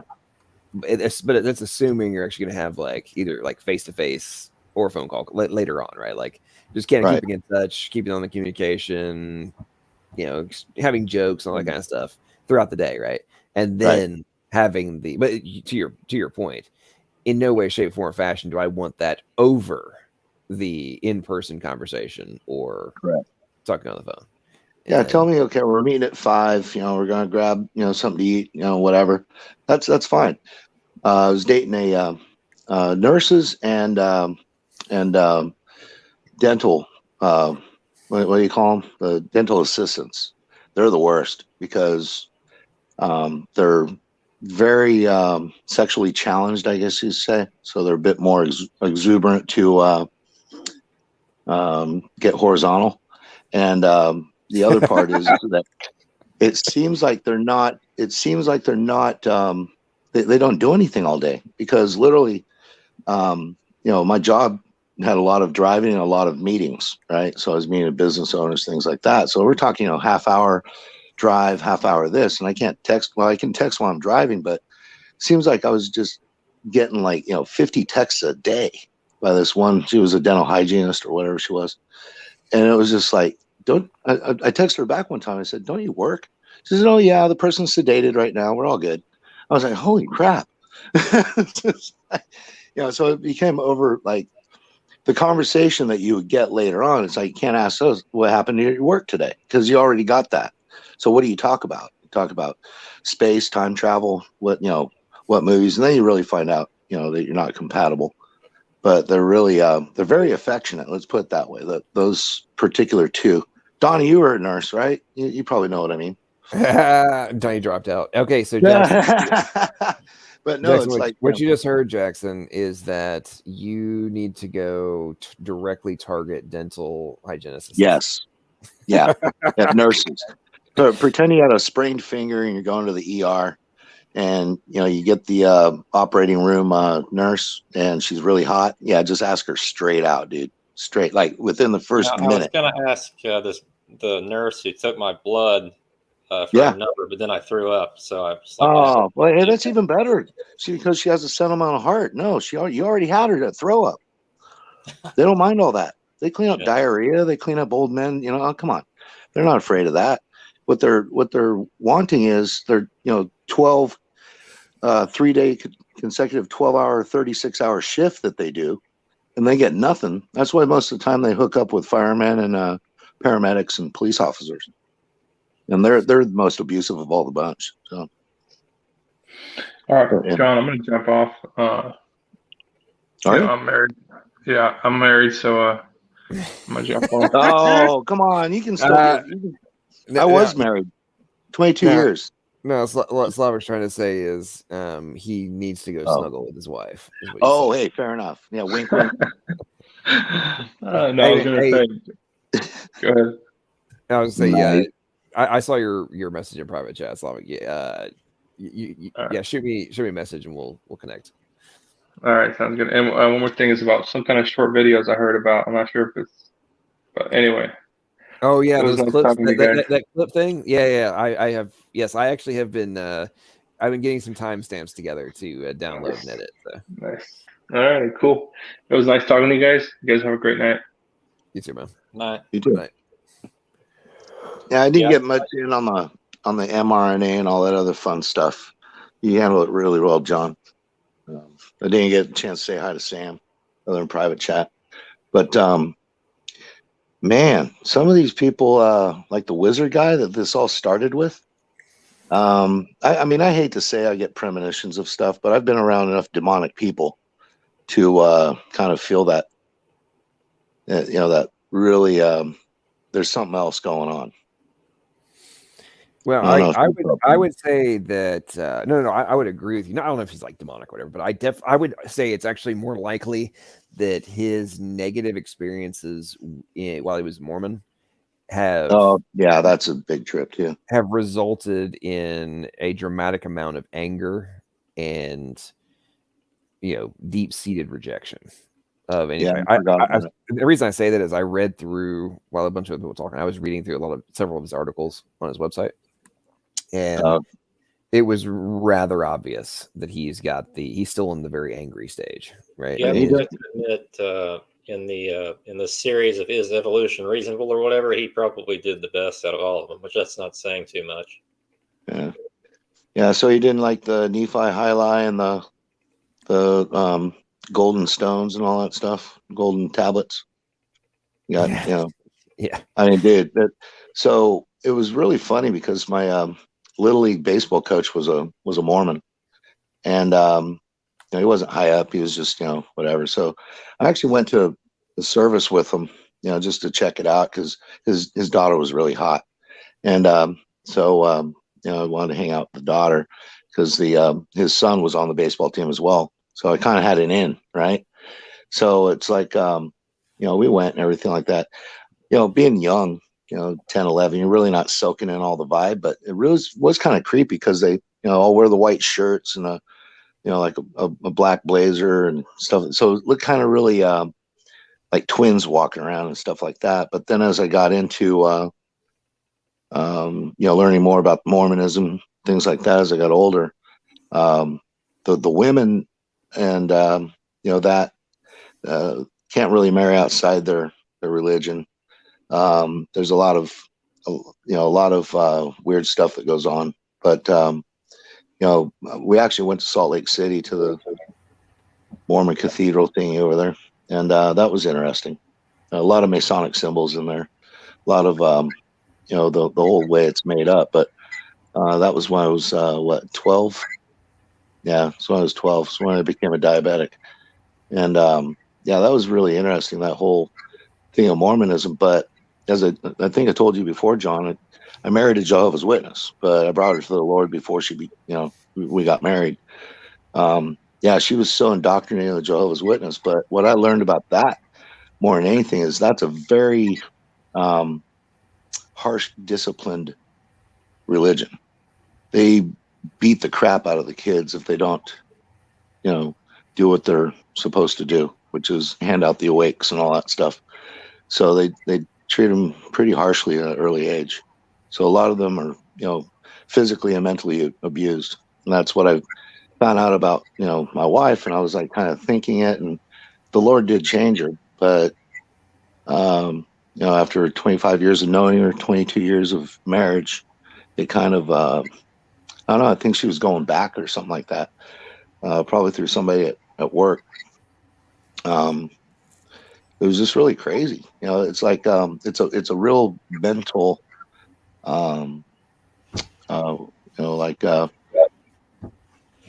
abuse that they go through, because the way that they're taught, evangelizing to them is going door to door, and there's a lot more into it if they don't know the Bible versus, it's kind of medieval type stuff is what I was thinking about. And her father-in-law was not a friend. He was nowhere cordial or anything like that. But I only met him when we went to Australia, and it lasted less than a month in the house. But it's really crazy. The cultish effects. I mean, we do get some of that in some of these evangelical holy roller type hellfire type churches, but it's not as indoctrinated into I would say the doctrine of the church versus what the doctrine of the Jehovah's Witnesses because they don't believe in salvation until the works are finished, and it's a totally different thing. They don't believe in a new heaven and new earth. They just say that the earth is going to be how it is right now, but then it's going to be renewed. So something automatically is going to change with the animals, where they're going to, be all. It's really, when you get down into it, it's really dark, and I suspect the Mormonism type thing is too, especially with a lot of their, doctrines and demons and things like that they get into. Joseph Smith. I'd say so. Over the summer, I had a whole interaction with some Mormons, and they kept calling me, and I was like dealing with their little team, and then I actually am having a interaction with their the head of their church or whatever, and it was very fascinating to me because I went, and before I met with him, I actually over the weekend I downloaded and listened to the entire Book of Mormon, not just the literal Book of Mormon. I'm talking you're talking about the Nephi, all of them, Nephi highlight and all that. Yeah, the whole thing, right? Oh my God! I'm on that. So I went into this conversation with their elder guy, whatever, the Loaded for Bear, because I was sitting there listening to it, man. I was like, there were so many times while I was listening to it, my mouth was falling open, and I'm just like, what did I just hear? What? There's no right way, kind of thing, right? It was mind blowing, the number of just holy crap moments. Anyway, the part that really got me more than anything about from the Mormon perspective is they claim that the Bible is also the Word of God, right? And they claim that nothing in the Book of Mormon contradicts the Bible, right? Well, that's the new revelation. That's their new revelation, yeah. Right, but they claim it does not contradict or conflict with the New Testament specifically, right? That's all it does. And I'm like, okay, that's interesting. But the part that got me more than anything, and we went round and round on this whole topic, but they operate from this position that the priesthood of believers is only accomplished by the selection and the passage of it by another human. So that, like, well, it's Melchizedek is what they've hijacked. Well, they have they have Yeah. two different things. They have like the Melchizedekian priesthood, and then they're like normal priesthood. But in the context of whether or not who can be a priest, right? This has to be like a laying on of hands and like this whole ceremony deal, and like you have to be approved, right, by fellow humans. Well, Right. and the point I'm making is they claim that does not contradict the scripture, right? But the scripture clearly states that we're all priests, right? Right. And obviously the ultimate intermediary is between God and man, is the man Christ Jesus, right? Correct. And but we are all members of the church are priests, and Paul even talks about how we no longer need the traditional priest, right, in order to communicate with God. So how then are you going to argue from the Mormon perspective, right, that not only do I need a priest, the priests are the ones who decide whether or not I am allowed to communicate to God. Right. Like that is directly in contradiction to the New Testament scripture. Well, they have the deacons, the elders, and the which fulfill the Warren, which the Warren is so many of their what do you call them? The LDS churches, or what do you call them? They don't call them churches. What the heck they call them? So you got like 10 of them. You got like, the tabernacle. You got like or temple. You got 10 of those, and that becomes a warren. It's built off of like a population. So it's almost like a archdiocese Catholic Church type of situation where you have, a governing body over all of the temples, and then you have at each temple you have governing bodies, and then from there, and the women are nothing. The women can't really inherit anything. They're going to be happily eternally pregnant on their own planet and create their own universe and be their own gods. It's pretty laid out. I don't know where that comes out in the Holy Bible, but apparently it was on the golden tablets that Joseph Smith Tablets found. that no one ever saw. Oh gosh. Apparently he ran 3 miles with those under his arm, weighing some 250, 300 pounds of gold tablets. So apparently that was a feat of supernatural ability by Joseph Smith. Well, I just want to know about how they justify that, several hundred years before Christ, they had prophetic revelation that his name was going to be Jesus Christ. His mother was going to be named Mary.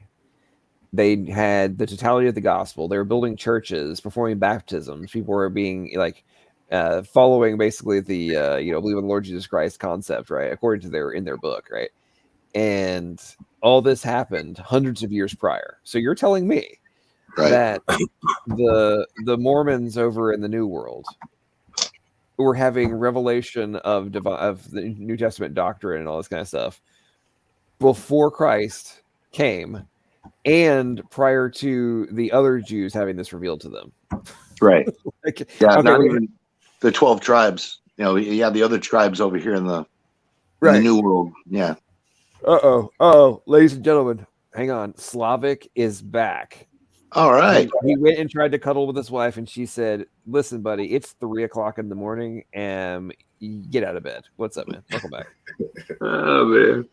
So I just had to throw this in there, but I don't know if you guys heard the book of I think they call it Abraham or something like that, and supposedly they bought some Egyptian hieroglyphs that were like something to do with the dead ceremony, but he translated it to be some kind of book from the time of Abraham. Except now, the Egyptologists actually went through, after they got a copy, somebody actually found the original, or not original, but at least copies of the original, because Joseph Smith actually drew out the pictograms and wrote his translation. And it's pretty embarrassing because now they went through and actually translated that real meaning of it. It's pretty embarrassing. Yeah, it's it's been going on for a while, but the okay, so the Catholic Church, Mormon Church, not so much the JWs, they're a whole unto themselves. They're more the Seventh-day Adventists, but majority of the Catholic and the Mormons and the Orthodox, or not the Orthodox Jews, but the Jews that were the Pharisees and all that, they're pretty messed up with the Babylonian paganism. Not so much on the Jewish side with the Mary worship, Semiramis, but that's all in with Mormonism as well. They have the holy whatever the thing is. It's like a they don't believe in the Trinity. Same thing with Jehovah's Witnesses, but the Arabic, I guess you can throw that in there. But the Catholicism is the basis, where the Trinity is the Son, the Mother, and pretty much the Father's kind of non-existent because he already died, type of a situation. And so it's all, we have to pray to Mary in order to get to Jesus, is what the Catholics are. Semiramis is the eternal mother, like Mother Earth, where all that came from. And that's kind of where it goes in with the Mormons, because they're graduating to a higher elevation to where they have their own planet as husband and wife, and they populate the planet and become their own gods. So it's all kind of wrapped up in that Babylonian, Sumerian type of pagan worship. But they, it's just what they do. But it doesn't surprise me that they actually translated those the script from Egypt that they found, because a lot of that has pretty much been buried from even secular history. It's been hidden by older archaeology, or just put in a vault somewhere and forgotten about. So yeah, it doesn't surprise me about that. Yeah, but the funny part about it is that he made his own translation. I mean, that was before Egyptologists figured out the meaning of those, hieroglyphs. Oh, but he had the special glasses. Remember? That's true. That's true. They got broken. He can't use them anymore. Yeah, but the hilarious part is that after the whole, because Egyptology kind of got big, so after they figured it out, now they can prove that the guy was just a straight fraud. But you know what I'm thinking? I'm thinking there's a lot bigger ministry, or there's a lot bigger reason to focus on the pagan religions, because most people, even in our day, hold to certain pagan ideas without realizing they're pagan. Not even Christians. I'm talking about, like, they consider themselves not Christian. They just consider themselves spiritualist or spiritual. But they hold to pagan ideas, and they think it's completely logical to do that when it completely makes no sense. I was recently talking to a guy. Headband. Yeah. All you gotta do is get a little drum or something, and start running around in a circle. But I was talking to a guy, and he was saying that he believes in like Norse gods, and he thinks that the Norse gods, or each people group, have their own gods, and it's completely fine to, all religions are correct. And I'm like, man, there's like more and more of these kind of people I talk to that think that you can just mix every religion together, and it's completely fine. Well, you're not too far off, because if you look at the Tower of Babel, okay, so the Tower of Babel, many years after the flood, there was a big enough population.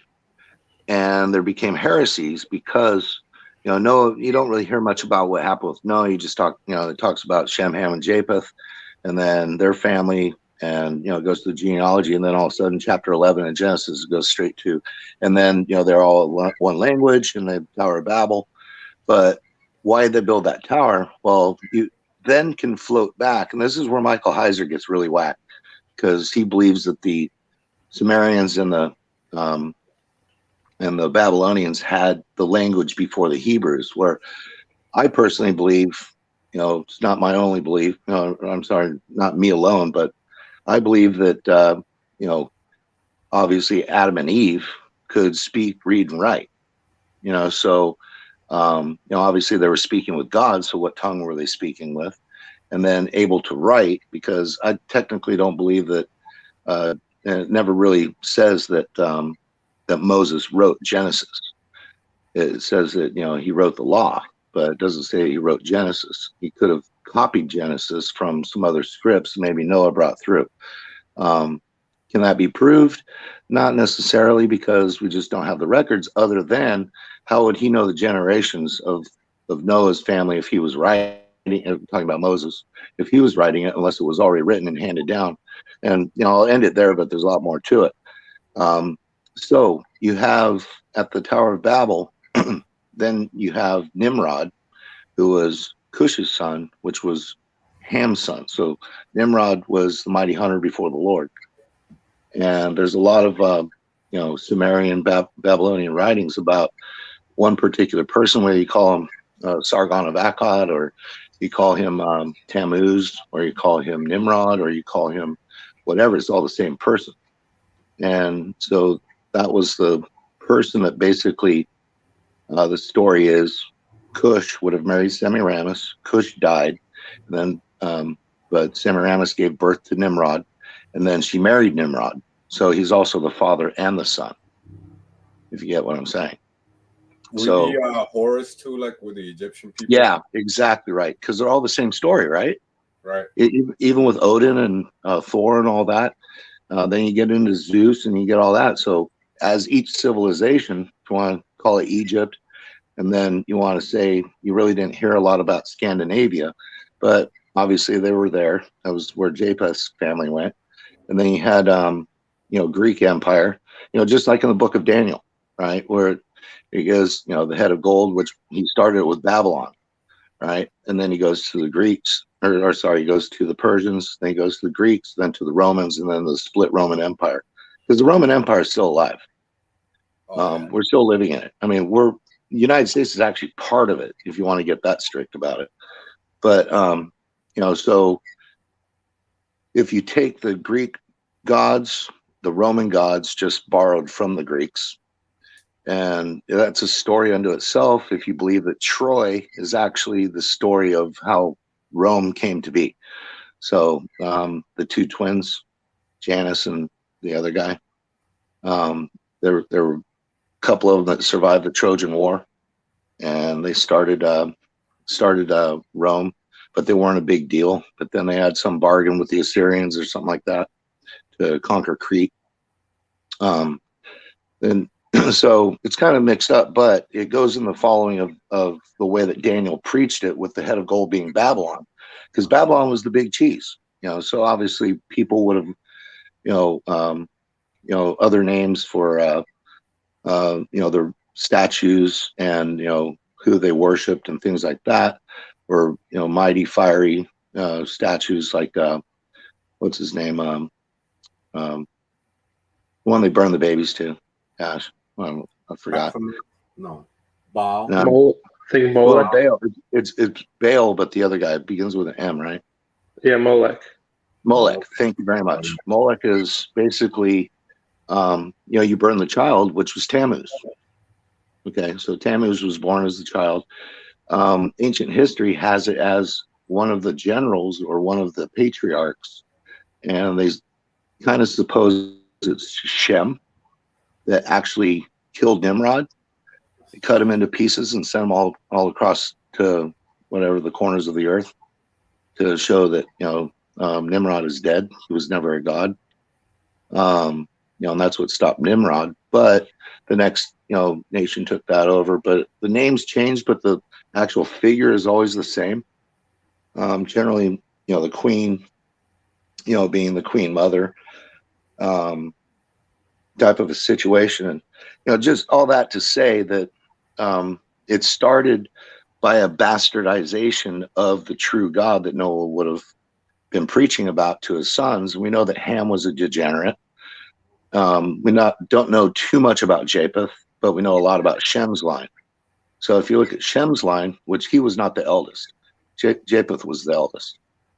And so Shem, actually, if you look at the story of Jacob and Esau, Shem was given the birthright, and Jacob was given the birthright, but they were both were not the firstborn.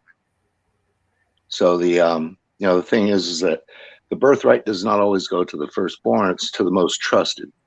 Then they carry on the priesthood, if you will, of the family of Hebrews, but they weren't known Hebrews under Shem up until Abraham. But they're all kind of related in a way too, but they all worship different gods. But showing that God is greater than the statues that they were was just by doing what God asked you to do, because all they had was basically from Exodus, all they had was Genesis. That's all they had.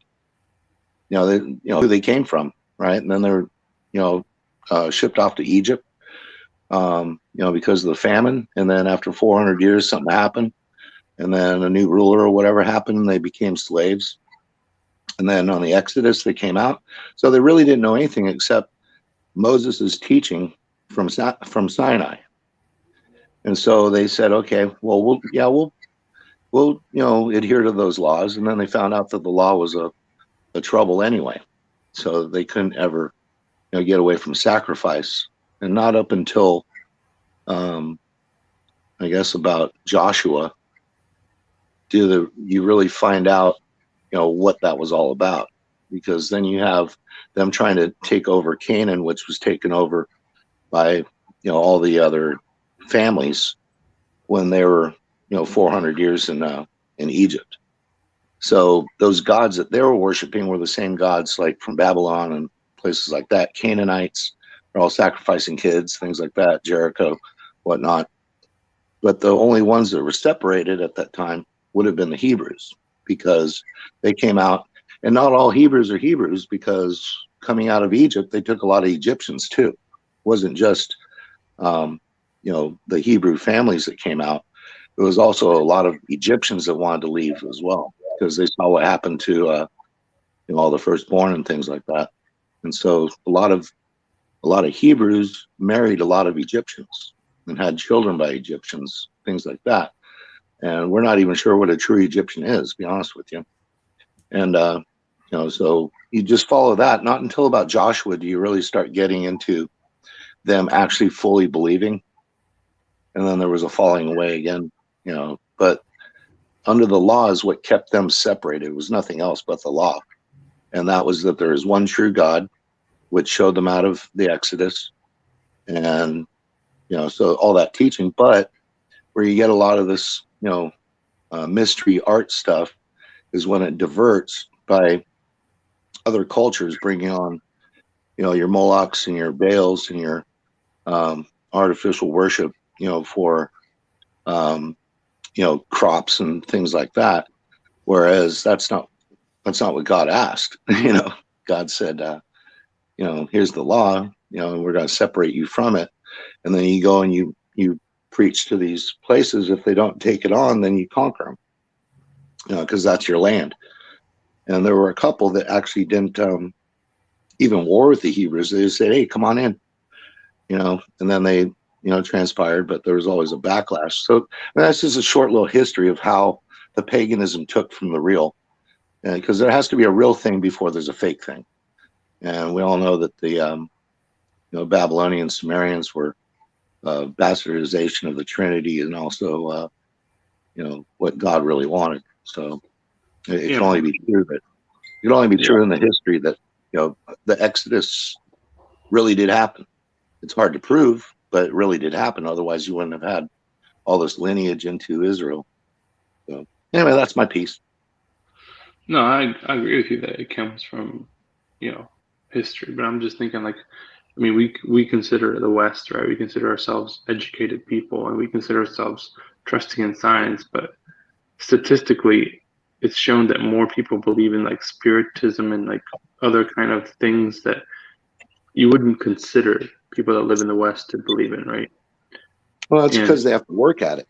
They have to work at it. They don't believe in the free gift. Think about it.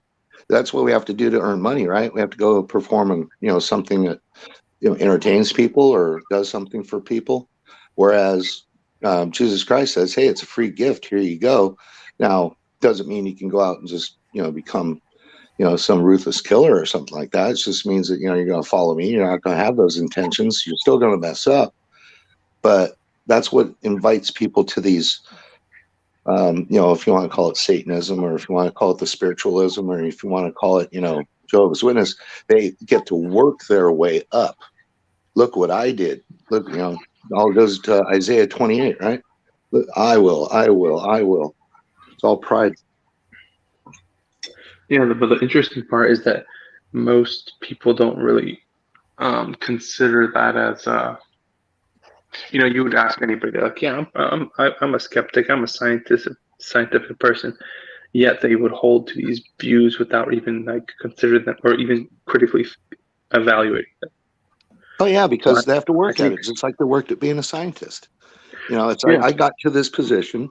I know my art, whether it's being a doctor, a physician, or it's being, a scientist, or it's being a school teacher, or it's a history teacher, or whatever it is. I got there because of my hard work, right? So it does fit into that. Whereas if, it's one of the hardest things to wrap around people's head that, what do you mean a free gift? What's in it? What do I have to do? Right? Isn't that what people always ask? Hey, you could stand on a street corner. Here's a free $100. What do I have to do for it? No, here's a free $100. Oh, you mean I can just take the $100? Yeah, you can have the $100. It's a real $100 bill. It's got Ben Franklin on there and everything. Here you go. And they'll say, well, what do I have to do for it? Are you sure I can just take it? You get where I'm going with this mentality? That's what it is. It's crazy. That's true, but I'm thinking like most people they consider themselves rational, but they don't actually completely hold or even consider what they hold to. Like right now, that this whole idea of like this UFO people that like believe in UFOs and they believe in like alien grays and that they're all like coming here to save us. I mean, it's pretty big movement already in America. Well, that's what Hollywood showed us, right? Close which is crazy. Yeah. And the crazy part is I actually looked into it a while back. It's been years ago, but I looked into it like specifically. I was trying to figure out if there's any scientific proof or if there's enough proof that there, something's out there. And from what I understood, even like other people that did studies that were hired by the government, I think Project Blue Paperclip or something like that. Yeah. No, Blue Book. Yeah, Project Blue, I believe. Yeah. Yeah. And the guy said that, it seems more some kind of supernatural, akin to people seeing fairies in the Middle Ages. Right. Who was it? The guy's name, Aleister Crowley. Yeah, Aleister Crowley. He talked about the Greys all the time. Oh, that's true. And then you had the guy that was with the Masonic Lodge, head poobah or whatever they do for them, 33rd degree, whoever. He was talking about the Greys. He would speak to them all the time, and they would show that they had documented things that wasn't really prophecy, but they would show them how to do certain things. Mm-hmm. That's crazy, man. But, right. But they come with good intentions, but then you got to pay the piper afterwards, right? Yeah, the interesting part is that what they said is that most people that got them, or they said that they interviewed a lot of people, and the people that said that they got abducted or whatever, they would always get the same message, that humans are evolving or becoming better, and that Jesus Christ was not like God. He was just an ascended master, and you can become like him. And the thing that the guy was asking is like, why in the world, if these are aliens coming from other sparse systems or whatever, why in the world are they talking about Jesus Christ? What is what does that he have to do with anything? And it's almost like this deception of just any kind of spiritualism goes. It's molded into a new form, for the new modern man. Let's say that way. Well, it's interesting because I keep going back to it. It's Acts 16 or 19. It talks about these Jewish rabbis. One of them is a leader, and then a couple of them are like they're whatever, Sadducees or whatever. It's hanging on with them, and they go out and they're able to heal, okay, but they're not healing like Paul was healing and things like that. And so they go up to this one who had, I don't know, several demons in him or whatever. And they say, they go up to him and say, we condemn you in the name of Paul and of Jesus. And then the person with the demon turns around and goes, Jesus we know, Paul we know, but who are you? And then they proceed out of the man, and they tear the clothes off the guy, beat him up, and they run away naked. I think it's Acts 16. So basically there were false prophets, if you will. They didn't have the ability to do it because they just thought, hey, well, that's the ability of Satan really to control his demons, if you will, fallen angels. It's kind of an explanation for how can somebody call a demon out. He's actually not calling a demon out. It's just like for show. Because I've seen some pretty weird stuff where people have actually levitated and stuff like that. Now you'd think strings and all this other stuff, but it's kind of weird where a lot of this stuff is kind of either tricks or a trade or something like that, smoke and mirrors or whatever. But if there's the ability for somebody to say, wow, I saw that, I want to go and follow them or something like that, or find out how it was done and all that, it's it's all magic and mystery. So that's another prelude to how people will fall into some sort of worship of spiritualism, because maybe they're promised something if they do something with, so that's their work. They have to fulfill the, what is it? The, what was it? The knights or whatever they had to do, find the chalice or whatever the heck they had to do. Templars. Yeah. Those guys, they're out on the mission to go find all the relics and all that stuff. That was their mission. So it's like, okay, say you come to me and I said, and you want some sort of knowledge that I have or whatever. And I say, oh yeah, you have to, do this thing. You have to find the 5 marbles of the elements of the earth. And so now you're out there finding the 5 elements of the earth, right? And you're going, do, all that. And you come back with them. And so I get the 5 elements of the earth, but then what do you get in return? Whatever you were promised, right? But you had to do a work in order to do it. See what I'm saying? It's like you fulfilled your deal. You worked hard at it, but see, that's the concept of man's nature. We have to gain all the knowledge. We have to, do all these things first before we come to Christ. Have you ever heard that when you're trying to, evangelize to somebody? What do I have to do? It's asked many times in the Bible. What do I have to do? Hey guys, my avatar is a talking snake. Nice. Good for you. It wasn't a snake. It was a shiny one. That's okay. Serpents are kind of a mistranslation, but that's cool. But the main figures of all of paganism are, it's a works religion. You have to do so many of these. You have to do so many of that. You have to, your firstborn. Wicker Man is another one. Witchcraft is really, really rampant right now. Sorcery and all that. That's for sure. actually got a story on that real quickly.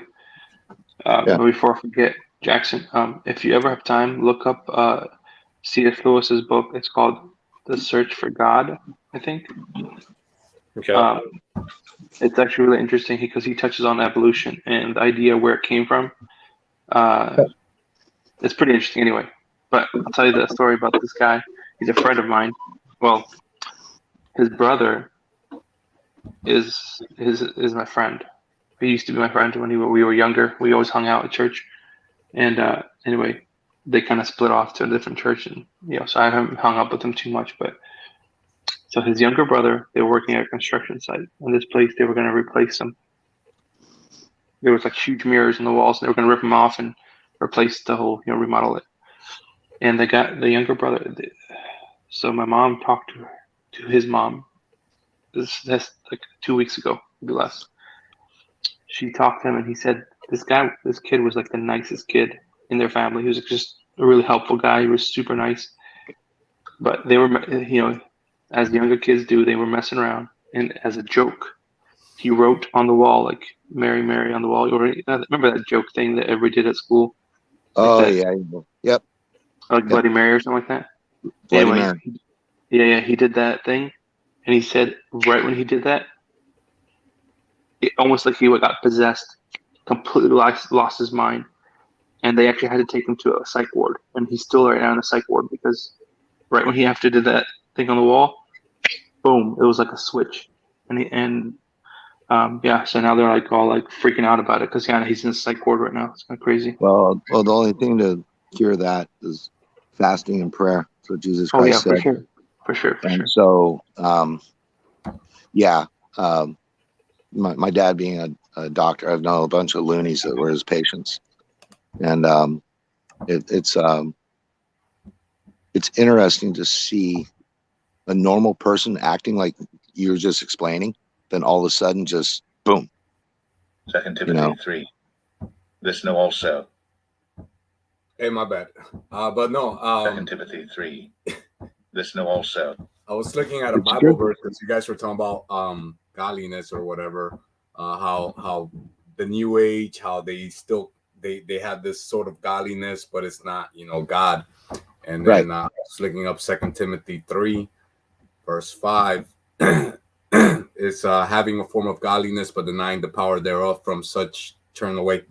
So that's like all the New Ages from the way I see it. But then I don't know if you mind. I'll just play this for like 60 seconds real quick. Yeah, go ahead. 2 Timothy 3, right? And then I feel like it's talking about atheists too. If I'll just let it play real quick, but it's crazy. This is for you, Jackson. But in the last days, perilous times shall come, for men shall be lovers of their own selves, covetous, boasters, proud, blasphemers, disobedient to parents, unthankful, unholy, without natural affection, truce breakers, false accusers, incontinent, fierce, despisers of those that are good, traitors, heady, high-minded, lovers of pleasures more than lovers of God, having a form of godliness, but denying the power thereof. From such turn away. For of this sort are they which creep into houses, and lead captive, silly women laden with sins, led away with divers lusts, ever learning, and never able to come to the knowledge of the truth. Now as Jannes and Jambres withstood Moses, so do these also resist the truth, men of corrupt minds, reprobate concerning the faith. But they shall proceed no further, for their folly shall be manifest unto all men, as theirs also was. But thou hast fully known my doctrine, manner of life, purpose, faith, long-suffering, charity, patience, persecutions, afflictions, which came unto me at Antioch, at Iconium, at Lystra, what persecutions I endured. But out of them all the Lord delivered me, yea, and all that will live godly in Christ Jesus shall suffer persecution. But evil men and seducers shall wax worse and worse, deceiving and being deceived. But continue thou in the things which thou hast learned, and hast been assured of, knowing of whom thou hast learned them, and that from a child thou hast known the Holy Scriptures, which are able to make thee wise unto salvation through faith which is in Christ Jesus. All Scripture is given by inspiration of God, and is profitable for doctrine, for reproof, for correction, for instruction in righteousness, that the man of God may be perfect, thoroughly furnished unto all good works. That was it. Amen to that, because that's what do we see in the world right today?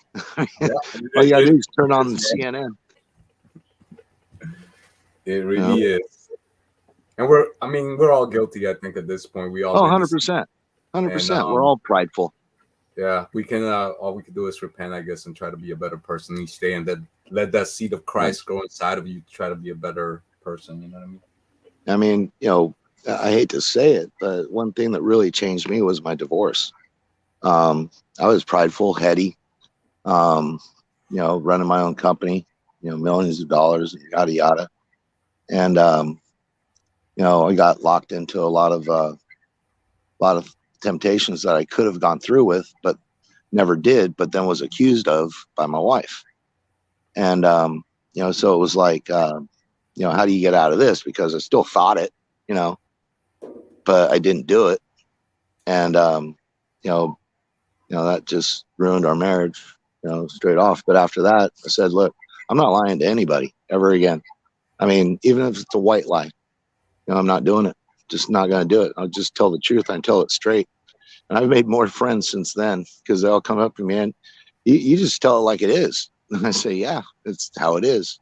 I've lived it, and I'm just not doing it again. So, if I tell you that, what you're wearing looks kind of goofy, it means what you're wearing is kind of goofy, or something like that. I'm not going to lie. You go, hey, how's this look? I go, it looks goofy, But, it's, I'm not going to just, try and, appease them, because that's a lie. You're basically putting yourself before Jesus Christ. What would Jesus Christ say? It's, in one of those things, it's not like I have to wear a bracelet that says, what would Jesus do or anything like that. It's just what's in my heart to, tell, the blasphemies of science, because they're in it for themselves, to get their names on a paper, to get recognized, and then they don't have to worry about getting these government grants that they get. And that's why these universities hire these people to earn money. It has nothing to do with what they're coming up with. They come up with anything. And, there is some good science out there, but there's a lot of bad science out there. And a lot of these philosophies and the lovers of themselves. And, you got to see some of these, the B word, you got to see them when they're out there at these conventions and how high and mighty, and they got their little fawning students after them so they can get the A in the class and the other stuff, so then they can fulfill their spot when they retire and all this other stuff. It's not all, but there is a majority of those that are in that classroom to get that A, to get whatever they need to do, whether it's sleep with the professor or clean his lawn or whatever the heck it is.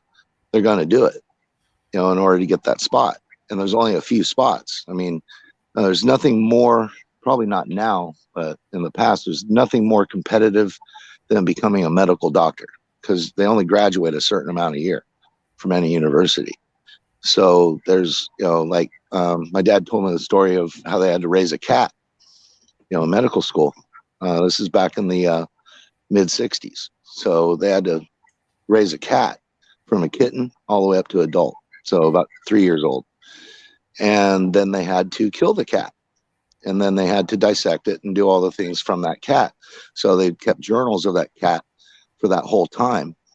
And then they had to do it. But a lot of people got their cats stolen, shoved down garbage disposals, strangled, buried. And you can't finish the course without the cat. That was your responsibility. Can you imagine that? Like the second year, cat goes missing. You're like, what? And somebody took it and shoved it down a garbage disposal. So now you can't finish the medical class. And I was like, what?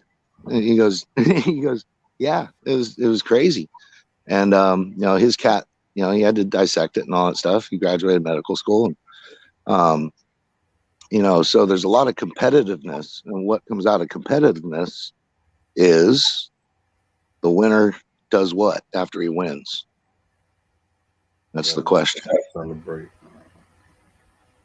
They do what? I'm going inside, bro. Okay. It's late for me, but you guys have a good night. God bless you. Jackson, God loves you too. And he's trying real hard to get you back here. Man. And Jackson, then you need to come to the Lord. That's yeah, what you man. need to And do, then brother. these corporations, bro, they're lying to us about everything. These mega corporations, and then they just bought the government basically. So you got to be mindful of that. And Campaign finance. what I'm wearing right now is a political octopus cartoon. You can find thousands of them online. Just political octopus cartoon, and there's been a conglomerate of corporations trying to control everything from the water you drink, which you probably bought from a store, to the food you eat, to everything. So Monsanto.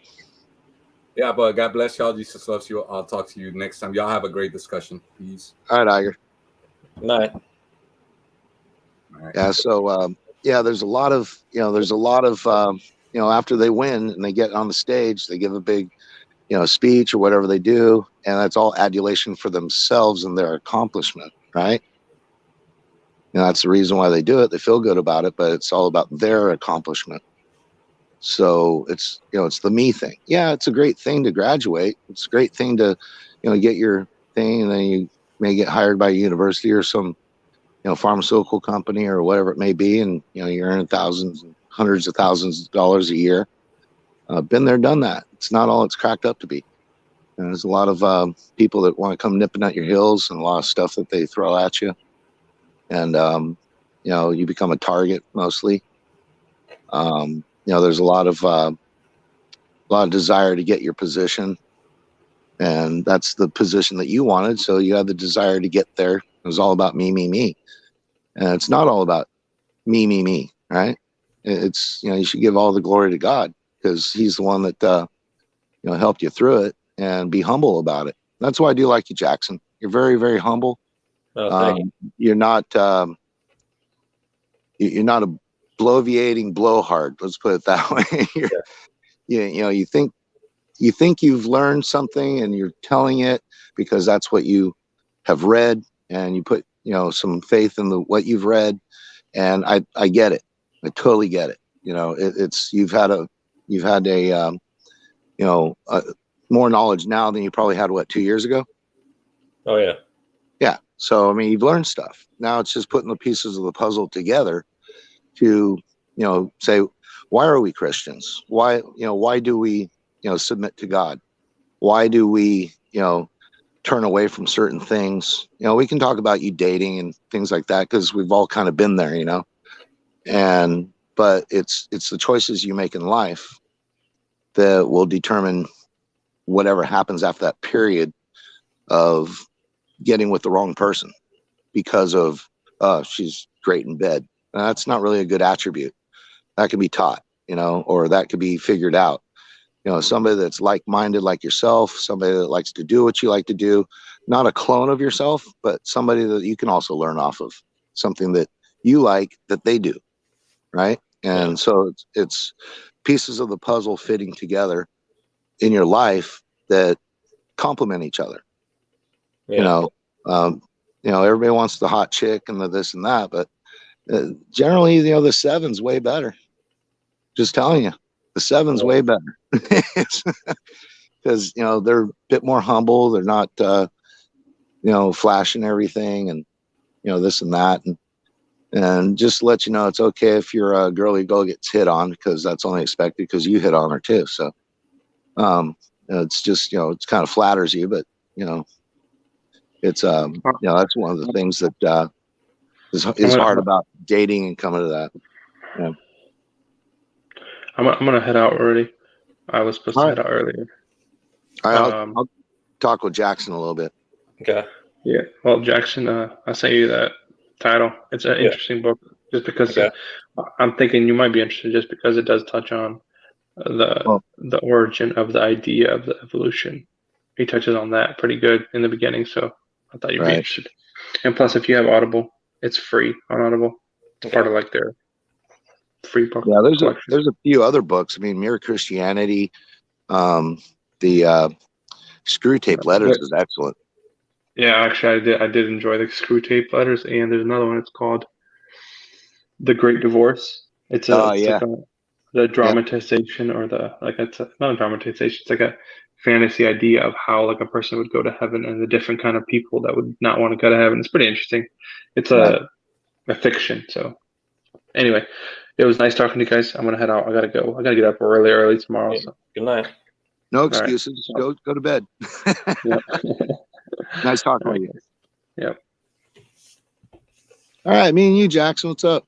Yep. I don't know. You're probably tired now. I got nothing to do tomorrow, so Oh, I'm gonna okay. stay up all night. at this Saturday. point. Yeah. Now, one of the questions that I wanted to ask you. I mean, we're on screen. You know, you don't have to answer. It's not a tough question. Yeah. Would you go to your death if you were, because you believe in evolution. So if you were told that you were going to be put on trial, kind of like a witch trial type thing, Yeah. and you were going to be, whatever the consequences, beheaded, burned, just like the fathers of the Reformation age, things like that were. Would you go to your death over evolution if that was the choice? Would you denounce it, or just to save your life?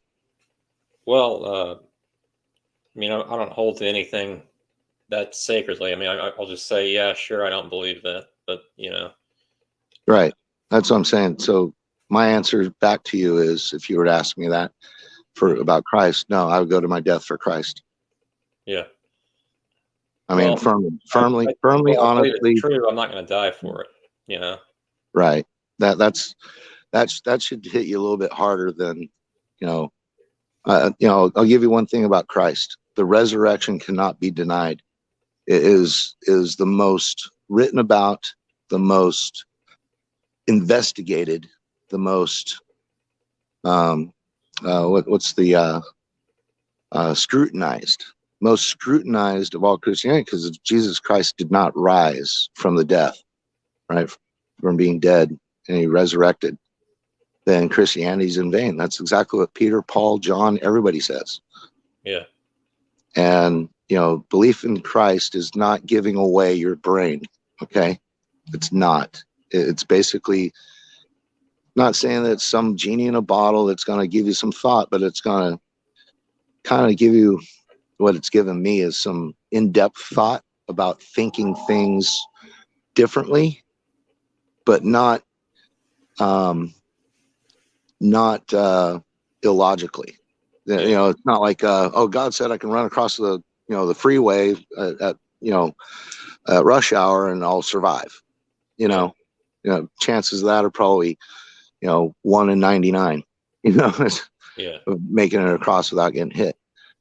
It's not a blind faith.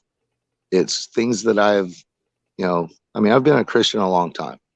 I fell away, kind of not really apostate, but I stopped going to church. I didn't stop reading the Bible, but I didn't do it as much. I didn't do fellowship as much, where fellowship in church is kind of like just having a debate, a cordial, not an argument, just like a what if scenario with fellow Christians, because we don't know everything. Okay. I was not there. I have these writings. Okay. These writings has withstood the test of time. You have other writings right after that, and then you have other writings right after that. And nothing's really changed in, the belief in Jesus Christ. But there are other religions. Now, it's hard to say that Christianity is not a religion, but if you look at, was it Matthew? Oh gosh, I'll have to look it up. I want to say it's Matthew 16 or Matthew 17, where it says, Jesus Christ is answering the apostles. He says, do not do as the heathens do, with vain babblings and repetitive cryings, and having to, like the Catholic Church is ruined a lot. I went to a Catholic high school, and it was interesting, but I didn't believe in their stuff. I kept asking, why do you have to pray to Mother Mary? Oh, because she was the virgin that gave. I said, did you know that she had other kids? And then I had to point it out to him. I mean, seriously, Jackson, we're talking like guys that have gone through the catechism and been priests for 16, 17, 20 years. And I had to point it out to him. I said, yeah, James wrote this book. Jude wrote that book. They were both brothers of Jesus Christ through Mary, right? And then you had brothers and sisters as well. And it was, so Jude was not Judas, the thing, he was a brother of Christ. And I said, so how could she be a virgin again? Oh, well, she was a virgin because she was a virgin that gave to Christ. And who is Christ to you? Well, you have to pray to Mary in order to get to Christ. I said, point that out in the Bible where it says that, please. I mean, you as an atheist, you could refute that in 5 seconds, that you have to pray to Mary to get to Jesus Christ. I mean, you don't even have to be a Christian to understand that, but that's what they teach. And there's supposed to be 1 billion of them out there. It pains my heart. Met a buddy of mine. He graduated like 3 or 4 years after I did. Just met him randomly. And we were talking about it, and I put him through. I gave him some literature, because Kent Hovind's not wrong when he calls evolution a religion, and here's why.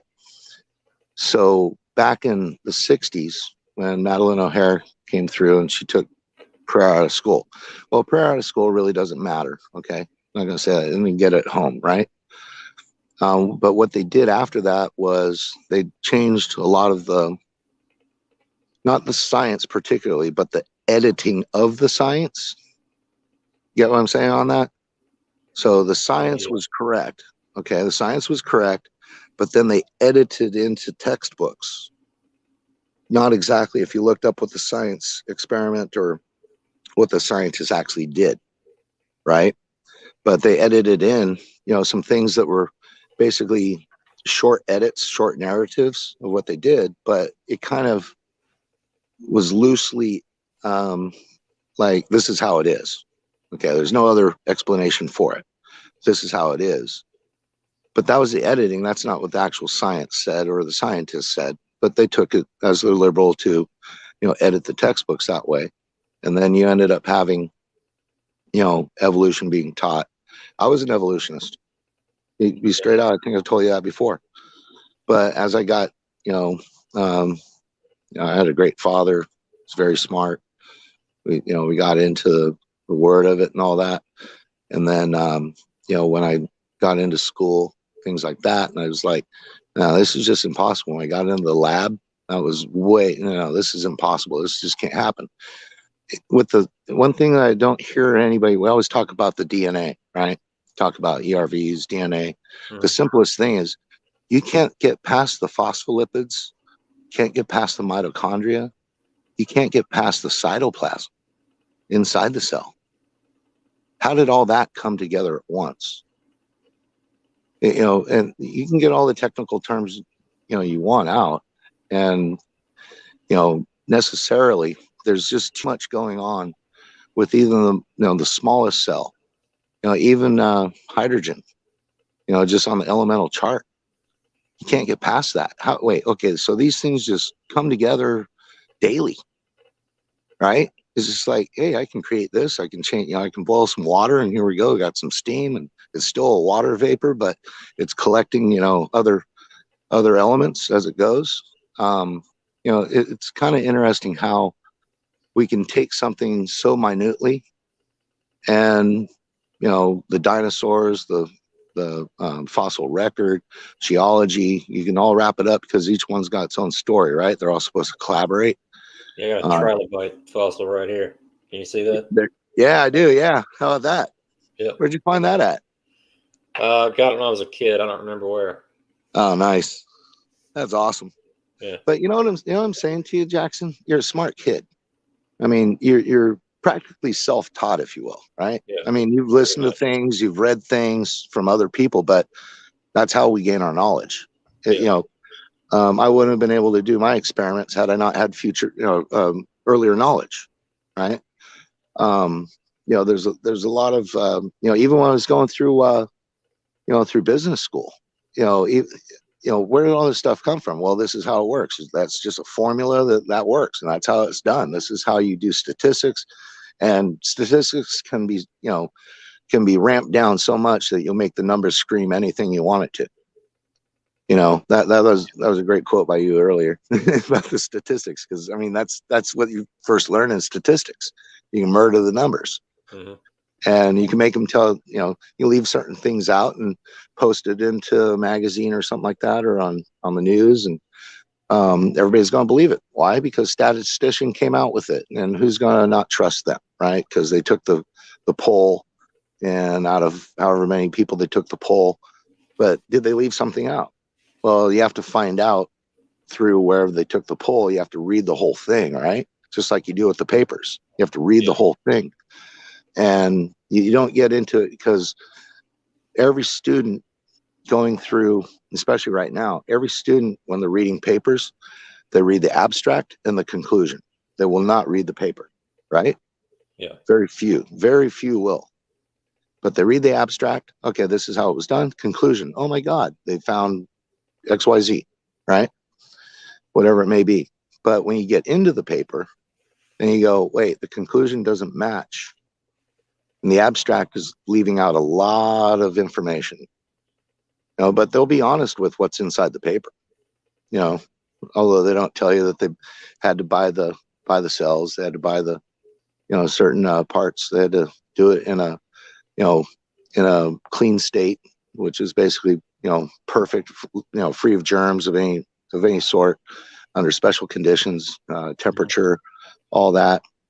You know, it's just, so there are some real things out there, but that's also why I like you read on it, right? And you're probably inundated right now by the time Donnie's giving you all that stuff. Hey, can you read this? Can you read that? Yeah, I got a lot of stuff lined up to read. Yeah, and where do you find the time? You got to go out on dates, brother. You got to live your life. You know what I'm saying? Because this isn't all there is. Yeah, there's a whole another realm. I don't even know how old you are. I'm 28. Oh my God, you're still a pup. Jeez, you're my daughter's age. Oh yeah.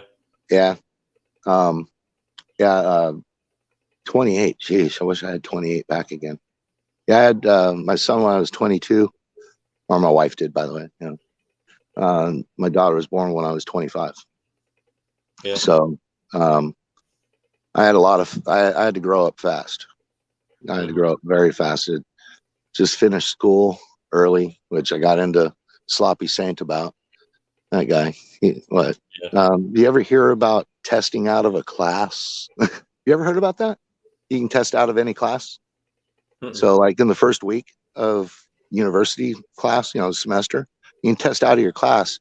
And if you get 80% or above, you don't have to take class, get the grade. You move on. Huh. Yeah, it still happens. I did it.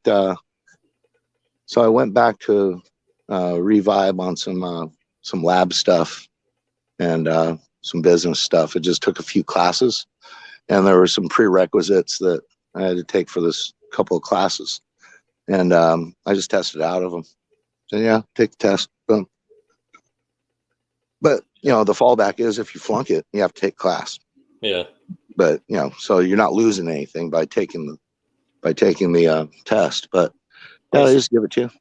I just took a semester at college, and then I couldn't get past the math class, and I just decided to screw the whole thing. You know. Don't do that. What math was it? Where were you at? Just basic algebra. I just can't get past math. Were you in a computer lab? No, it was No? All paper. Yeah, paper. Okay. Now generally they have computer labs now. Yeah. There are some. Did you do Khan Academy for your algebra? I don't remember. Go to Khan Academy. Go under algebra. My son, he took Khan Academy, which is just online. It's free. Yeah. And he was having trouble with algebra, and then after that, boom, he got it in calculus. Boom, straight after that, didn't even go into anything. You know, so it was like, yeah. I feel like I've gotten better at math over the years since I've been in college. Yeah. But I don't know if I try it again or not. I mean, there's no reason to now. You know, I mean, if you're going into the sciences, you got to know the math, man. If you're going into the sciences, you got to know the math. Yeah. And you know, it's once you know the formulas and calculus and all that, then you turn on your you can use your phone for most of the stuff now. But yes, generally it was the TI 28 or something now, or 52, or can't remember what the calculator is. But it shows you the logarithms and the algorithms and stuff like that. Just by placing the correct formula in. So now there's have you ever heard of an oh goodness gracious, I just lost it now. Asymptote. Yeah. Have you ever heard of an asymptote? A what? Asymptote. It's a asymptote. Yeah. No, I've never heard of that. Okay. It's calculus. Mm-hmm. And it was really interesting because I never thought of it this way. And what it is, it's basically a chart of okay, so you have a graph, right? So in the top right quadrant, okay, which is the X and the Y, it's positive numbers, right? So you have basically a looping curve that comes down from the right, so the open end of the graph, and it will come down to whatever number you have. Let's just say it's 4, okay? So it touches 4 on the curve, right? And then it will shoot up. Yet it will never touch the 0 on the y-axis. Okay, and it was really weird. It just popped into my head. I said, "How is that possible? You can just get smaller and smaller and smaller and smaller and smaller and smaller and smaller, 0.00000001, right? But it never touches the y-axis on the 0." And so it's kind of like the God curve. It just popped into me because Christian. I said that's kind of like the God curve because God cannot touch sin. So that y-axis 0, right, would be like sin. Sorry, would be God, and then you have the curve, which is sin. Yeah. So and it goes into infinity without touching 0, and you think, wow, it's just all the way out, billion zeros, 1 that still hasn't touched the line. So kind of blew me away on that, and I was just thinking about it. How is that a mathematical equation? It's supposed to equal something, right? It's supposed to cross intersect. It's supposed to be able to find anything. Well, you can find that, but it's never going to touch 0. So when they ask you a question on the calculus test on asymptote, can it ever touch 0? It's kind of a gimme question, but a lot of people flunk it. No, it can never touch 0. But people will say, oh, it has to touch 0 because that's the way it goes, and it gets closer and closer and closer and closer and closer. Every graph step it goes up, closer and closer, it has to touch 0 at some time. But no, it doesn't. So I thought I'd bring that up. That's kind of how, the perfection of God. It's a hard thing to understand. I mean, it's hard to explain a lot of things, even in science. So we don't know how it's done, but it's doing it. Mm-hmm.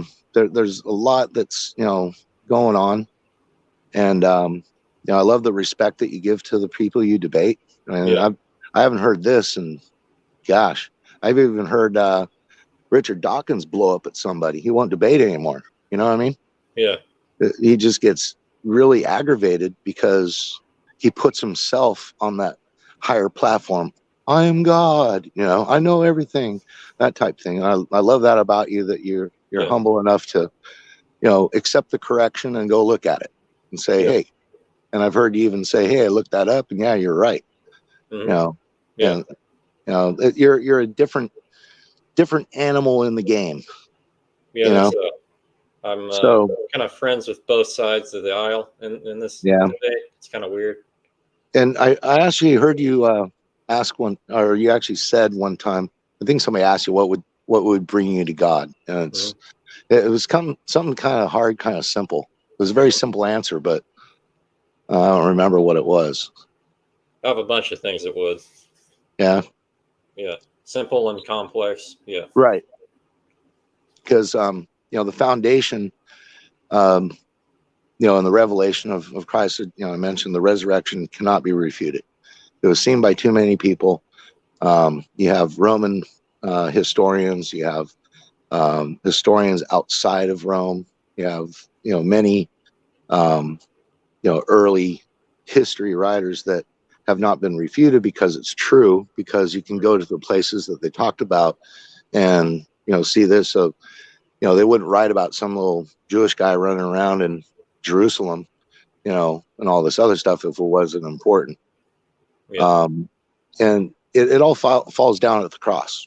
Okay, we can beat Genesis up to death about the flood.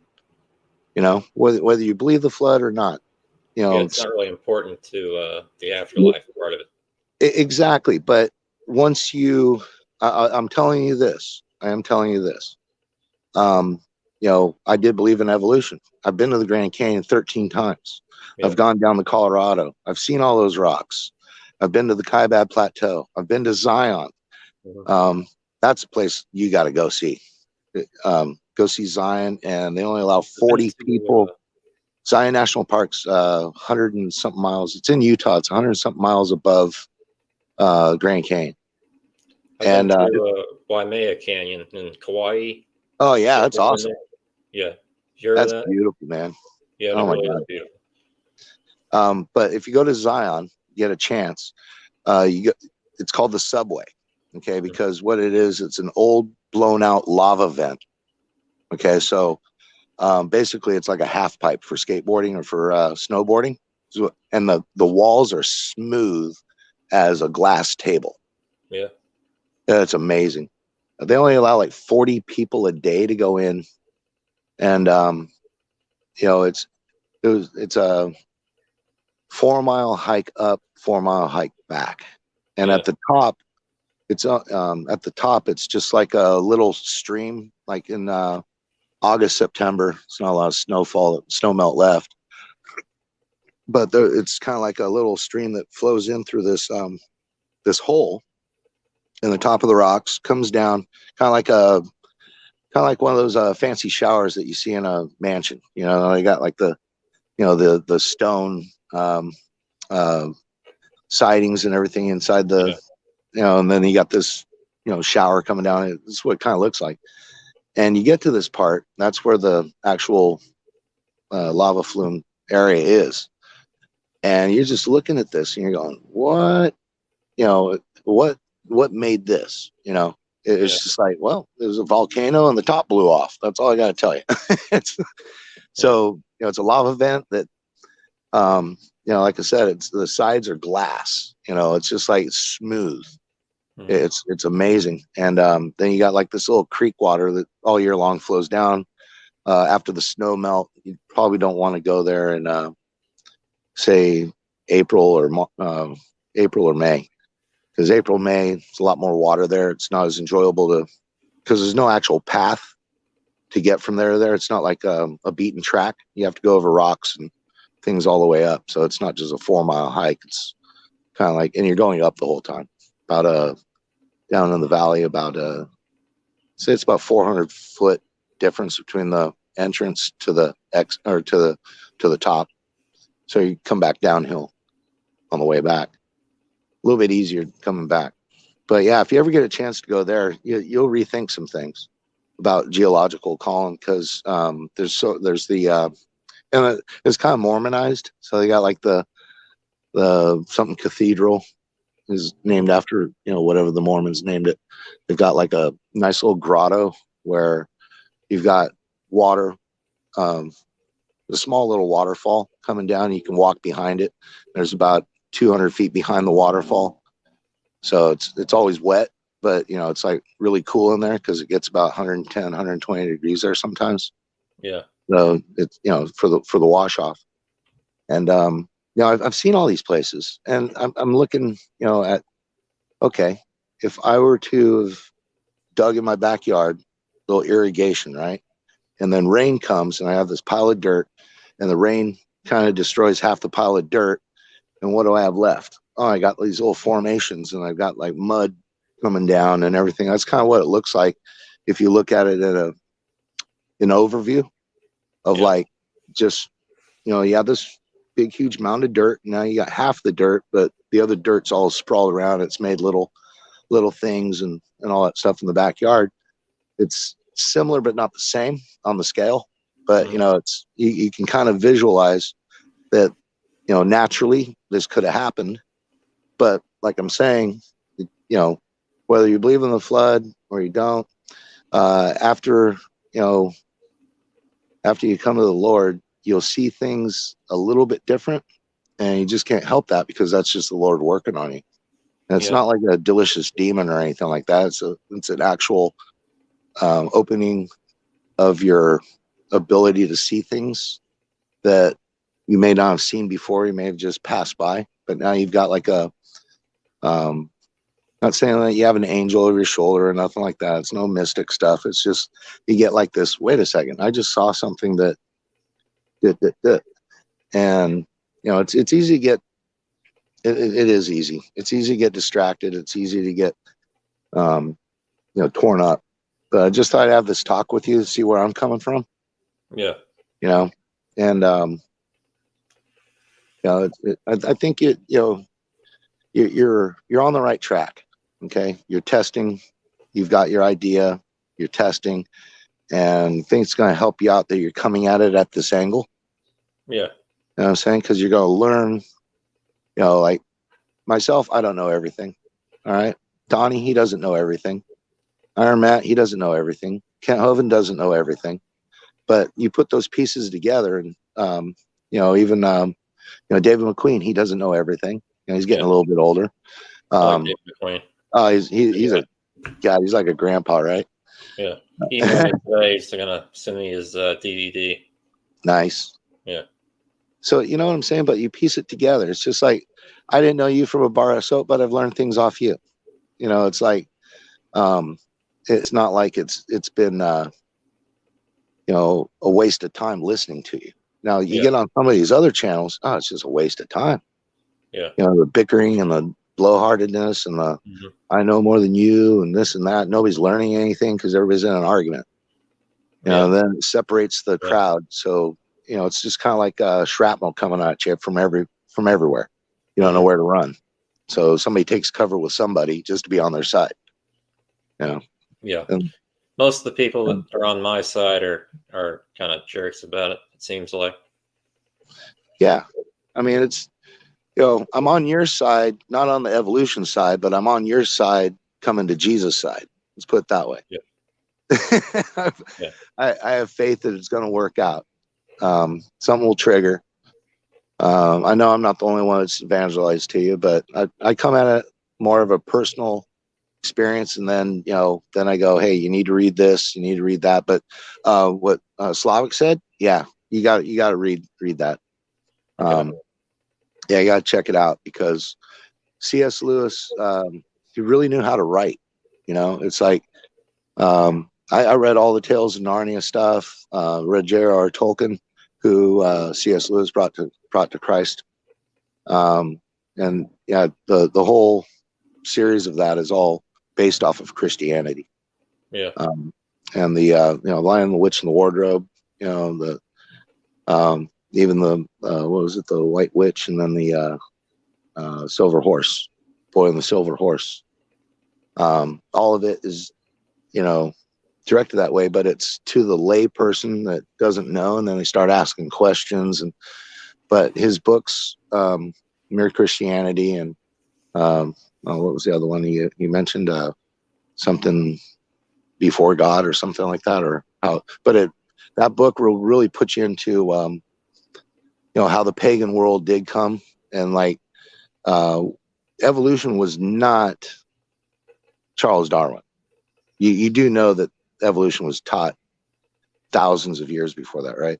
Some iteration of it, kind of, yeah. Right. Not so much the scientific side, but they had their little gods that made the little plants, and they had the other god that made the cows and that. But that's still an evolution type of a thing, because that's where it began. But then it molded into, hey, we can do science now because we live on this orb. It's not a flat earth. We live on this orb, and the sun rises and sets, and we can calculate all that, and the planets move and everything. We can calculate all that. And hey, wait a second, the dirt's different 100 feet down than it was 100 over there. And hey, that's kind of weird. How come we're finding this fossil in this one and that fossil in that one? And I get it, where they get the the fossil record. and then they have the index fossils. I mean, I get that, but it doesn't actually mean, because they have found index fossils somewhere else, but the different colors and the things. I mean, a lot of these things are just so beautiful. I mean, it's just amazing. I mean, that out of chaos or whatever happened, that such beauty can come out of it. I mean, they blow up bridges to build better ones, right? Yeah. It's So can I ask kind of a related question? Yeah. There are a couple of models for how the fossil record came to be in the flood model. Some say it's just hydrologic sorting. Others say it's ecologic zonation. Yeah. Some say animals are running away from the flood, and that's what caused it. What do you think? Combination. Yeah. So it's not one size fits all. So the hydrolyzation, I mean, here in California, you can see that, okay, because we got Mount Whitney, still a glacier up there. We've got the San Andreas Fault that, basically disrupts California every so often. They just found a new fault 25 years ago, runs straight through Long Beach. Long Beach, California is a clay shelf. And you can look this up. This is a good one for you. Yeah. I'm going to ask you a simple question. Okay. Largest oil deposit, so largest amount of oil deposit in the world. Where do you think it is? Well, I think I read recently it was North America. Okay. What part? Beyond that, I don't remember. Look up Wilmington Shelf, right off of Los Angeles and Long Beach, California. Wilmington Shelf. It has 30 times the amount of oil still today than Saudi Arabia and Anwar combined. It's a lot of oil. A lot of oil. Yeah. More than Gulf and everything. So what it is, so Long Beach is on a clay shelf, and the geological thing, clay and all this stuff. So back in the 50s, they started drilling for oil. They had these little islands out there that they made all pretty by making things, and made because the Navy used to be in San Francisco. That was where my grandfather joined the Navy. Well, actually, not where he joined the Navy, but that's where he was stationed for a while. So my father was born in San Francisco, and then they moved down to Long Beach, LA Harbor area. And then now they're in San Diego after they built that. But they built these little islands, and they started drilling for oil. Now in the, let's say 62-ish, they got better at drilling oil out on the oil derricks and things like that. And they could even drill from land down under and get under the ocean to get that. So they have to have platforms out there. And which I don't understand how that's done, to be honest with you, with the drill bits and all that stuff for planting the oil. I'm not even going to get into that. Those guys are amazing. And my dad, to go through medical school, worked on Signal Hill. And that was a large oil deposit. Shell Hill is what it was called, because Shell Oil Company owned that hill. And, he worked there in the summers to pay for his schooling. So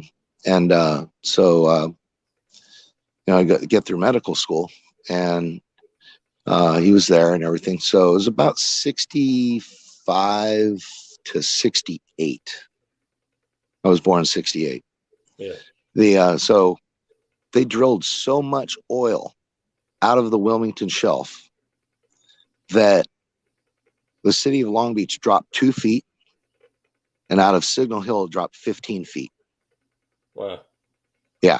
And so that's why they stopped it, like the mass production of it, because Long Beach had become a nice little city and all that, but they had to repair a lot of buildings and a lot of streets and things like that as it went down. It wasn't like the earth opened up or anything like that, but there was enough cracks and things like that to affect a lot of things.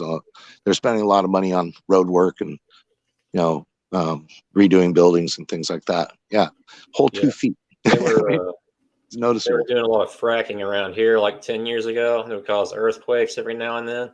Oh yeah. I only ever felt one of them, but yeah.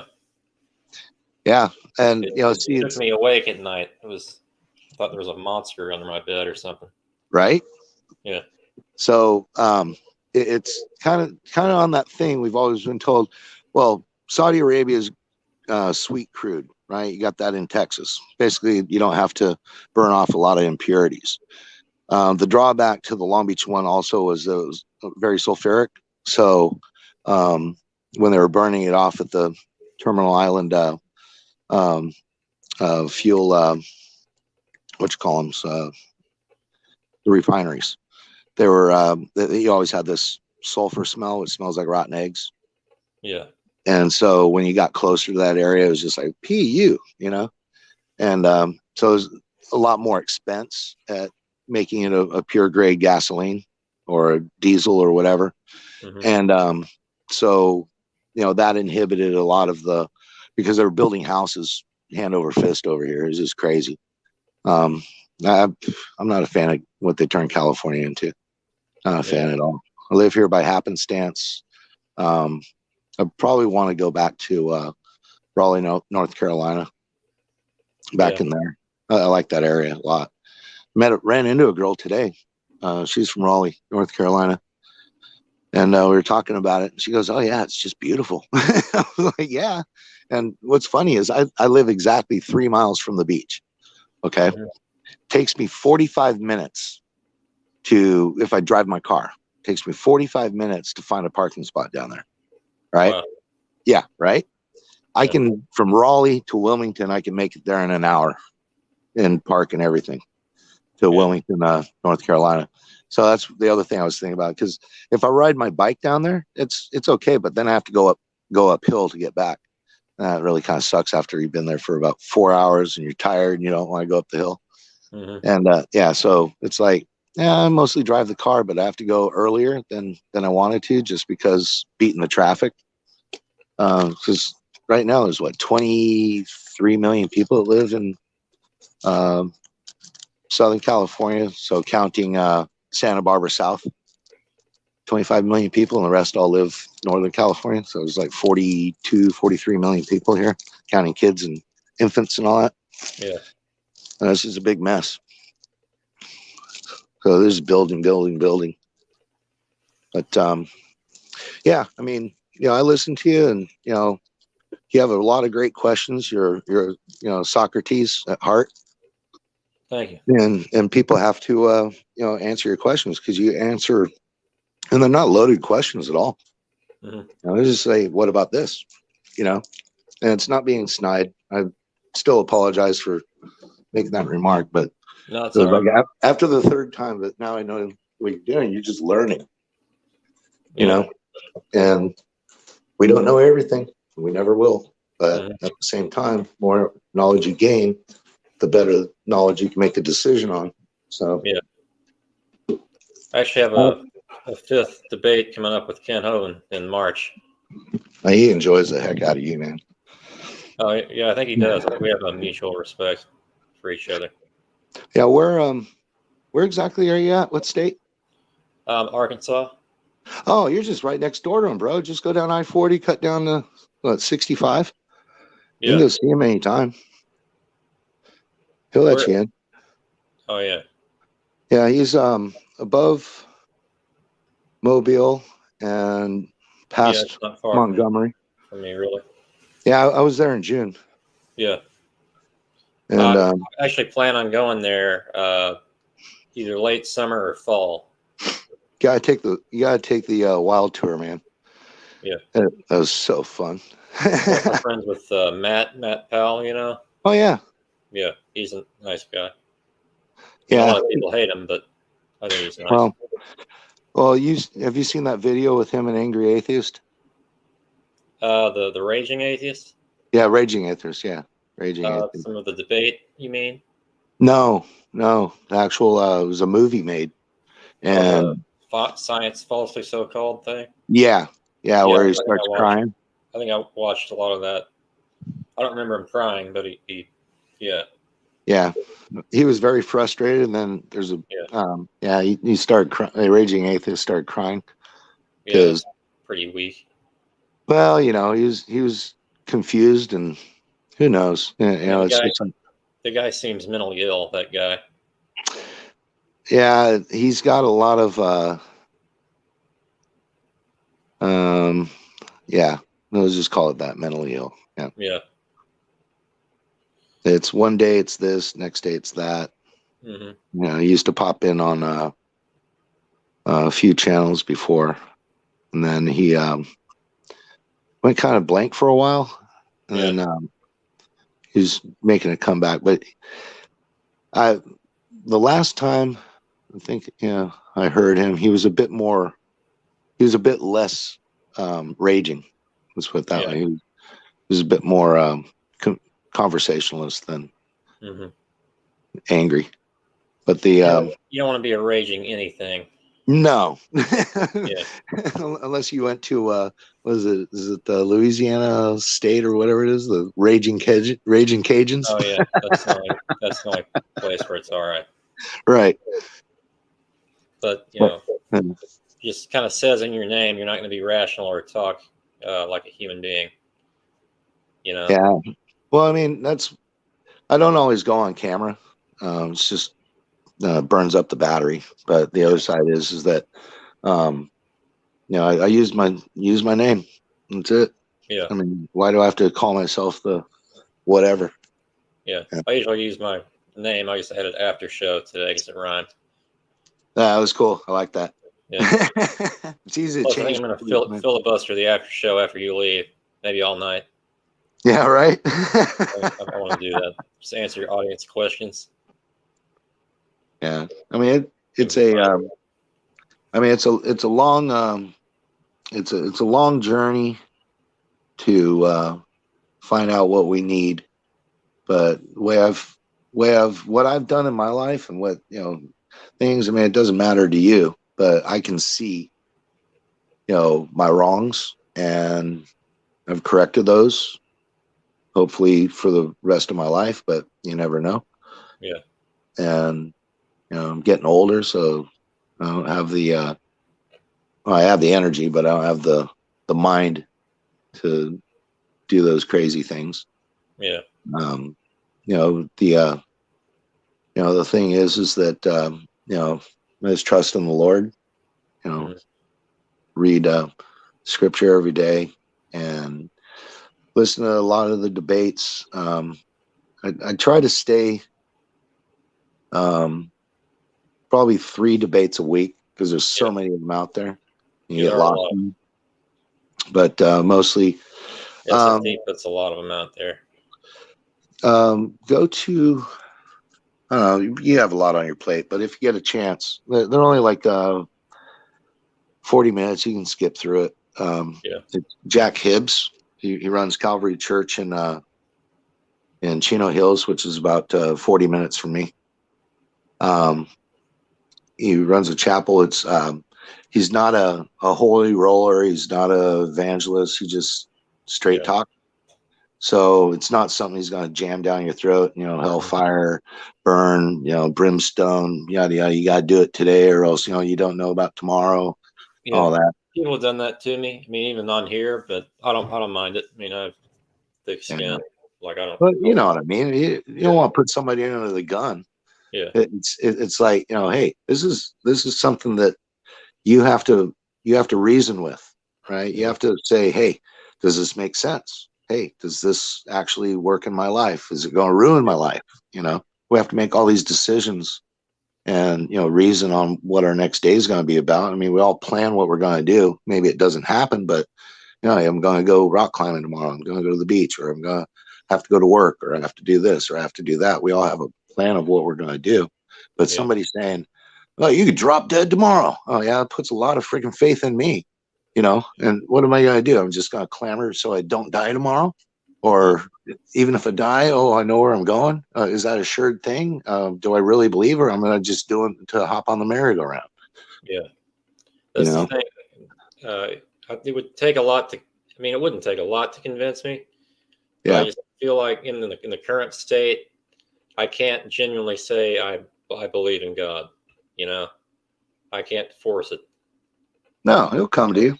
Yeah. When either or, I mean, you make your decisions. Yeah. But there's going to be that little click. You know, hopefully I've put some little information into your head, and you can dwell on some of that. Just the improbabilities that mathematically that this would have happened and that would have happened, and then 100 years later something else happens off of the same thing. It's mathematically. Yeah. If I was going to become a Christian, I would still believe in evolution, most likely. I mean, unless some big evidence against it came out. Yeah, that's what I'm saying. My big thing that got me out of evolution was being in the lab. Yeah. Once I got in the lab, I looked at the we were doing the lipid test. Okay. And basically, you test the lipids for fats, and then you test the glucose, and then you test the starches, right? And you have that little vial, and you test tube, you dip the paper in there, and it comes up this or that. And I noticed that they're using corn oil. I said, "Why are you using corn oil?" And lab assistant looks at me and goes, "What do you mean? We always use corn oil." I said, "I guarantee you $100 right now, $100 that if you stick in the corn oil, you stick the glucose tab in there, it's going to show up glucose." And she goes, "No, it won't." I said, "No, do it. $100, $100 or $100."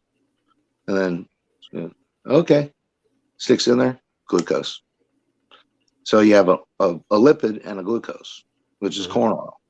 So, it's just because that's what we get corn syrup from, and everything else from the sweetness of corn, right?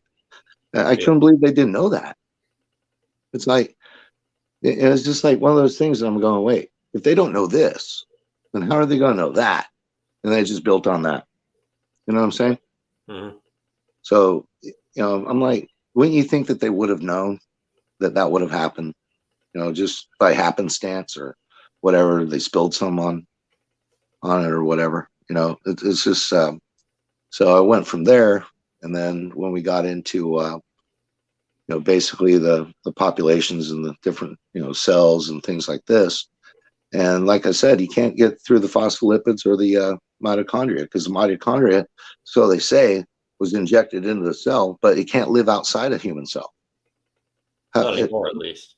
Well, see, that's the thing. That's a millions of years trick. It could never live outside the cell. It had to be built inside the cell.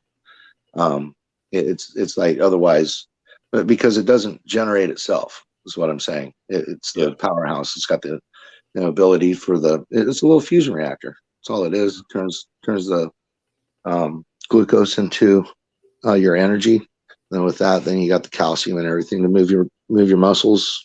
And that's how it goes. Every time you snap your fingers or you blink your eyes, you just blew off a bunch of ATP going on just by talking. Yeah, that's how fast the cells react. You know what I'm saying? It's crazy. So if you're running in a race or just running to your car or running somewhere, you're just boom, boom, boom. You're like a little nuclear reactor going.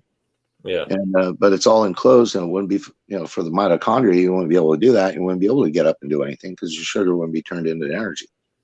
Yeah, I'm not saying it's not complicated. For sure, it is. Oh, it's far more complicated. Yeah. And the space shuttle thing doesn't even, what Kent Hovind uses on the space shuttle, it doesn't. We could take the whole North America, your cell, everything, every building, every car, every this and every that, every single cell is more complicated than that. Yeah. So you'd have to build all the cities at once. You'd have to build all that once, all the gasoline, all this and all that, just to get, you to walk down the steps. It's crazy. And your cells, they don't last forever. I'll leave you with this and then I'll go. All right. Okay. Cancer. Yeah. If there was a cure for cancer, do you think that they would allow that to happen? Maybe not. It's hard to say. I say no. They'll never let that happen. And you know what? That's how I lost my PhD. Really? Yeah. It's all a glucose thing. Apoptosis. You know what that is? Say again? apoptosis? Not much familiar with that. Okay, it's programmed cell death. You know about that? Every cell is programmed to die. Mm-hmm. Every cell is programmed to die. Yeah. Well, because of a glucose problem. I'm not sure what exactly that's what my thing was going to be.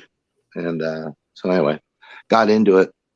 We found out it's a glucose problem. So cancer is not caused by anything other than apoptosis, which is basically your cells do not die.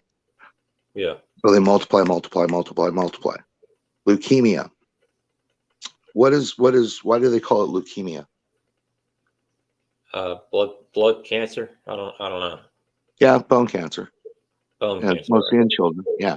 Hmm. Well, it's where your red blood cell, which doesn't have a nucleus in it, will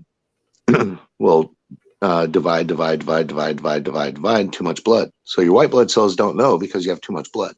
So then your white blood cells, which are both made in the bone, red and white, they get depleted.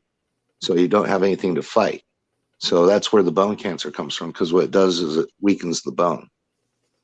All right. So the other cancers are basically just located cells that do not die. So the program cell death does not take hold, right? So then you have just one cell, and it divides, quicker than because it doesn't have to really eat anything. It's not like E. coli, and it's not like E. coli is about the fastest thing that multiplies. Yeah. But so it's like that. So like liver cancer, this cancer, that cancer, right? You have different cells that will do different functions in certain areas of your body. Like my insulin, right? It was directly affected by the measles vaccination that I got in the 4th grade. Yeah. How do we know that? Because my sister got it just 3 years after she got her vaccination in the 4th grade. And they stopped it that year. And then my younger brother, who's 15 years younger than me, never had the vaccination. And he's not diabetic. Neither of my kids are diabetic. So it was just it's not a gene malfunction or anything like that, other than I was introduced with the measles vaccination, and now my gamma cells attack my beta cells. Right. So yeah, so I still produce insulin under stressful actions, where if I take my insulin and then I'm in a heightened awareness type of a situation, I'll produce insulin, and it will cause my blood sugar to drop really fast. Okay. It's not due to exercise. It's due to more stress than anything. And then, if I, don't take enough insulin, I get the high blood sugars and things like that. So I have to level that off.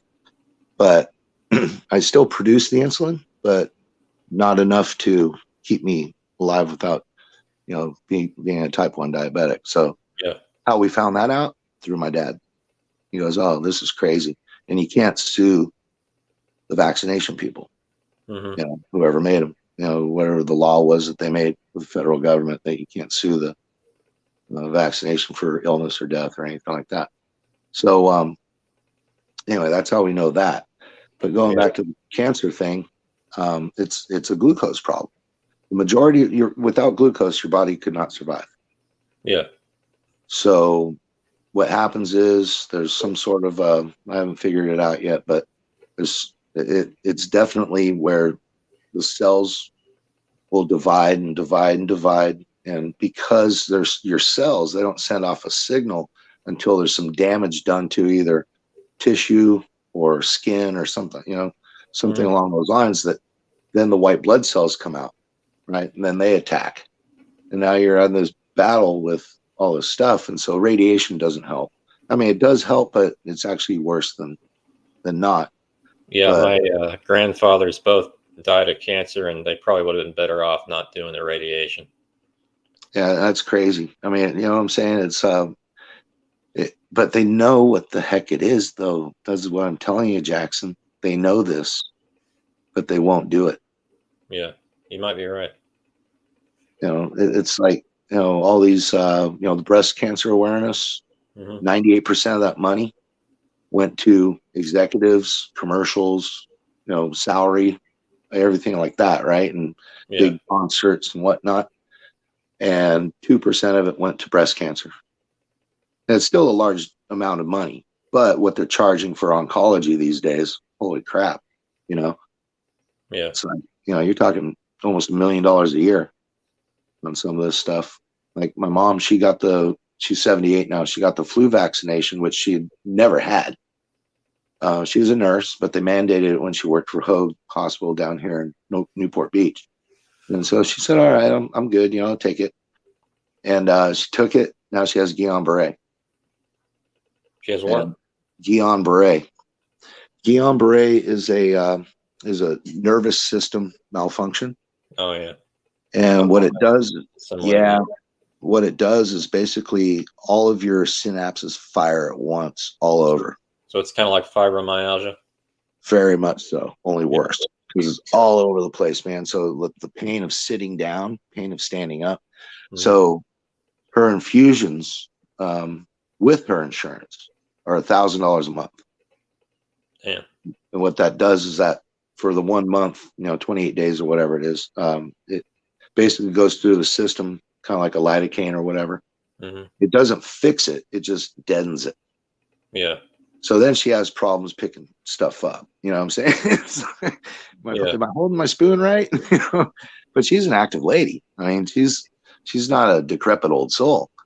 And she was working with a group trying to get some money off of it. And that was 2 years ago and nothing's happened. They can't, because they made it mandatory at the hospital she was working at that she had to get the flu vaccination. It was the last one, the last serum of the new flu vaccination they had before COVID. Mm-hmm. It was the one she got. And I think it was about 2 or 3 months after that is when it did its work. And that's how they traced it back. She went to her doctor and she said, this is really weird. Did you ingest something or, do something wrong? Or anything? She said, I had the flu vaccination. So they looked at it and that was one of the things could cause nervous system problems. Yeah. I mean, they warned you, I guess, but that had to be mandatory. I mean, so yeah, she's till the day she passes away and all that. She's every month she has to go in for these infusions. Otherwise, the pain's just crazy. Yeah, I wouldn't know what it would be like unless it was like running over hot coals or something like that. I've tried to do that. But migraine or something. I get migraines every now and then. Oh yeah. Yeah, I used to get them like every day through high school. Let me ask you this: with the migraines, were you kind of dehydrated, or were you not drinking enough, or I think I wasn't eating enough or something. Right. In school, I had this thing. Just the other kids just grossed me out, and I couldn't finish my lunch. Honestly, I think that's probably what it was. But I would get them off and on anyway. Yeah, because keeping yourself, because they allow water bottles and stuff like that in classrooms now, in elementary school, whatever. Yeah, they allow that now. They didn't before, remember? No, you have to wait till recess or whatever. Yeah. Mm-hmm. Yeah, I thought I'd just ask because there's, so a lot of the, I'll just go ahead and say it. I mean, a lot of these scientists are just freaking thieves. Some of these medical doctors are thieves. Not all, most. But you can't stop it. It's like, you're trusting this guy or girl or woman, whatever, to fix your problem, or at least, keep it at bay. If it's something that's like my diabetes, or it's something like, if you do get, migraines or something like that, because there are those that recur, you want them to cure you. But somebody brought up Kaiser Permanente before, probably about 3 hours ago. But Kaiser Permanente, that's all business, bro. They don't care about you. You go in there, they go in there. The nurses will check out your vitals. You'll sit there. wait for the doctor to come in. He'll see you for maybe 10 minutes because he's got to see 30 patients a day. That's what their thing is. And 30 patients a day, put it down to lunchtime. So you got 7 hours. Just do the math. So you're talking 4 1/4 patients in, an hour, right? That's less than 15 minutes that you have with each patient. Yeah. But they have to see them, so it's otherwise, they'll run the numbers on them. Oh, your production's down. Wait, when has medicine ever been a production? You know what I'm saying? It's like, I'm here to cure this guy, not just, float some pills at him and say, here, try these. I don't know what they'll do for you, but the pharmaceutical rep said we get, hundreds of thousands of dollars if we give everybody one of these pills. Yeah. And my dad wouldn't stand up for that. Pretty messed up system. Yeah, my dad used to get a lot of the older medications and put them in store. Those samples that the pharmaceutical reps used to come by. And he said, oh, by the way, do you still have, blah, blah, whatever, Augmentin, whatever, this is a antibiotic. And oh, yeah, how many you need? We got like 20 boxes, oh, give me all 20. So he'd stuff them in the closet, right? And instead of the patient having to go and get them, he would give them enough cycle, right? Mm-hmm. He would say, here, just take these. Don't have to go to the pharmacy or whatever. This is what's going to do it for you. And then as the newer ones came out and he ran out of those, it got harder to do. But the newer medicines, it was just the way it happened. You got chintzier. They changed the name of certain things. There was a great, what was it for the liver? It was a liver medication. It's a great one. Worked really well. And they took it off the market for a lesser one, which you had to take more, which meant more money.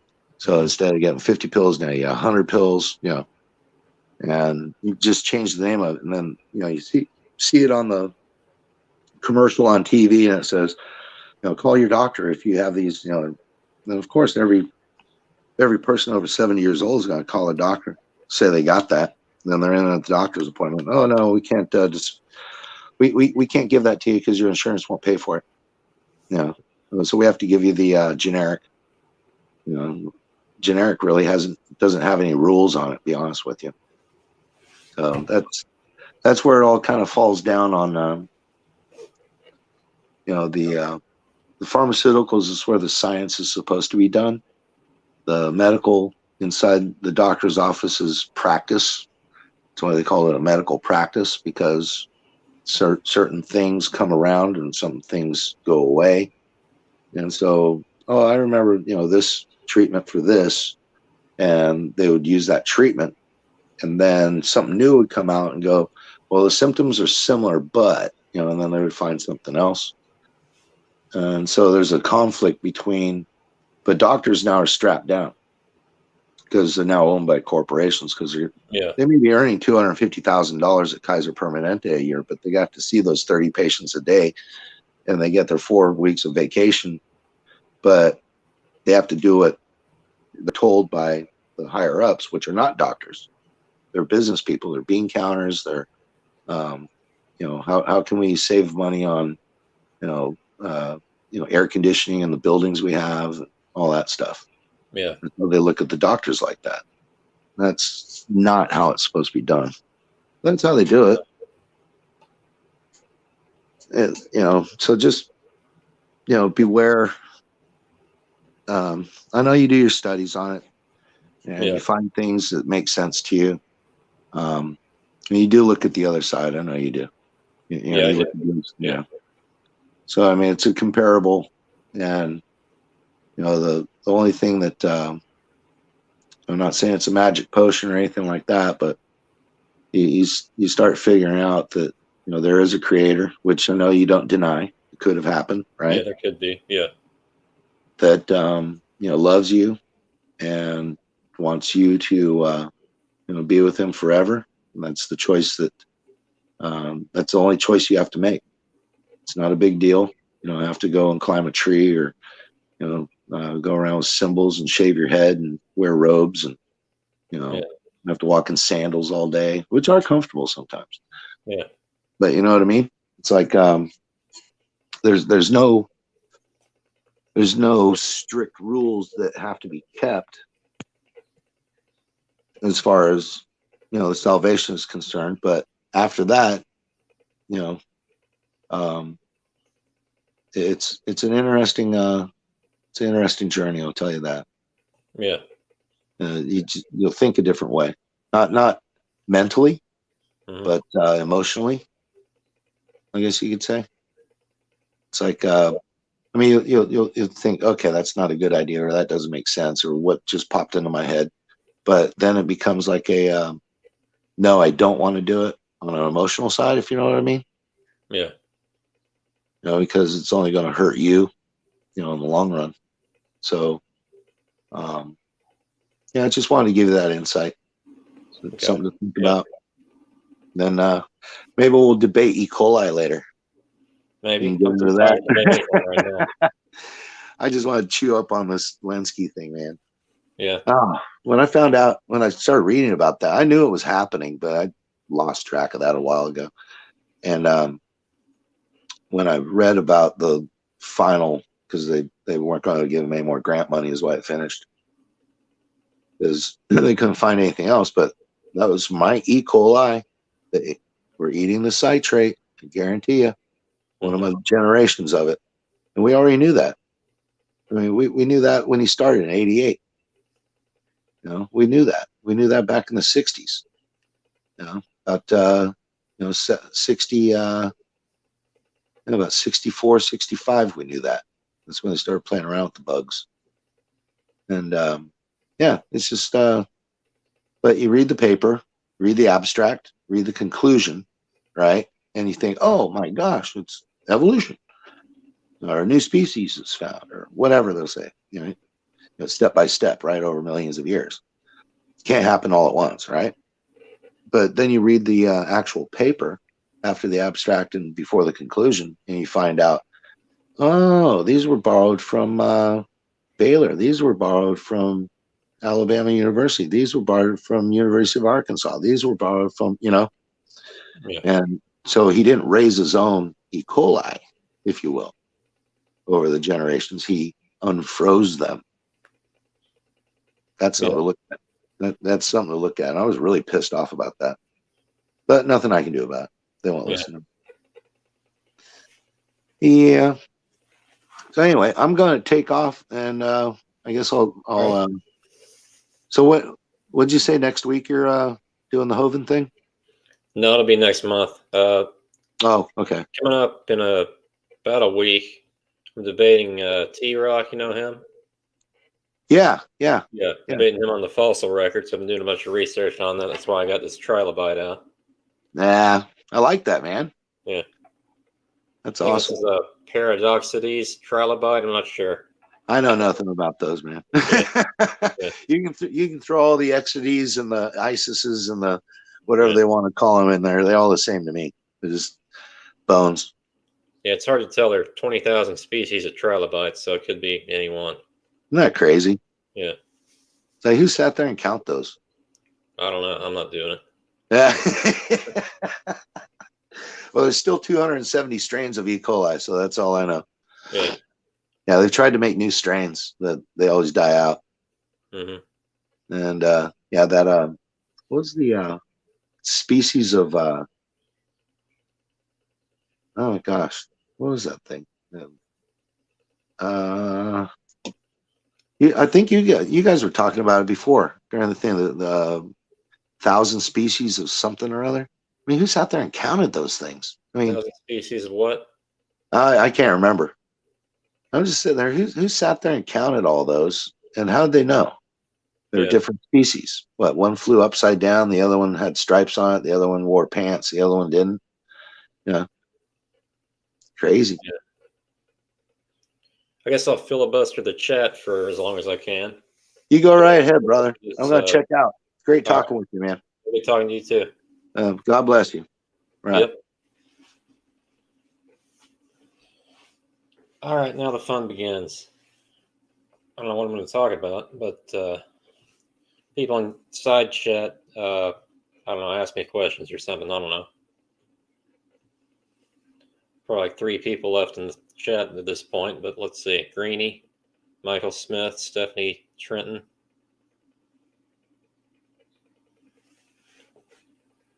Let's see. Not very entertaining now. It's just me.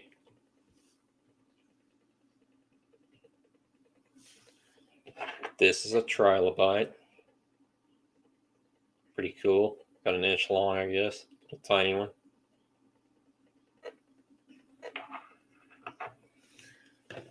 Thank you. Let's see what else I got to show around here.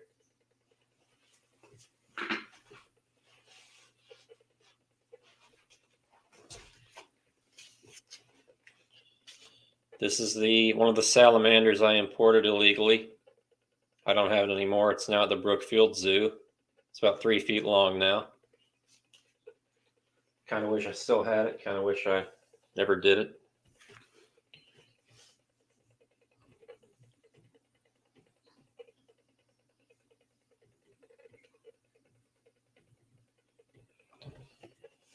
Do I have thoughts on morality?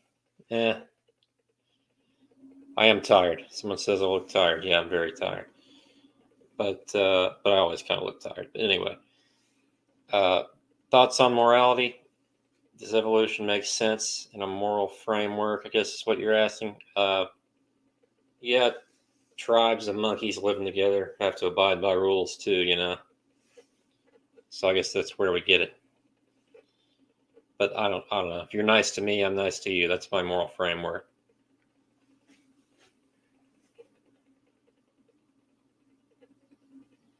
Hey, what was that really weird organism that had like an extension eyeball thing? It was like the Cambrian. Be more specific. Might be talking about Anomalocaris or something.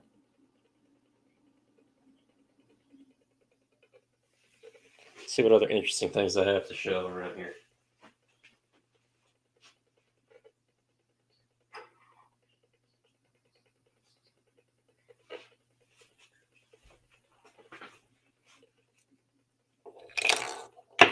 Here are a few things. This was my former pet horseshoe crab.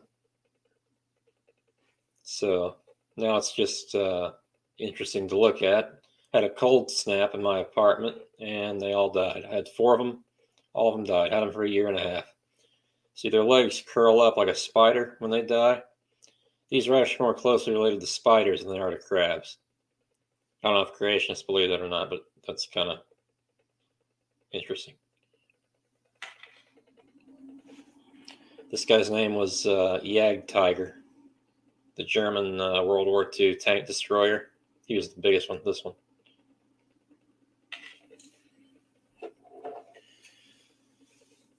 All right, what else? I got some more stuff to show, but I don't want to give it all away at once.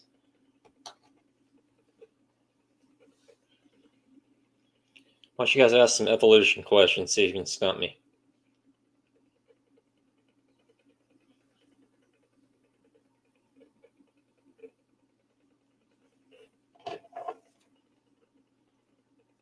Here's a megalodon tooth.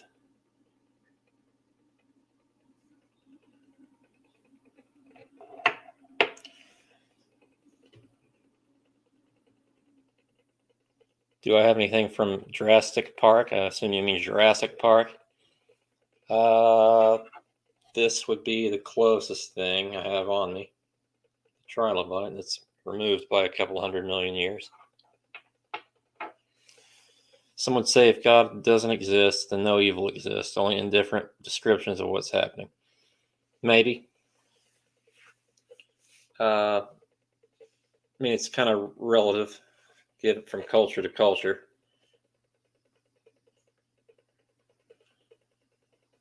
And even Hindus abide by, a moral code that obviously isn't from the Bible. It's from the whatever the hell it is they have. I don't even know what it's called.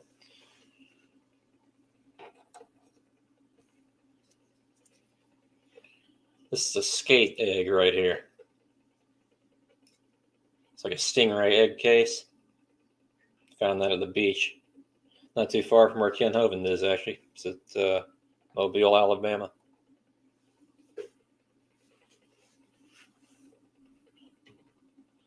Was Hitler's actions in different descriptions taking place?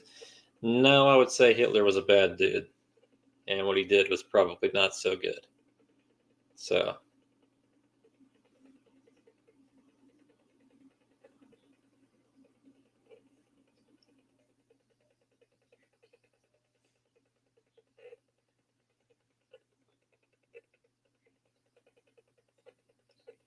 I can't tell what that emoji is, but it's probably a yawny face.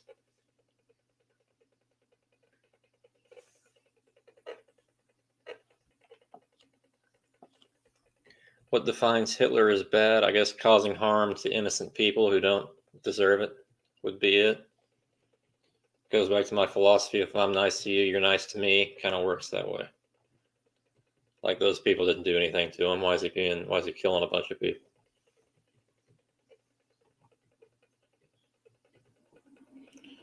No, it's fine. I'm bored. You can grill me.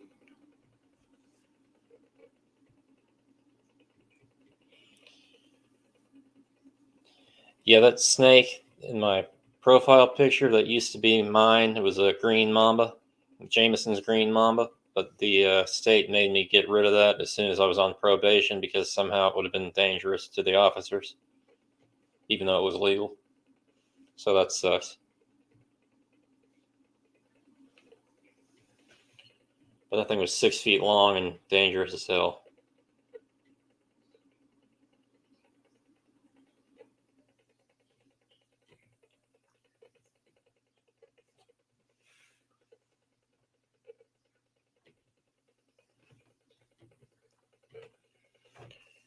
Yeah, T-Rock seems like he's a good debater, so there should be a good debate coming up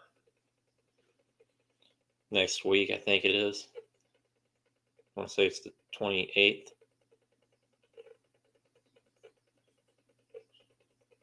How many people are in chat right now? That snake looked nice. Well, it was kind of mean. It was pretty, but if you get bitten by one of those, it'll kill you in 30 minutes. Will Linsky's E. coli ever turn into something to show evolution? Maybe, maybe not. Might just be a dead-end experiment with a bad strain of E. coli.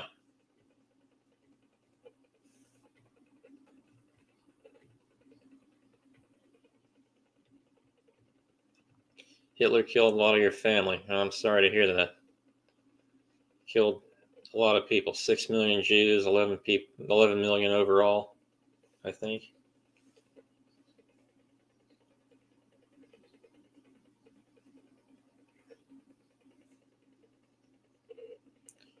LPPs might be pissed seeing this stream go on for hours and like half it's me talking about nothing.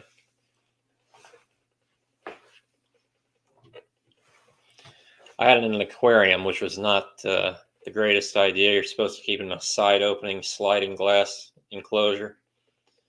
So it was hard to feed. You had to slide the screen top to feed it, and it would just come shooting out. And good luck finding antivenom for that thing anywhere near here. Not in the state, probably not even the surrounding states. So 30 minutes after a bite, it kills you. You're not even going to get to the hospital in time, basically.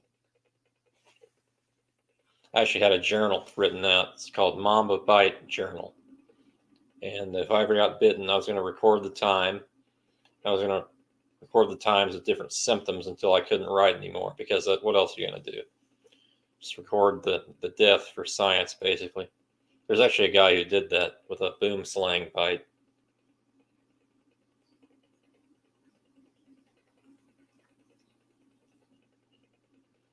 You should look up boom slang bite scientist or something. I forget what it's called. But he recorded it over a period of like 12 hours, a bite of a boom slang. I don't know if you guys know what a boom slang is. This weird snake from Africa. And he was doing fine for a while, but just suddenly he just kind of fall over. It's very weird. He went to bed after he was bitten, woke up, had breakfast. A couple hours later, he died. So if I remember correctly.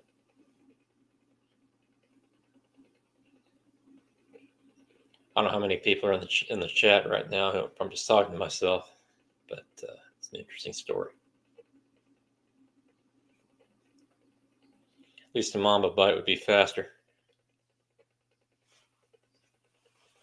I also had a Gaboon Viper. That thing was pretty stupid. You have a bunch of pets now. They're all legal now, obviously. Can't have anything illegal, and I won't ever again. But I do plan on getting more stuff eventually, legal stuff. I'm watching right now one of my palm salamanders climb up its enclosure.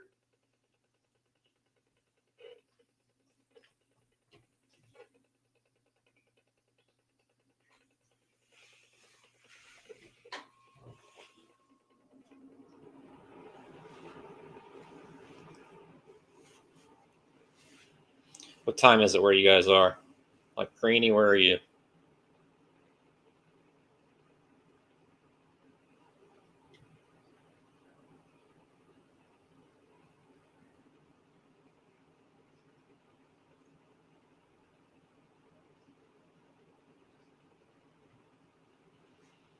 I'm doing a lot of work on the fossil record for this upcoming debate. Found something really interesting about these trilobites.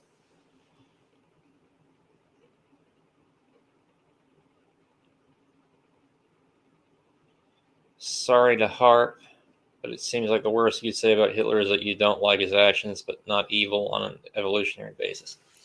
Well, I don't know if evil or... I don't think it really matters what you call it, as long as you realize that Hitler was a jerk. As long as you get that message across, I think you're fine. It's not that late where you are, Greenie. It's 4 where I am. Even later where you are, Andrew. I know an Andrew in Madagascar. Guy helped buy land, or bought land with, kinda, in Madagascar. About 10 acres in Madagascar to conserve for lemurs.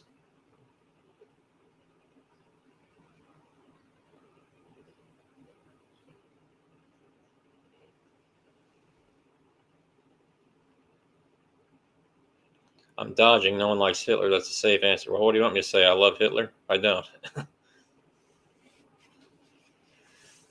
course, it's a safe answer.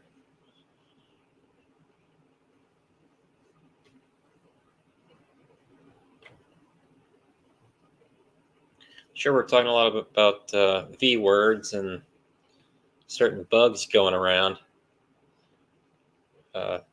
Hopefully, Logical LPP's channel doesn't get taken down for that. I'm not even going to say the word, even though we're 6.5 hours into the stream. Who knows when they're watching? Wouldn't that be funny if I just went on about this and got LPP's channel taken down for misinformation? That'd be pretty hysterical. But I'm not going to do that.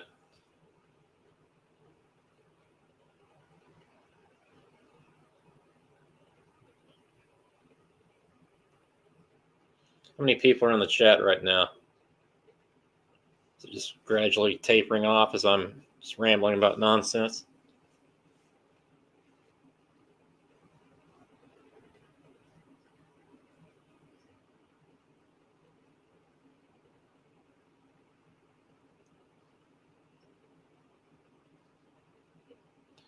If I ever question myself and imagine if you, I don't know who this question's to.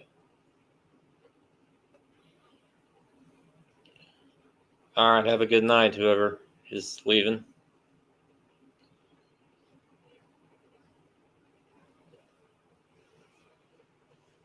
I'm going to stay on here till probably like 5, at least. Maybe, I don't know, I might get bored.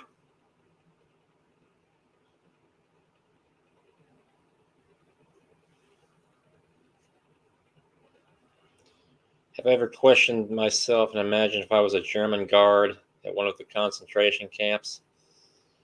No. No, I haven't. Hey, Landon. Ask me some evolution questions. Okay, thanks, Alec.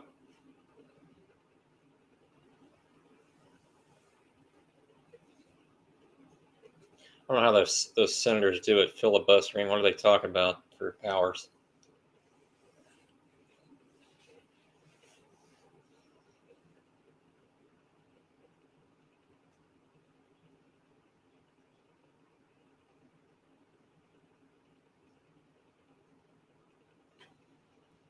Jackson, smuggler, and internet breaker.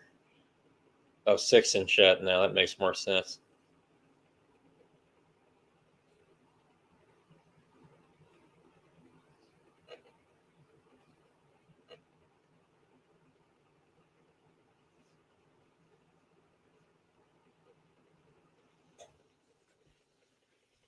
All right, well, I can't stay up anymore. I'm going to go to bed here in a second. Good night, everybody in the chat, all 6 of you.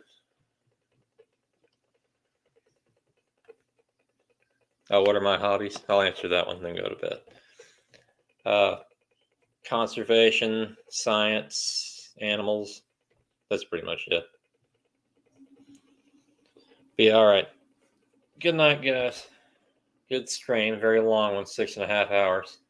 It's going to make LPP's job of taking clips out of this really hard. He's going to have to download 6.5 hours of video. Anyway, good night.